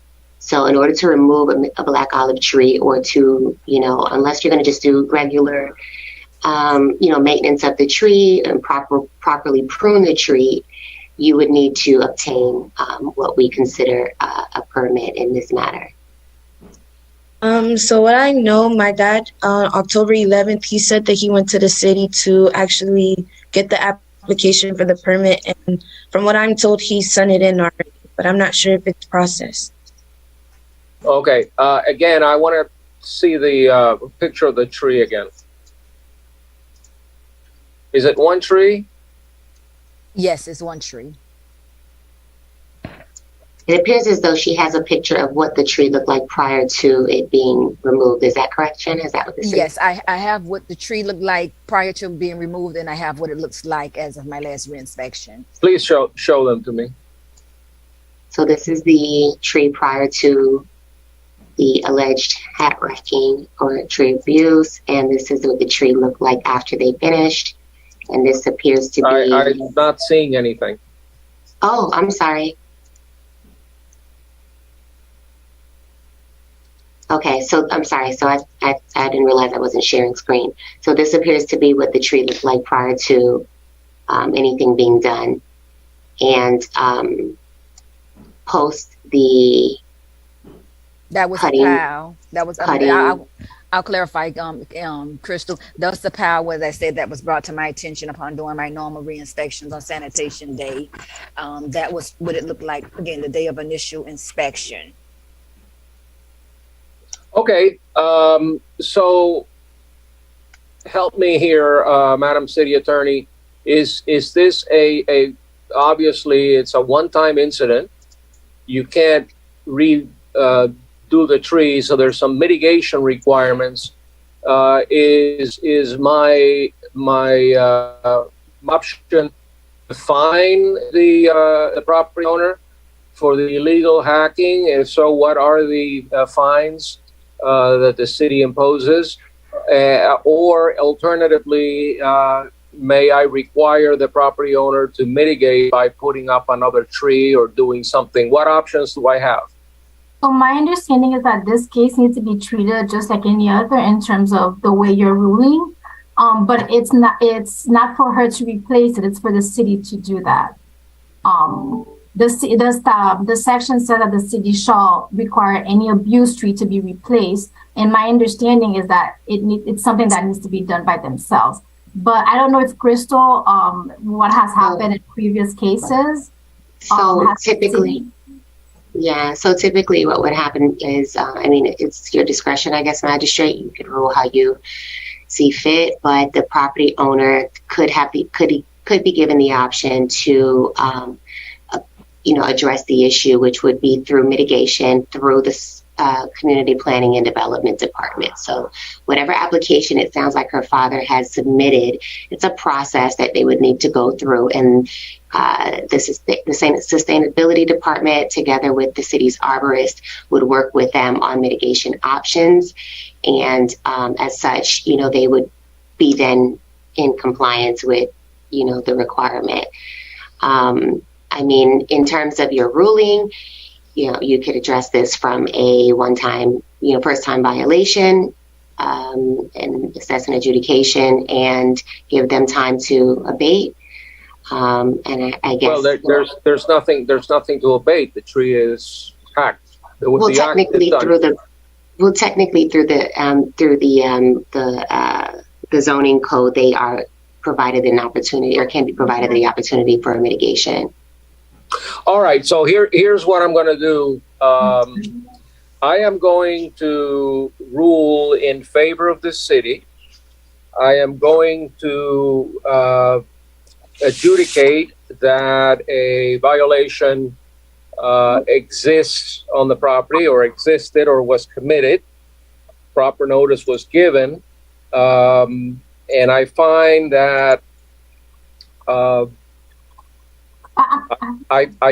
I'm going to fine you $250, okay? But the $250 fine shall be mitigated or dismissed in the event that you go through the mitigation process to the satisfaction of the city and you comply with whatever requirements the city deems appropriate and necessary in light of the circumstances of this case. So if you go through the process and you do as the city instructs you to do, then my fine of $250 will go away. Otherwise, the fine will be $250. Okay. So one of the things that you brought up is the tree being removed. My dad said he doesn't want to remove the tree and put something else there. So I think, yeah, we'll just go with the fine. Well, he wouldn't necessarily have that option. He needs to come into the city and he needs to have the conversation with the zoning department regarding the tree. He will need to do that because it can't stay the way that it is currently. So even if the trees, the leaves grew back, it's still considered hayride. Correct. Okay. Okay, so the city may impose an additional requirement, beyond the fine, if you don't comply with the mitigation process that the city has in place. So it's not just paying the fine and not going through the process. You have to go through the process, and they may require you to do more stuff with your landscaping. Okay. Okay. All right. Thank you. All right.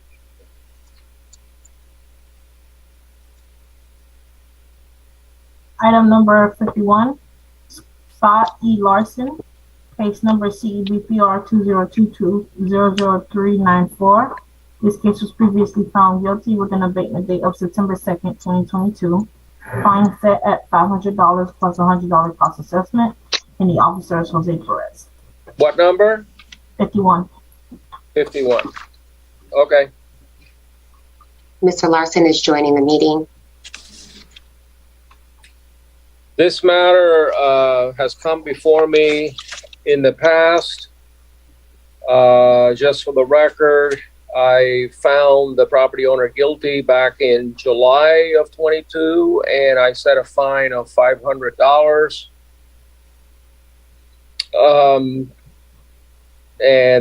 So it's coming back. The abatement date was September 2nd. We're in October. I want to know from the property owner, and I remember this case well. So, Mr. Property Owner, where are we? Sir, please raise your right hand. Do you solemnly swear or affirm the testimony you're about to give in these proceedings shall be the truth, the whole truth, and nothing but the truth, so help you God? Please say I do. Will do. Mr. Scott, what has happened since you were last before me in July of this year? Yeah, first I'd like to apologize. The person I had in front of this totally messed it up, as you can see. It was my understanding that all permits were applied for and 2 out of the 3 permits were approved. After talking to Officer Perez, he informed me that there was never a permit applied for at all. And then I investigated it further because I was told that all the permits were applied for and we were just waiting for approval. Once I came to the realization there was no permit, the original guy who was doing this, told me he was waiting to get the other permits approved, then go to the city for whatever reason. I just was made aware of this probably 3 weeks ago. At that point, got rid of him. I'm going to make sure this is done ASAP. I have a surveying company that's on it, an engineering company, redoing the permits and the applications. He had asked me if it would be possible to ask you to request a 90-day window to get it done. Whatever you can do, I'm just asking for a little extension, and I'll be sure that it gets done as soon as you give me a deadline. Which permits are we talking about? Because the last time you were having some trouble with Durham. Are we still at Durham? Right, we're reapplying to all three. There was a slight. They were using a map of the canal, which was from 1980. We did a physical survey and shooting of the distance of the canal, and there's a difference of 14 feet, which is considerable because in the original drawings, the measurements that were taken, it all has to do with the seawall, where they took the measurement from, and it's a matter of 1.5 feet. But if the total width of the canal is 94 feet rather than the 80 feet, what they are saying is on the map, then there's plenty. We're well under the 25% difference of the canal. So it all has to be redone. That's why he's asking for, or the new engineer is asking for time to put everything together and present it to Durham and also North Miami and the other permit that we needed to get done. All right, let me hear from Officer Perez. Officer Perez with the City of North Miami. Today we're hearing the case in regards to the property at 2080 South Hibiscus Drive. As previously mentioned, this case is in regards to a boat lift that was installed without permits. At this point in time, there are no permits on file with the city, as mentioned, and compliance has not been met. When was the original violation issued? The violation was open on March 14 of 2022. All right, show me the boat lift in question and the area that needs a permit. That'd be the latest picture that we took on October 10th. As you see, it's a very sturdy boat lift, very nicely built, however, it was just done without permits. All right, is this like a dock for a house or a building, or what is this? Is a residential single-family home. Yes. Okay. And then I see 2 jet skis. Is that part of the violation? No, you don't need a permit for a floating dock. Okay, but you do need a permit for the lift or for the pilings? The lift and pilings, those were all installed cohesive. Okay, and does that first go to Durham before it comes to the city? So typically, I've always advised this to every single resident I've spoken to. You could apply for both at the same time. They kind of go hand in hand because you do need separate approval from the city. The city has its own requirements and Durham has its own requirements. So as Mr. Scott advised, they applied with Durham. I'm not sure what the status is with Durham's end. However, with the city, nothing was ever applied for. Okay. Were you ever told by the property owner that permits had been applied for? We actually spoke with him, I believe it was 2 days ago, or maybe, it was probably 2 days ago. And he advised that permits had been applied for with Durham. When I explained to him that none of them were on file with the city, he appeared to be understanding at that point in time. So the city doesn't have any objections with granting an extension per se. Okay.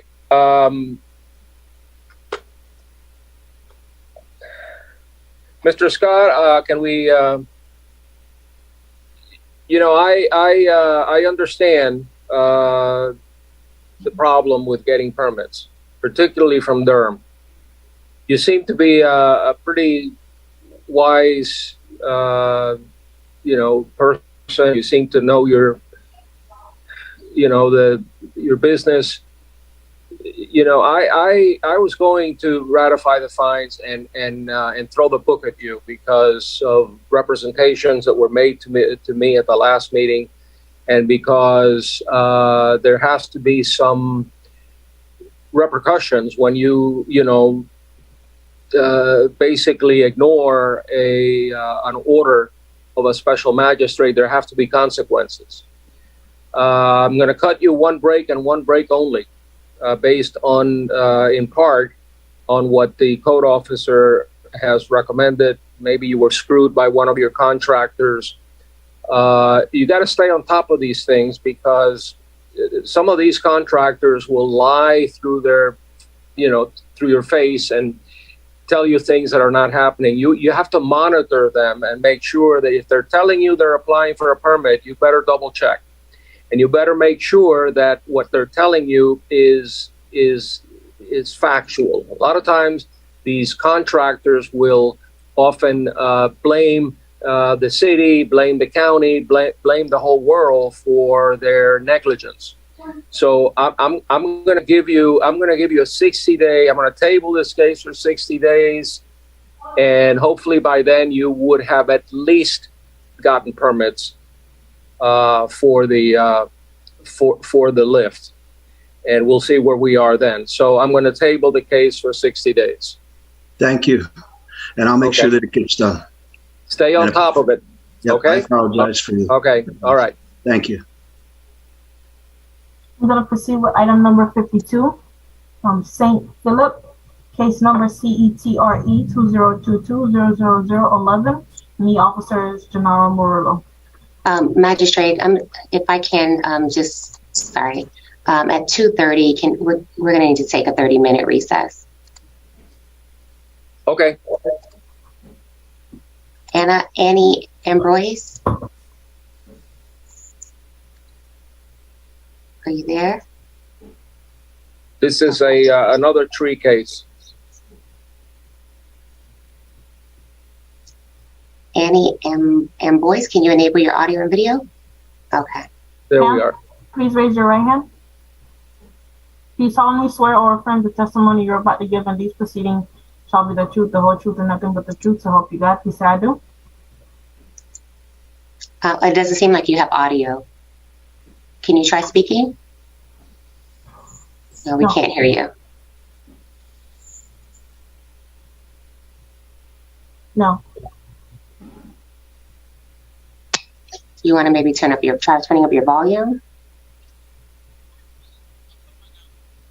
We hear you very low. Put the volume up.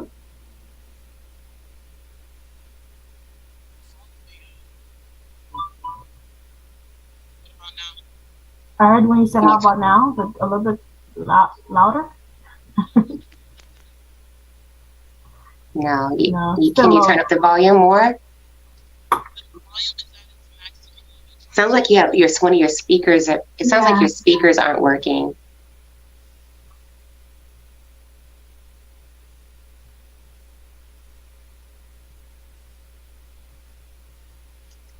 Or she could have her headphones plugged in.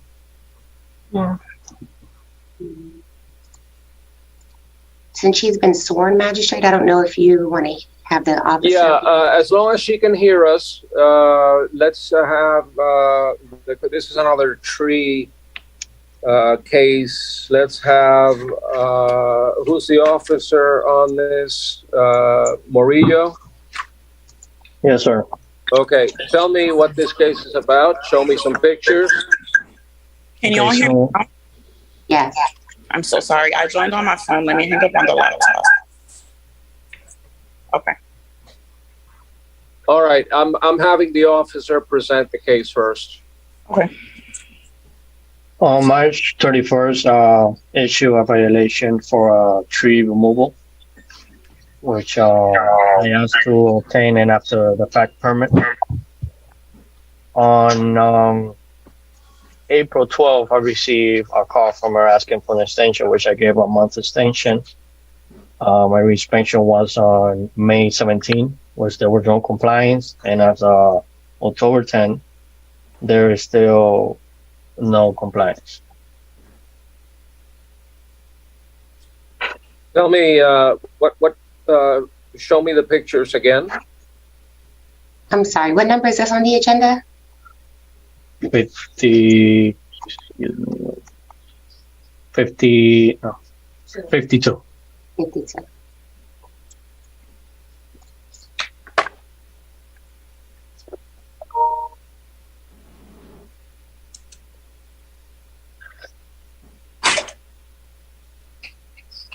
So, Gennaro, you want to describe the photos? Yes, you have another picture. Yeah, that one. Okay. So on May 4th, she was in contact with the tree expert, where she advised with 3 options to cure the violation. One of them was to plant 2 trees. Second option was pay $600 to the city to mitigation. And a third option, she has to plant 1 tree and pay the city $300, where she decided to go with option 1 to plant 2 trees. And as of today, she still hasn't been in compliance. She has or she hasn't? She hasn't.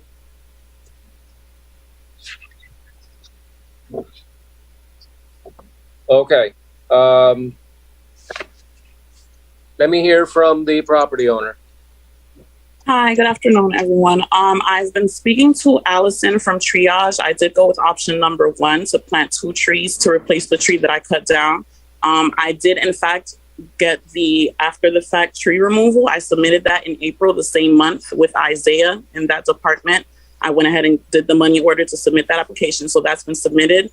I did plant the 2 trees as of October 4th. 2 native trees called Cocoa Plum have been planted and approved by Allison. I know she's currently out of the country. I did know that the reinspection by the code officer was supposed to be October 7th. I'm not sure if that was done, but the trees are there and planted.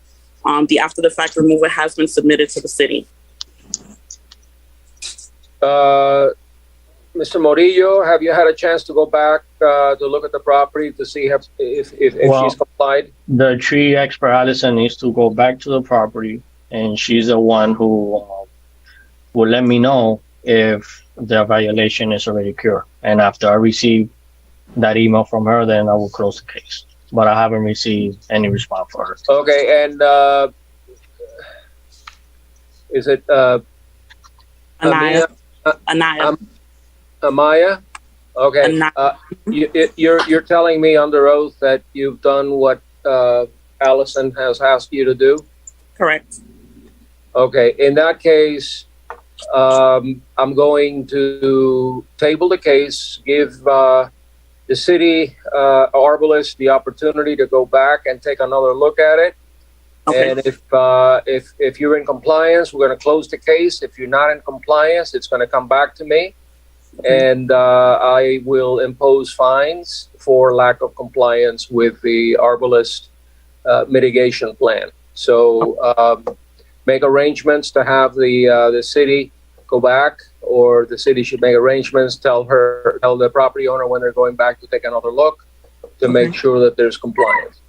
So, Magistrate, are you adjudicating on this case? I am adjudicating her guilty for having chopped down a tree. And as I did with the prior case, I am going to fine you $250, which fine will go away if there is full compliance with the mitigation process that the arborist put in place. Okay. But I do find you guilty. Okay, understood. Okay.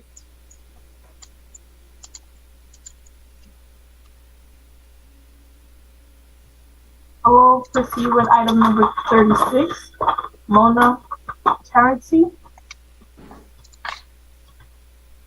Mona, are you there? Okay. And the officer is Aaron Barber.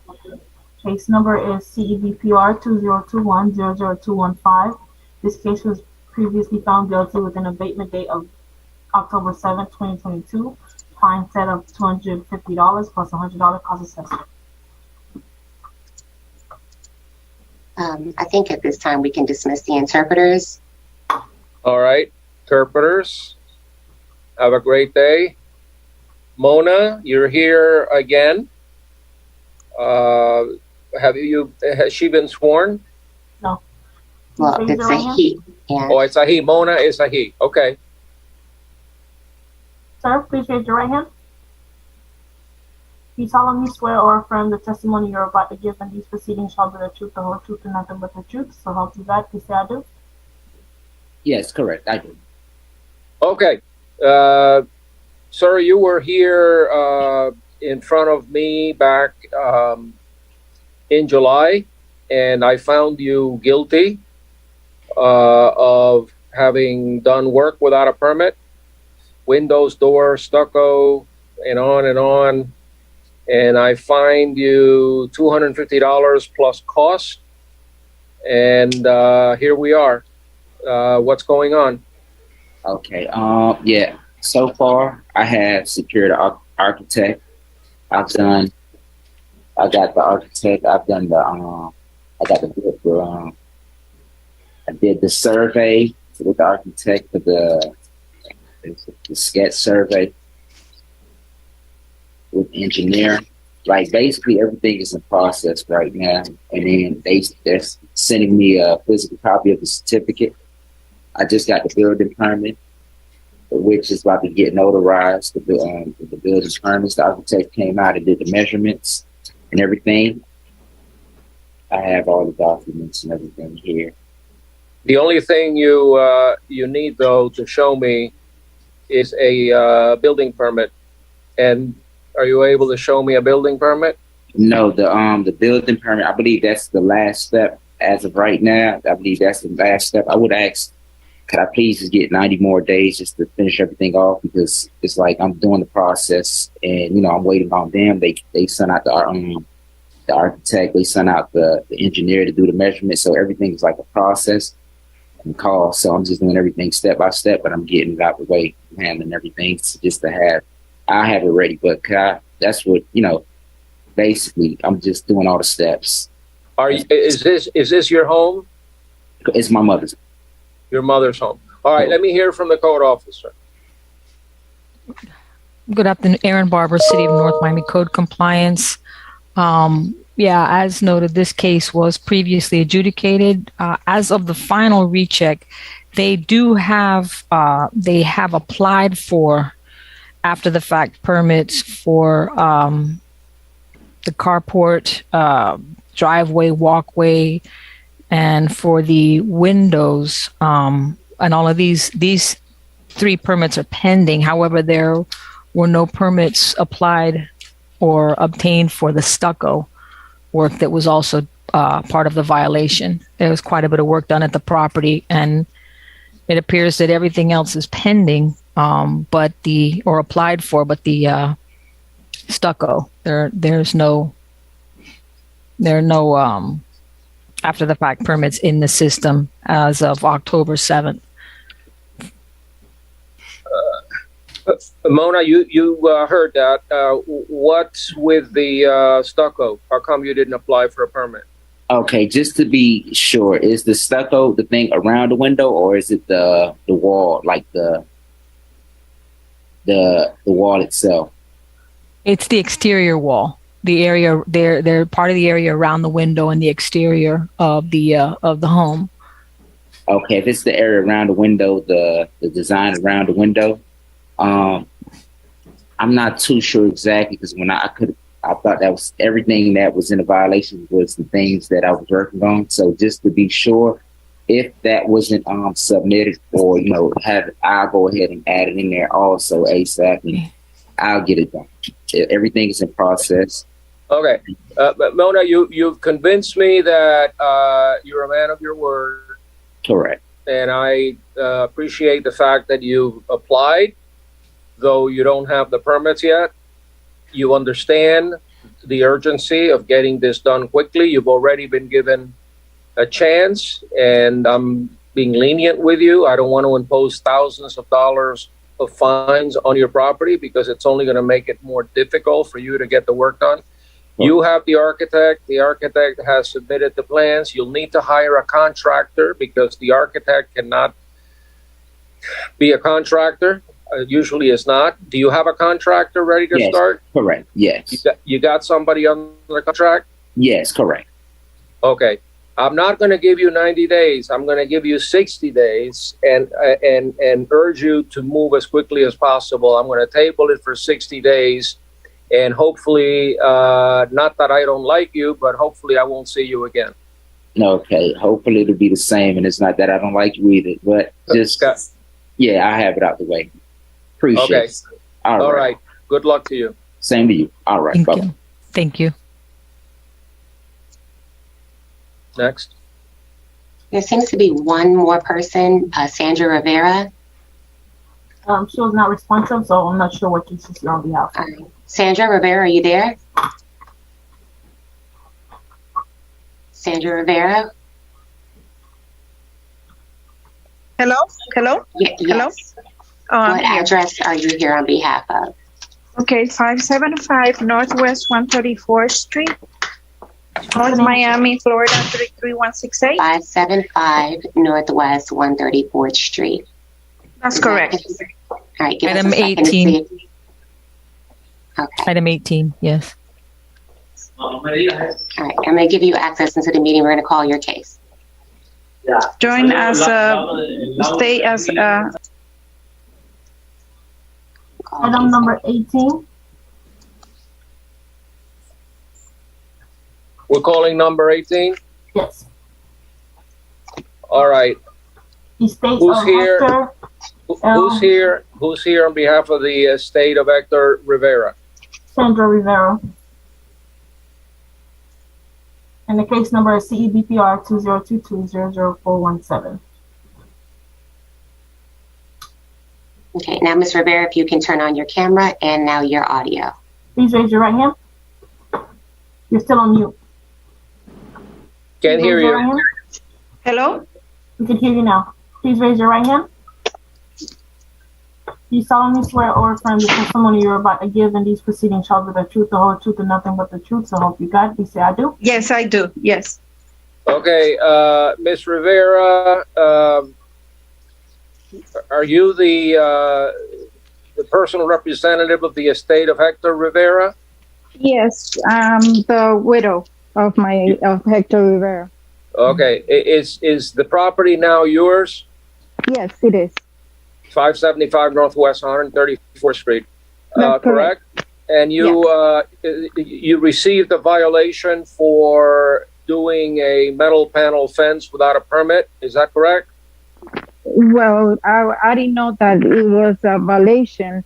I mean, though I put a fence, a gate, and then a little piece, like maybe 10 pieces, on the same fence that is already there. Okay, but the city cited you for doing that metal panel fence, as little as it may be. It Right. was done without a permit, right? I guess, yes. I mean, All right. my husband used to be the one dealing with all of that. Okay, but you don't have a permit for that fence. No, I don't. Okay. Do you know that you need to come to the city to get a permit and have it legalized, correct? If that's the case, yes, I don't mind doing that. I Okay. didn't know that because, like, the fence, the gate, there's a gate, and then there is a fence already there. So I didn't know that I needed to put something else. I mean, is it the gate that is wrong or the fence, the little piece of fence? Are you looking at the picture right now? Yes, I am. Okay, you see that little white area there on the right? Yes, that's the I gate. assu- That's the gate. I assume that that's what the city is talking about. Is that correct, city? Yes, it's actually that whole section of fence is not permitted. The gate itself and the portion that's stretching towards the backyard, it's not permitted. Okay, is the chain link fence properly permitted? I don't have that information. That fence is quite old. Okay, you're not citing the property owner for the chain link fence. No, sir. Just for the white privacy fence. Okay, ma'am, do you understand now what you're being cited for? For the gate. Right. Whatever you want to call it, it's that white structure. Right. It's the white structure on the picture. Yes. Okay, I'm going to give you 60 days to get it legalized. You need to talk to an architect, engineer, general contractor, come to the city and ask the city to look at plans, and then they need to go out and do an inspection. So I'll get in contact with somebody in the city. No, you need to hire somebody, unfortunately. You need to hire a licensed contractor, an engineer, an architect, and go through the permitting process. The building official who's on the call here, he can explain to you what needs to happen. Okay, so that you understand that. Mr. Building Official, can you, in 30 seconds, can you tell her what she needs to do? And Mr. Magistrate, I was going to add something else. I took a look at the photos when Officer Barber have them posted. I noticed that the section of gate, the finished side is facing in. So with that, in that instance, she's going to need a variance as well, because normally with the fences, the finished side has to face out. But I saw a section where the finished side facing in, so she's going to need some additional things with the permit. Well, can she reinstall the fence such that it opens towards the outside instead of towards the inside? She can try because I know there's that existing fence that's there, the existing chain link fence. So she can once she gets apply for the permit, she can and she has the permit in her possession. She can try to rotate the slats on the other side so that to avoid going to a variance. But okay, yeah. All right. So, ma'am, if you have any questions, the building department can answer them. But I would start by hiring a design professional to do whatever the city asks to be done in order to legalize the fence. So, based on the testimony of the city's code compliance officer, the photographs and other evidence presented reflecting that the property has been out of compliance, I find in favor of the city, enter an adjudication and set a compliance date of 60 days. In the event of non-compliance, it will be a daily fine of $250 until the violation is abated.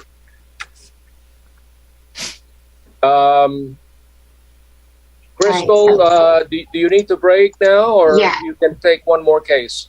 No, well, at this time, there's no one else here on behalf of any of the cases. So we've got about 30 cases left on the agenda, and none of them are represented. So, yeah, we need to take a 30-minute break and resume at 3 o'clock, if that's okay. Okay, so we stand adjourned for 30 minutes until 3 o'clock. And then we will deal with the cases that are remaining in the agenda. Thank you. Recording stopped.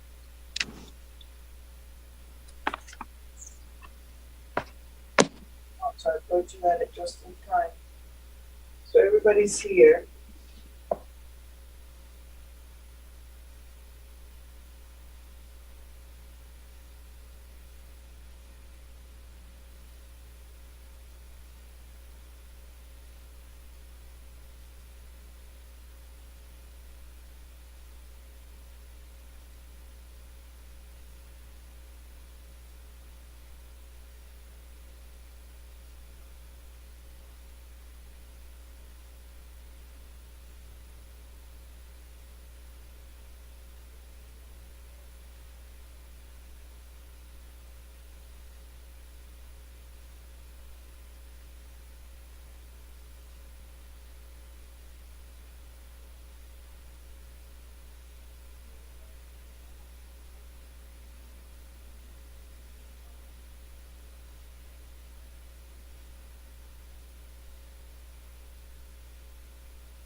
Warren? Okay.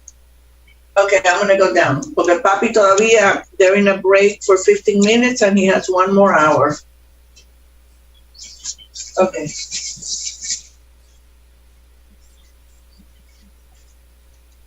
All right, they want me to go down. I'm gonna get dressed now. Sí, get dressed para ya cuando acabe. You can wear the leather jacket with cualquier pullover y un pair of jeans. Yeah, I'm gonna go like this. Magistrate, you're not on mute. Okay. Thank you. Is the computer working? Yeah.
Hi, Magistrate, are you ready?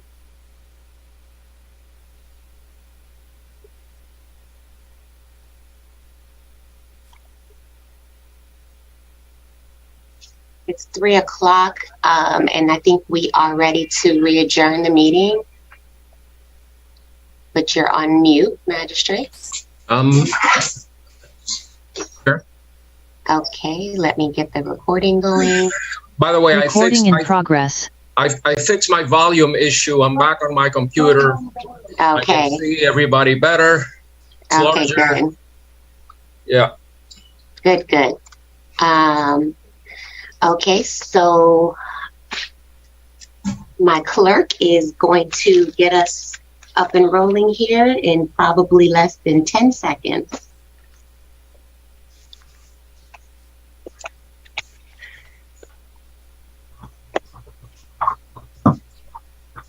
All right,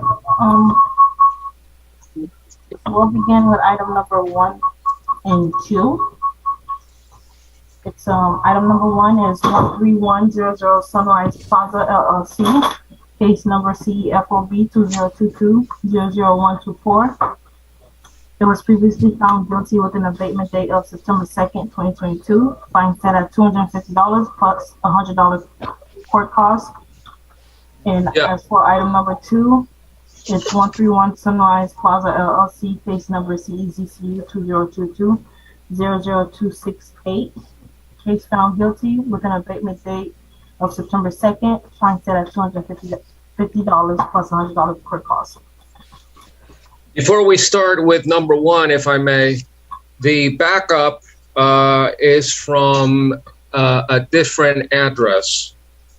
So I was not able to see the backup for number 1 because it reflects an address of 12133 Apartments LLC, which is different from 13100 Sunrise Plaza. Did anybody catch that? It doesn't look like I caught that one.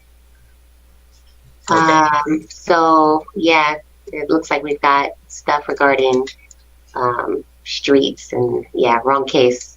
So I guess clerk, let's just table the matter for 30 days. And No problem. Are we tabling both of them, Crystal? I mean, Well, they kind of go hand in hand. So Yeah, well, the second one is fine. And if there's no objection from the property owner, we can go ahead and hear 1 and 2 if it's... well, we're just 2 because one is not properly entered into the system. Okay, So- so let's do 2 then. Okay, Shanna Sanders, City of North Miami Code Compliance Officer. The second case, if I'm correct, is for 131 Sunset Plaza for the certificate of use, CEZCU 2022-00268. As of my last reinspection on the 10th of October, I'm sorry, I have the 8th. I'm sorry, the 8th of October. The certificate of use has not been obtained, nor has an application been submitted to the city, so compliance has not been met. I am showing proper service was given. I posted the property. Actually, I showed that I hand delivered it. I hand delivered the notice to appear on the 23rd of September. Reinspected, and again, no violation has been, the violation has not been abated at this time. Okay, who's here on behalf of the property owner? I believe none of these people are here for these next 30 cases or so, Crystal stated. No one's here. Okay, it looks like Special Magistrate Suarez Rivas issued an order on August of 2022. There is nobody here on behalf of the property owner, so I am going to ratify the fines. Looks like the president is someone by the name of Salande Sanfleur, either the owner of the business or the owner of the property, but I'm going to fine that based on the testimony of the city's code compliance officer, which is unrebutted, the photographs and other evidence presented that the property has been out of compliance since the abatement date of September 2nd, 2022. I find in favor of the city, ratify the fines accrued to date in the amount of $250 per day, plus the cost in the amount of $100. The fines shall continue to run on a daily basis until there is compliance. All right. I have Leopold Manuel that signed into the meeting. It looks like he has a case on the agenda, item number 28. If we can call that item, looks like he just joined. All right, let's call item 28. Oh, that's you, Aaron. Item number 28, Leopold Manuel, case number CRCV 2022-00186, and the officer is Aaron Barber. Anybody on behalf of the owner wishes to introduce himself or herself? I'm here. Can you enable your video, please, sir?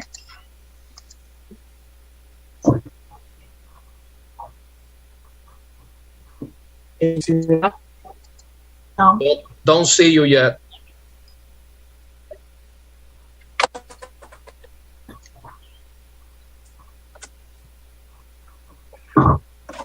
A second. This is better. What about now?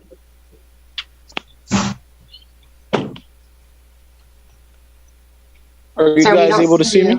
No, we can't see you.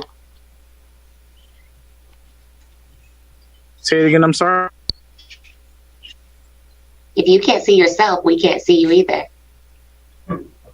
I can see myself. I don't know if where I'm at, the signal is not strong enough. Well, we won't be able to hear your case, sir, if we can't see you. Can I get a different date, or is that possible? Are you using a cell phone? I mean, you're here. We're taking the time to give you an opportunity to hear your case. Can you try to get your camera enabled? The camera is enabled.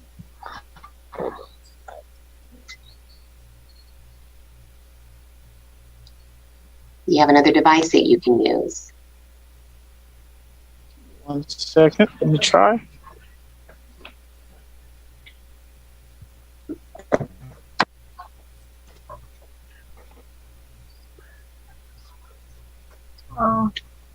Thank you for your patience. In the meantime, do you want to move on with another case and have them? Yeah, sir, once you've got your camera situated, we'll get back to you. Perfect, thank you. We'll proceed with item number 4, 315 Northeast 122 LLC, case number CEPAR 2022-0003, and the officer is Shannon Sanders. Shannon Sanders, City of North Miami Co-Compliance Officer. This is a new case for a residential property that was painted a color that's outside of our color palette. It was originally cited July 27th, whereas doing my normal inspections, I noticed a house that was colored, that was painted black. Per our city ordinance, I'm not sure if that's approved color or not. So I had a conversation with the property owner as well as the manager who was at the property at that time, replacing the windows. I pointed him into the direction of community planning and development as well as building department to obtain the proper approval for the color palette. He stated that he would visit the city upon my reinspection of the property when I went to post it more so. I had another conversation with the gentleman when I hand delivered him the letter. He again stated he would visit the city to obtain the proper approvals upon my last inspection on October 7th. I am showing that compliance has not been met. The property still remains black in color, and no approval has been obtained for painting it that color. I am showing that proper service was given. I posted the property as well as I started to post the property, but then the gentleman opened the door, so I hand delivered it on the 23rd of October. Of September. I am showing certified mailing was also mailed out by the code coordinator on the 27th. So again, proper service has been given. Did you know the name of the gentleman that you spoke with? I could look at my files because I noted it I noted it down in my other another violation that I was speaking to him in reference to, so I can look very quick to see what his name was. Well, see if this name rings a bell, because he's listed in Sunbiz as the manager, Christopher Powell. Let me look really quick at my pending files. Just want to make sure that we got his attention at least.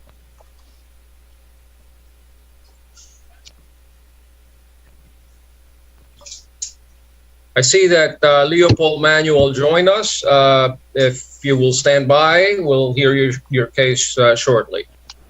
And I am showing that his name, he said he identified himself as Christopher. I didn't get the name of the last, of his last name, but yeah, we were speaking about a building violation, a separate one that he had at another magistrate hearing. And then again, we spoke about this.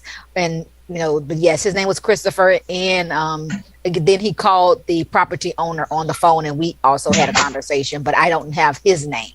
He just identified himself as the property owner. All right. Nobody. So you've confirmed with zoning that the color is not in the color. It's not an approved color in the city.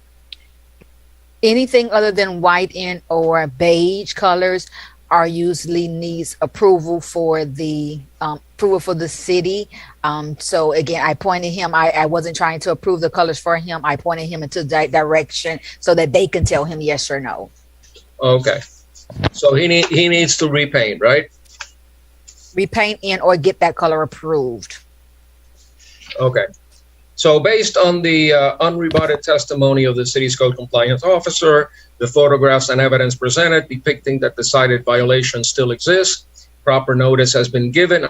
I find in favor of the city, enter an adjudication and set an abatement date of 30 days. In the event of non-compliance, there shall be a daily fine of $250 until the violation is abated.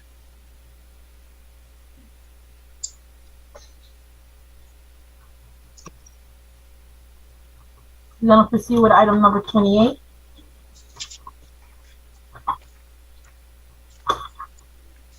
Which is Leopold Manuel, case number CRCB 2022-00186, and the officer is Aaron Barber. All right. Have we sworn him in? Nope. Sir, can you please raise your right hand? Manuel? Yes, I'm here. Please raise your right hand. I did. It's not showing. I'm not sure if your connection is. Your image is frozen. That's better. Perfect. You solemnly swear or affirm the testimony you're about to give in these proceedings shall be the truth, the whole truth, and nothing but the truth, so help you God, please I do. All right. All right. The witness is sworn. Tell us who you are and who are you here on behalf of? My name is Leopold Manuel. I'm here on behalf of myself, the property owner. At 511 Northwest 133rd Street? Yes, it is. You're here because the city issued a violation due to the existence of cargo trailers stored on the property, and you don't have a variance for cargo trailers, assuming one could be obtained. How do you plead? What is your? Do you contest it, or do you have anything to say regarding the violation? So the cargo trailer, I don't live at the property. It's a rental property. I did not know about the violation, so I just reached out to my tenant and told him to make sure that's gone. If you could give me by the weekend, the officer Aaron can come back out and reinspect that. It will be removed. Are they gone now? I just found out about this just now, so that's why I'm gonna make sure it's gone by this weekend. All right. I'm not going to find you today, but I'm going to find that the property is not in compliance based on the testimony of the code officer. And I have seen the photographs and the evidence presented in the file. I find that the violation still exists. Notice has been given to the owner. I find in favor of the city, enter an adjudication and set a compliance date of 30 days. You got 30 days to get rid of that cargo trailer or trailers and or get a variance. In the event of non-compliance, there shall be a daily fine of $250 until the violation is abated. So, sir, if you can get your tenant to remove those cargo trailers, there will be no fine. Case will be closed.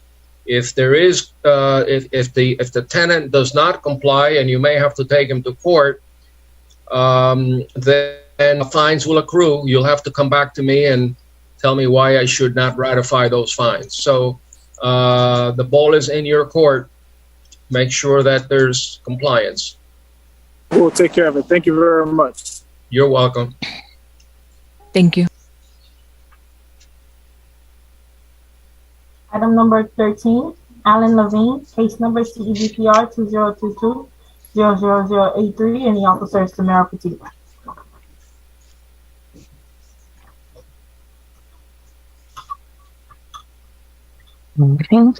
Good afternoon. It's Tamara. My name is Tamara Petit, co-compliance officer with North Miami. This case is being heard for the first time.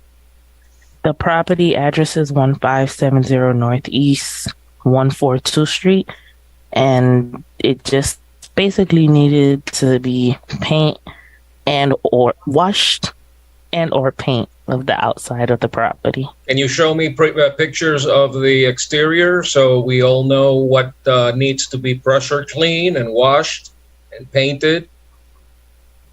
Is there are there people living there? So this lady did come like a few days and stated that it was her property. I'm not sure if she actually lives inside of the house, but she said it was her property. Okay, you didn't see anybody inside? No. Okay, I noted that an extension was previously given to the property owner. Was that by you?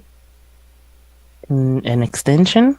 I saw that an extension had been given to the property owner by staff. I don't know that it was you, but apparently the property owner did ask for an extension at some point.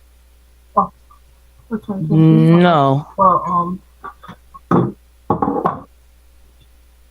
No? No. Okay. All right. I'm convinced that the violation exists based on your testimony and the photographs presented. I find in favor of the city, enter an adjudication and set a compliance date of 30 days. In the event of non-compliance, there'll be a daily fine of $250 until the violation is abated. Okay, thank you.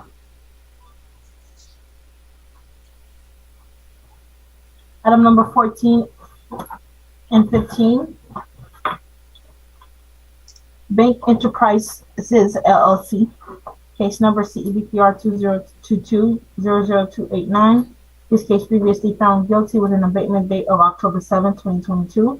Fine set at $250 plus $100 cost assessment. And as far as item number 13, it's case number CEPFY 2022-00155. And the officer is Aaron Barber. All right. Sorry. Show me some pictures. Aaron Barber, City of North Miami Code Compliance. As noted, this first case, item number 14 for 12885 Northwest 16th Avenue, previously adjudicated, building without a permit. when I originally found this violation. This was back in January of 2022. It appeared that they were doing electrical work, plumbing work, and some interior work. There were no permits on file at the time, and as of the final recheck date of October 7th, there were still no permits on file, no compliance, and notice was mailed, certified, and posted. And there's a stop work order issued by the building department, correct? There was at the time, yes, sir. Is it still in effect? I believe so. I've been by the property many times and I haven't seen anybody out there working on it. Well, I suppose at some point a decision will have to be made whether to take this to the Unsafe Structures Board or not. It can't remain in that condition forever.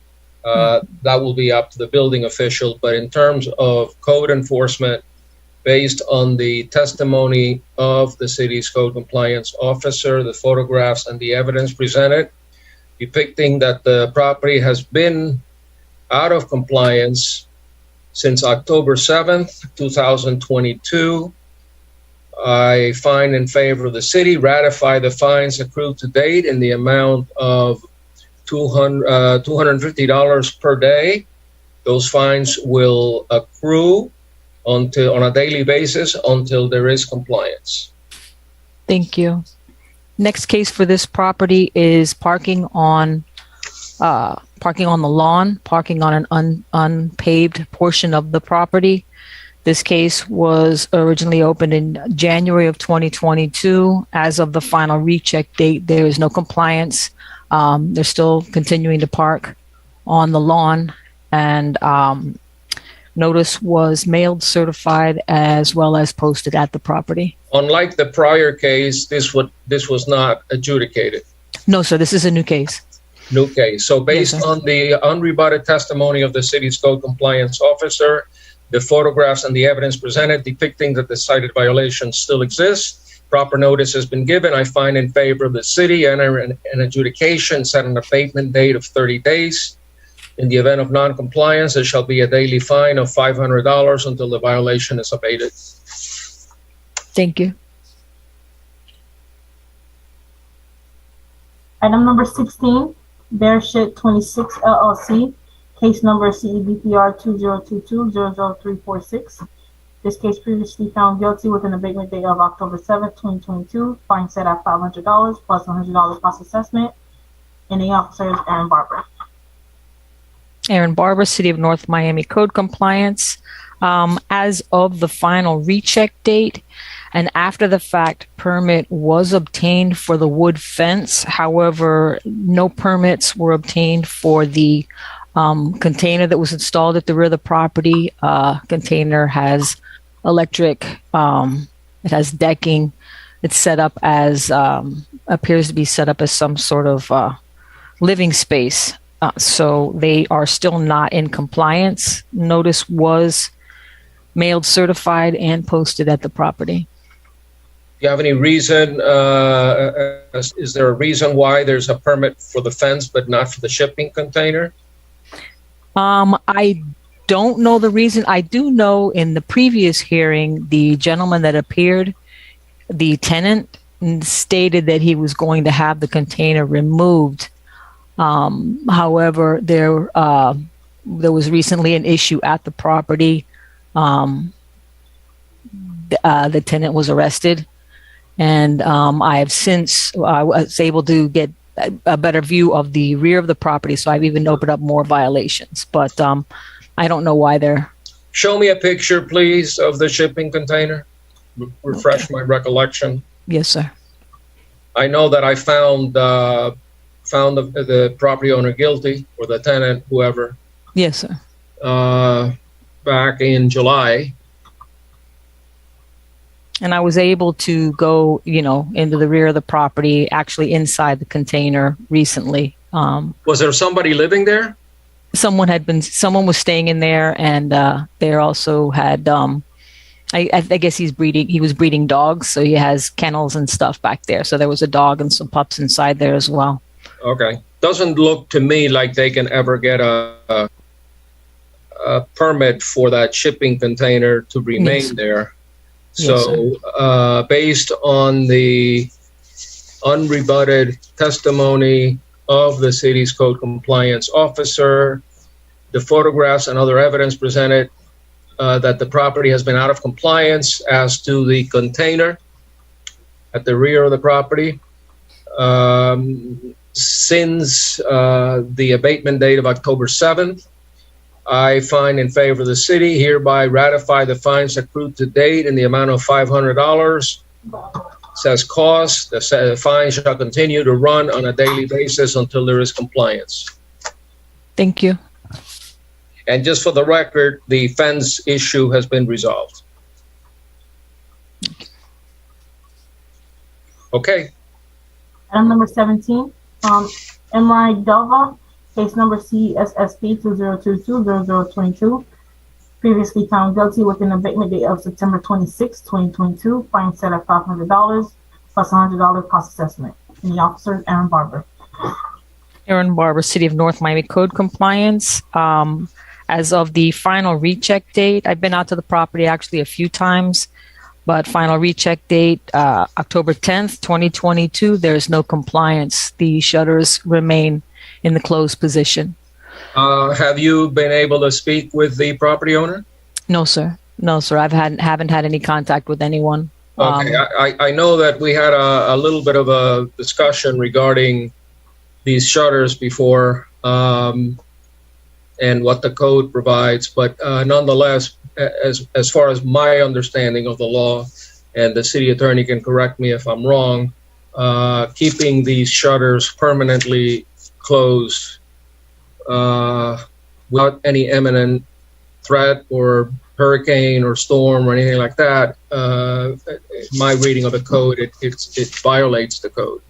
So based on the unrebutted testimony of the city's code compliance officer, the photographs and other evidence presented reflecting that the property is still out of compliance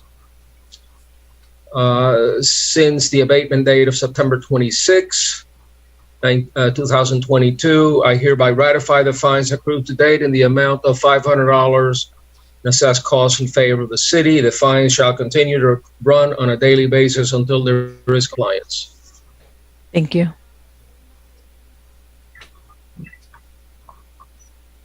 Item number 23, Harry Boyton Bean and wife Orita, whatever, my apologies, but case number CEBPR 2022-00398, and the officer is Aaron Barber. Barber?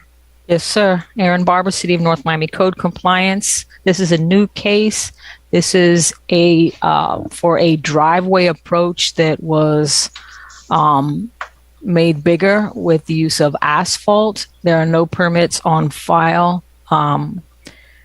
The violation was noted back March of 2022. Notice was mailed to the property certified. And as of October 7th, 2022, there has been no compliance. There are no applications made and no contact. Can you get a permit to build on the city right away? Build an asphalt driveway? I don't believe that the asphalt would be permitted the way that it's used here. But I know I have seen permits issued for if someone puts in a new driveway and they also include the approach, they can get a permit for the approach. But I don't imagine that that particular asphalt approach would be approved. Okay, based on the unrebutted testimony of the city's code compliance officer, the photographs and the evidence presented depicting that the cited violation still exists, that proper notice has been given, I find in favor of the city, enter an adjudication and set a compliance date of 30 days. In the event of non-compliance, there shall be a daily fine of $500 until the violation is abated. Thank you. Item number 24, Isaac Raz, case number CEBPR 2022-00494. This case was previously found guilty with an abatement date of September 2nd, 2022. Fine set at $500 plus $100 cost assessment. And the officer is Jose Perez. All right, just show me that nice, beautiful picture of the excavator next to the front of the house. There you go. That condition has not been remedied. Officer Perez, are you around? My apologies, I was in the restroom. Officer Perez of the City of North Miami, today we're hearing the case. What number was this one? Sorry. It's item 24. 24. Isaac, yes. Officer Perez with the City of North Miami. Today we're hearing the case in regards to the property at 2095 Keystone Boulevard. This case is in regards to the excavation that was going on, as well as the driveway and paving that they were going to do at the property. However, they have not obtained the permits yet. It was denied by zoning due to setback rules, right? As mentioned by the clerk, it was previously adjudicated, and the property owner has not done what they needed to do in order to obtain said permits or revisions to the plans or work to meet the setback requirements by zoning. So at this point in time, the city is requesting that the fines adjudicated due to the lack of concern from the property owner. All right, I'm going to ratify the fines based on the fact that I've found this property owner guilty back in July with an abatement date of September 2nd and a fine set of $500 plus cost. So based on the testimony of the city's code compliance officer and the photographs and evidence reviewed, reflecting that the property has been out of compliance since at least the abatement date of September 2nd, I find in favor of the city, ratify the fines accrued to date in the amount of $500 plus costs, plus a cost assessment. And these fines shall continue to run on a daily basis until there is compliance. I guess the neighbors must be outraged that this type of work was done illegally. So I think a message has to be sent to the owner that this is not acceptable. Anyway, let's move on.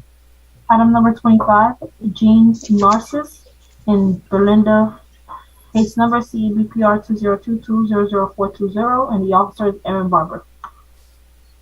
Aaron Barber. Yes, Aaron Barber, City of North Miami Code Compliance. This is a new case for a white metal privacy panel fence installed without permits. This case was opened back on March 16th of 2022. And as of the final recheck date of October 7th, 2022, there's been no compliance. No applications have been made. Notice has been mailed, certified, and posted. Okay.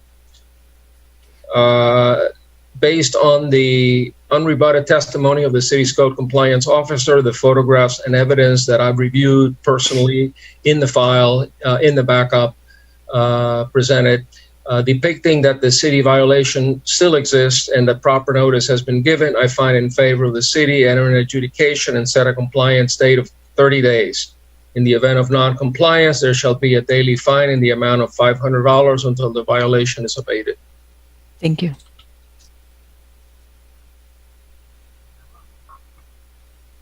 Item number 26, Josu Ventura, case number CE ODS 2022-00117, and the officer is Tamara Petit.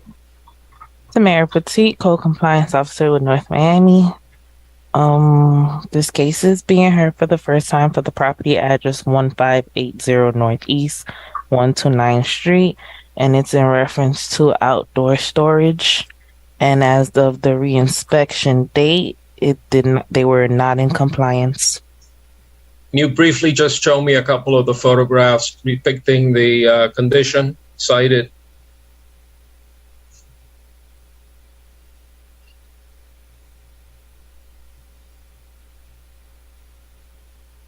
I think I saw worse.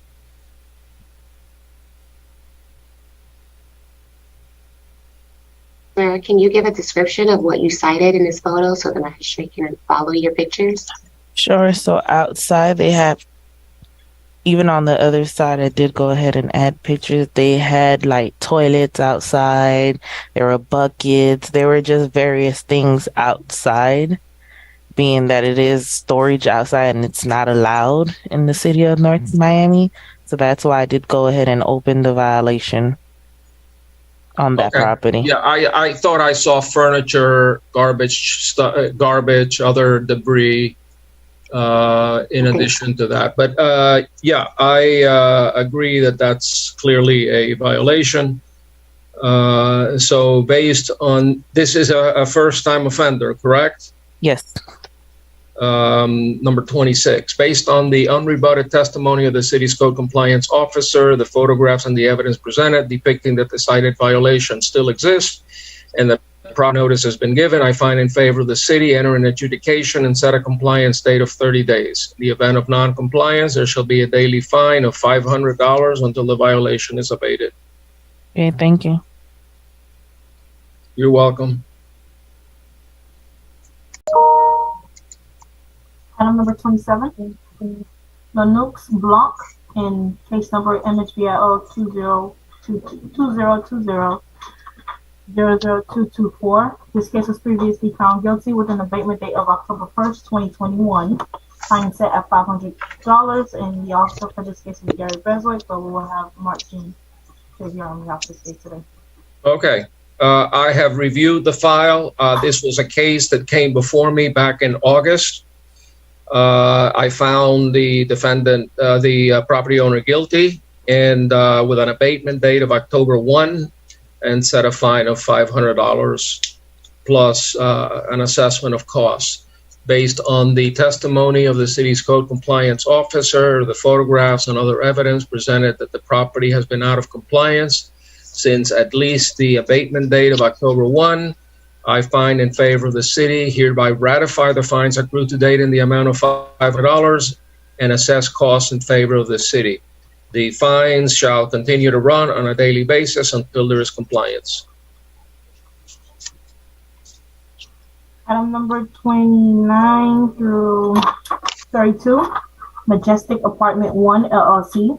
The officer is Jose Perez. For item number 29, case number MHVIO 2022-002212, and item number 30, case number MHVIO 2022-000215. Item number 31, case number MHVIO 2022-000229, and item number 32, case number MHVIO 2022-000227.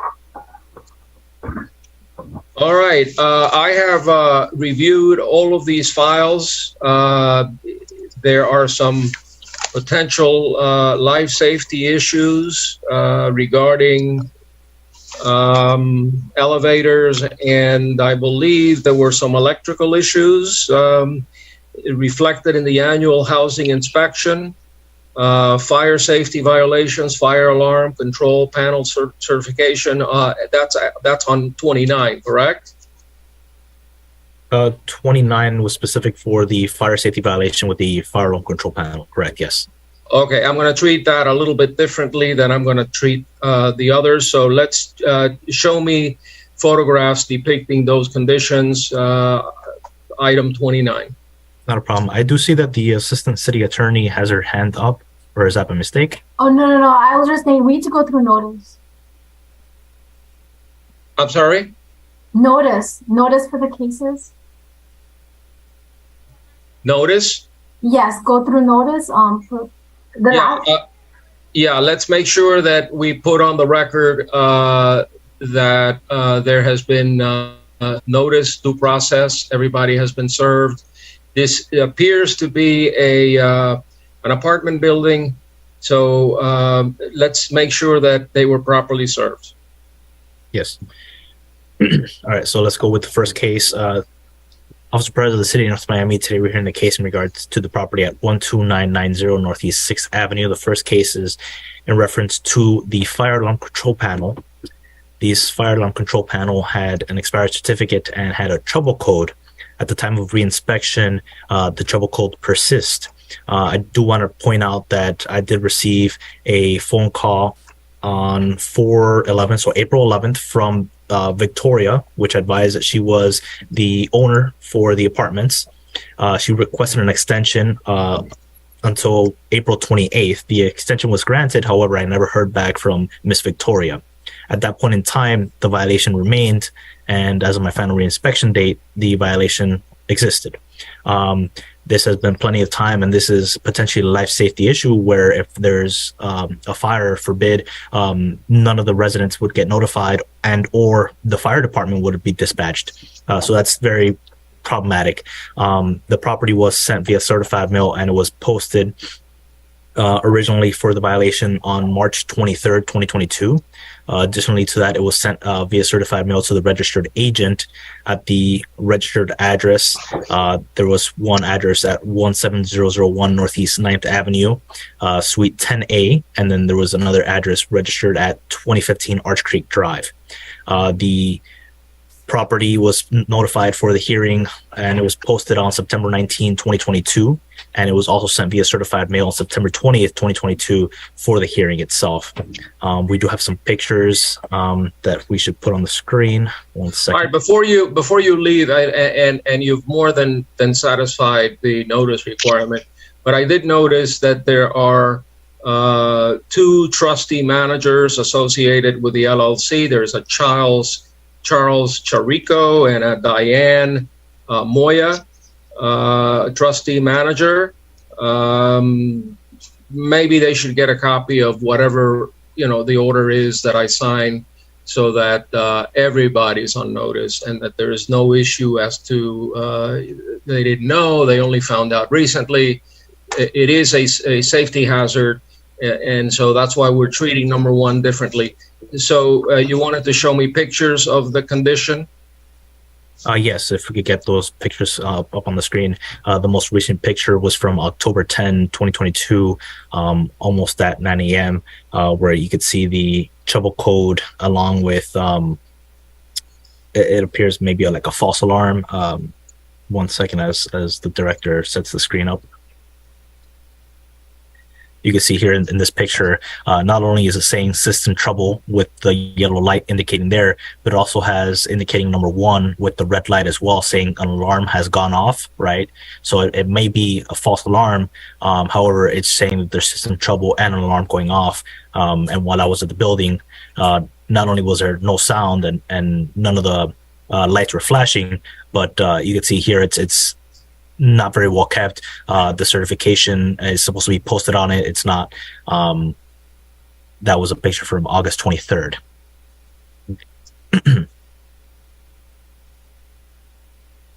Okay, and you did indicate earlier that you had granted an extension to a Victoria until April the 28th, correct? That is correct, yes. Victoria C. Cerricho. I don't want to butcher her name, but it has the same last name as the registered agents.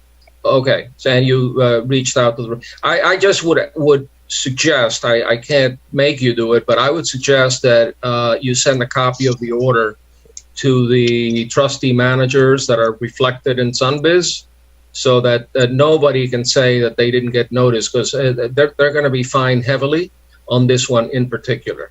So without further ado, I'm going to, and again, this is a first time we hear this case. So I want to be clear that based on the testimony of the city's code compliance officer, the photographs and evidence presented depicting that the cited violations still exist, I deem these to be life safety issues with a potential threat to tenants and the public. I find in favor of the city, enter an adjudication and set a compliance date of 30 days. In the event of non-compliance, there shall be a daily fine of $1,000 until the violation is abated. So let's do 30 now. That's the elevator. Okay, so for number 30, same property address. This one is in regard to the certificate for the elevator itself, which is expired. Same criteria as the last one. The property was noticed back in March 2022, March 23rd to be specific. Again, the contact was made with the Miss Victoria Cicero, who called on 411. She was made aware of all the violations. She was given an extension until April 28th, which she requested that day specifically, at which point in time, not only did she not comply, but here we are October 10th for the reinspection, and compliance is still not met. We have a picture of that certification, but the certificate expired on July 31st of 2021. So well over a year now that it's expired. The property was serviced with the same criteria as the last property, where it was sent together. So it was sent on the same days, and it was posted on the same days.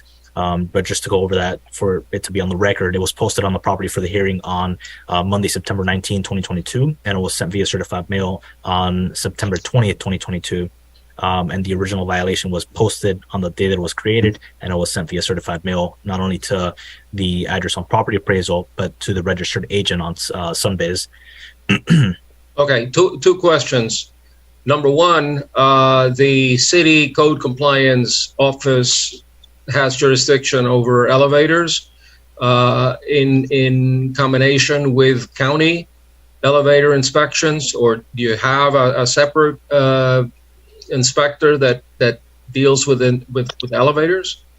We don't necessarily deal with the elevators. We more so require the certificate, right? So the county has their own inspection, and they have to meet the criteria from the county. However, we make sure that the certificate is up to date. So under Chapter 5-28, which is pretty much the maintenance of dwellings and dwelling units, it has a specific section that's for the supplied amenities, which would be an elevator, for example. And since it's not up to date with the county, it is not considered to be to standard. Okay, I don't know why the county hasn't caught up on that violation, but is the elevator working? Is it functional? It was functional. It was functional. It was just expired. Okay.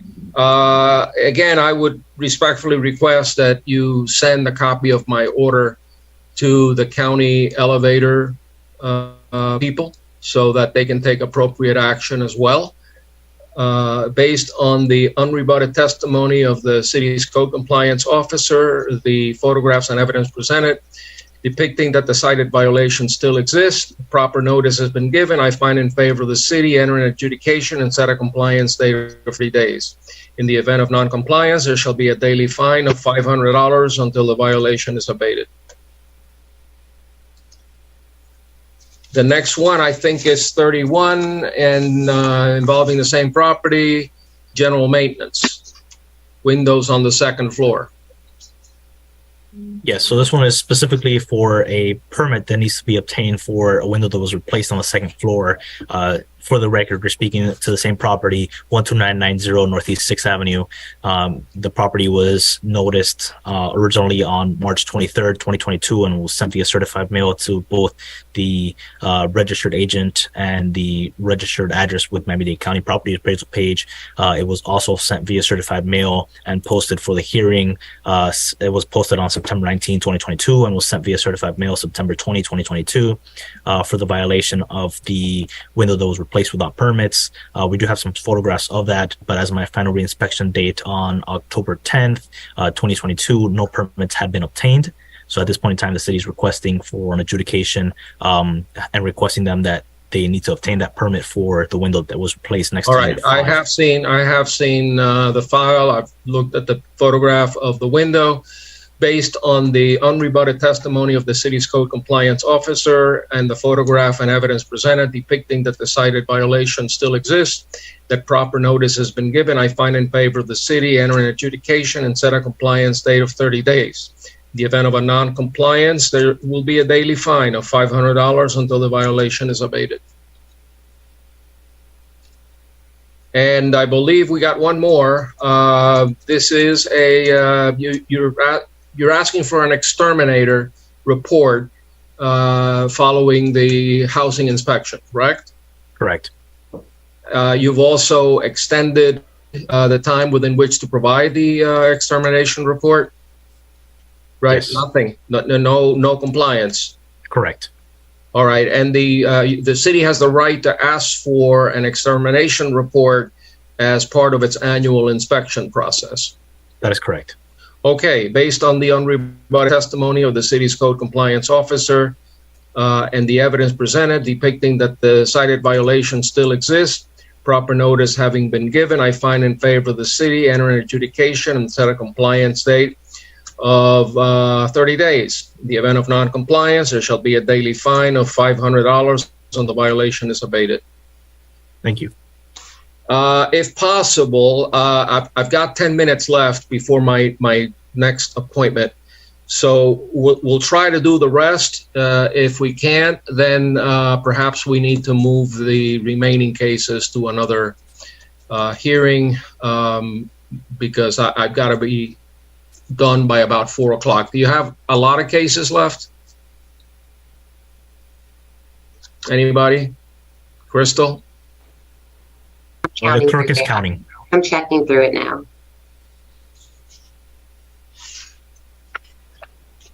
Looks like about maybe less than 10. All right, I think we can do it. Let's go. Item number 37, Moraneres Gordet, case number CDBPR 2022-00427, and the officer is Aaron Barber. Aaron Barber, City of North Miami Code Compliance. This is a new case. This case was opened March 16th of 2022 for a brown metal panel fence installed without permits. As of the final recheck date of October 7th, 2022, there have been no applications made, no permits. Notice was mailed certified and posted at the property. That's the metal panel fence that we're talking about? Yes, okay. sir. You've served the property owner in accordance with Florida law? Certified mail, yes, sir, and the property has also been posted.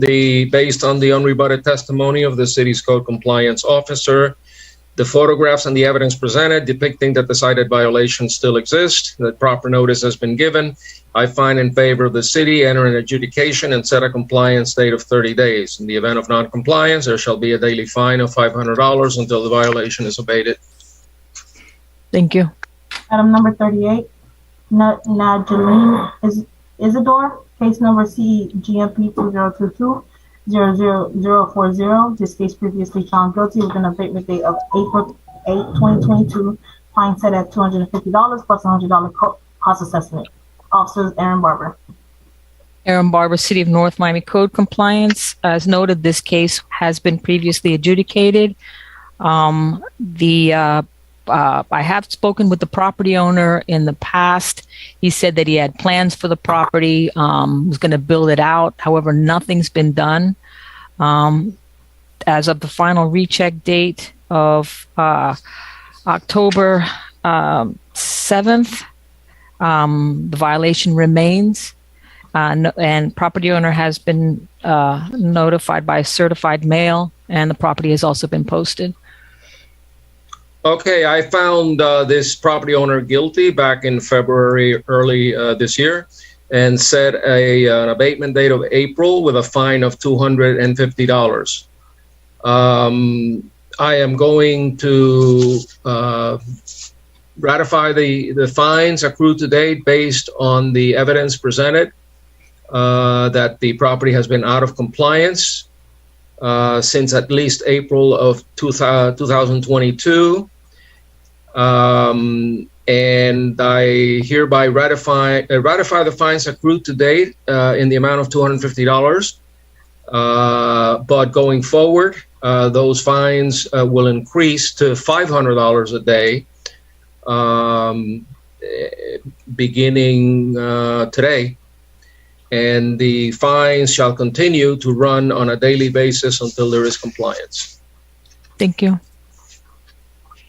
Item number 42, Noel Apartments LLC, case number MHVI 2022-00302, and the officer is Gennaro Murillo. Okay, Mr. Murillo. New case? Yes, sir. 1 second, please.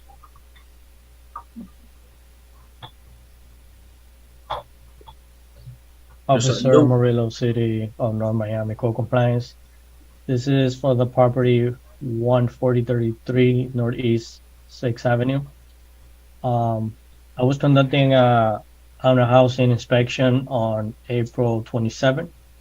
I notified that they need to require a building permit for a concrete that was poured on the side of the property. And they applied for a permit on August 10th. And as to my final inspection, the concrete walkway permit was denied by the building and zoning department. You know why? Yes, I have 1 second. So it says that they needed to provide clean copy of the survey, show dimension of the slabs, distance of dimension, provide detail, submit bill letter from the architect, and it says that for side and rear yard, concrete slab should be allowed within 5 feet. So they were denied. Okay, based on the unrebutted testimony of the city's code compliance officer, the photographs and the evidence presented depicting that the cited violations still exist, proper notice has been given. I find in favor of the city, enter an adjudication and set a compliance date of 30 days. In the event of non-compliance, there shall be a daily fine of $500 until the violation is abated. Next case. Item number 46, Roger Gonzalez, case number MHVIO 2020000213, found guilty with an abatement date of May 6, 2021, fine set at $500. And the officer is Gary Beswick, and we have Mark Jean for this case. All right, this is a front porch roof, build carport roof issued without a permit, removed without a permit. Can you show me what we're talking about?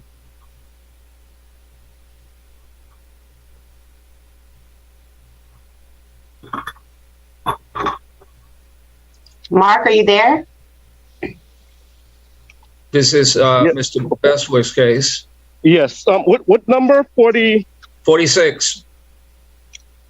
Yeah. So when we check, when I checked the system back in October 18th, it was still pending. There was a permit for after the fact addition and interiors pending in our system. So we're recommending to the funds to go forth on this one here. It's still not. They have not complied. Okay. Based on the testimony of the city's building official, the photographs and other evidence presented that the property has been out of compliance since at least the abatement date of May the 6th, I hereby find in favor of the city and ratify the fines accrued to date in the amount of $500 and assess costs in favor of the city. The said fines shall continue to run on a daily basis until there is compliance. Item number 49, Rosenthal SFR LLP, case number CFOB 2022-00183, and the officer is Jose Perez. Okay.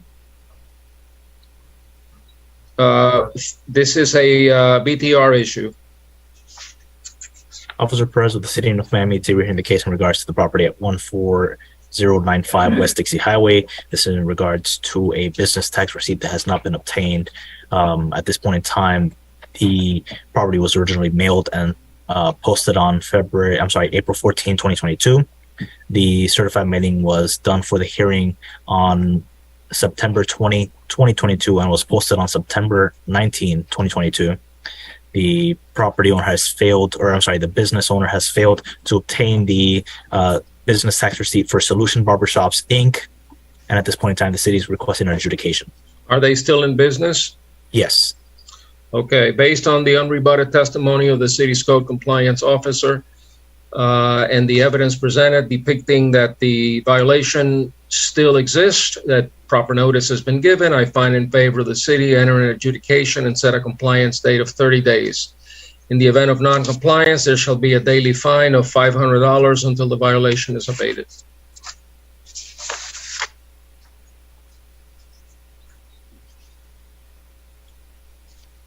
All right, next. Item number 53 through 56 is Sunshine Gasoline. All of the cases were previously found guilty with an abatement date of October 7, 2022. Fine set at $250 plus $100 cost assessment. And item number 53, case number is CFOB 2022-00159. Item number 54, case number CFOB 2022-00160. Item number 55, case number is CEZCU 2022-00307. And item number 56, case number is CEZCU 2022-00308. All right.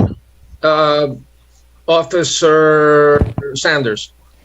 City, Shannon Sanders, City of North Miami Code Compliance Officer, for cases CEFOB 2022-00159 and CEZCU 2022-00317, both for the certificate of use and for not having their business tax receipt for Marathon Gas Station, the business that's actually, yes, Marathon Gas Station, the business that is currently occupying that space. As of my last reinspection date on the 7th of October, compliance has not been met. And for the two other companion cases, same property address, 1 Northwest 119th Street, for Sunshine Gasoline, the property owner of the location, as of my last reinspection being October 7, 2022, compliance has not been met for them obtaining their certificate of use and business tax receipt as well. And for those, for the business owner, for the property owner, that case is CEFOB 2022-00160, and the certificate of use case is CEZCU 2022-00308. I am showing that proper service was given. I hand delivered all 4 notice to appear to the store clerk on the 22nd of September, and I'm showing certified mailing was mailed out for all 4 by the code coordinator on September 27th. All right. As to all 4 cases, the 2 against the property owner, Sunshine Gasoline, and the 2 against Marathon, reflecting failure to attain a BTR and failure to obtain a certificate of use. There are 4 cases previously adjudicated by Magistrate Suarez Rivas back in August of 22. I'm going to treat them all the same. I'm going to basically ratify the fines based on the photographs, and not the photographs, but the evidence presented that there has not been compliance. I ratify the fines accrued to date in the amount of, believe it was $250 plus costs, and assess costs in favor of the city. The fines on each case shall continue to run at the same amount on a daily basis until there is compliance. Item number 58 is the White House condo, case number CEPOF 2022-0002. And the officer is Christopher Colson. Repeat the number again. 58. 58. Okay. Good afternoon. This is a new case for the White House condos.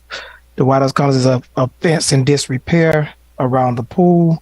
The violation was originally opened on March 16, 2022.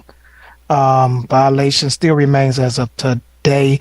As I did a final reinspection, there had been no work done to ratify the fixing of the fence. There's still holes in the fence. It's breaking down in different places. Nothing's been done. I have nobody has contacted me from the property at all. Okay. From my review of the file, even though the property owner is listed as the White House condo and may or may not be a condo, I don't know, but the property owner listed on the tax appraiser's office and also on the Sunbiz is Nortex LLC with the president Joseph Varela. I would respectfully ask the code department to specifically make sure that Nortex LLC is notified by mail or otherwise, personal service, and also that a copy go to Joseph Varela, the president. I consider this to be a life safety issue with children in the neighborhood and a fence that is dilapidated and falling apart. So based on the unrebutted testimony of the city's code compliance officer, the photographs and the evidence presented, depicting that the cited violation still exists, proper notice has been given. I find in favor of the city, enter an adjudication and set a compliance date of 10 days. In the event of non-compliance, there shall be a daily fine of $1,000 until the violation is abated. Please be sure to let everybody in the world know that this is a very serious violation. It should be treated accordingly, and certainly I would go out of the way and notify the owner either by personal service or some other type of notification, advising them that there is a significant fine if this is not complied with, if the violation is not corrected within 10 days. Okay. Okay. That concludes our agenda. Yeah. All right. It's been a long day, but I think a productive day. I appreciate everybody's cooperation, and hopefully you'll have a great weekend, and I'll see you the next time. Thank you.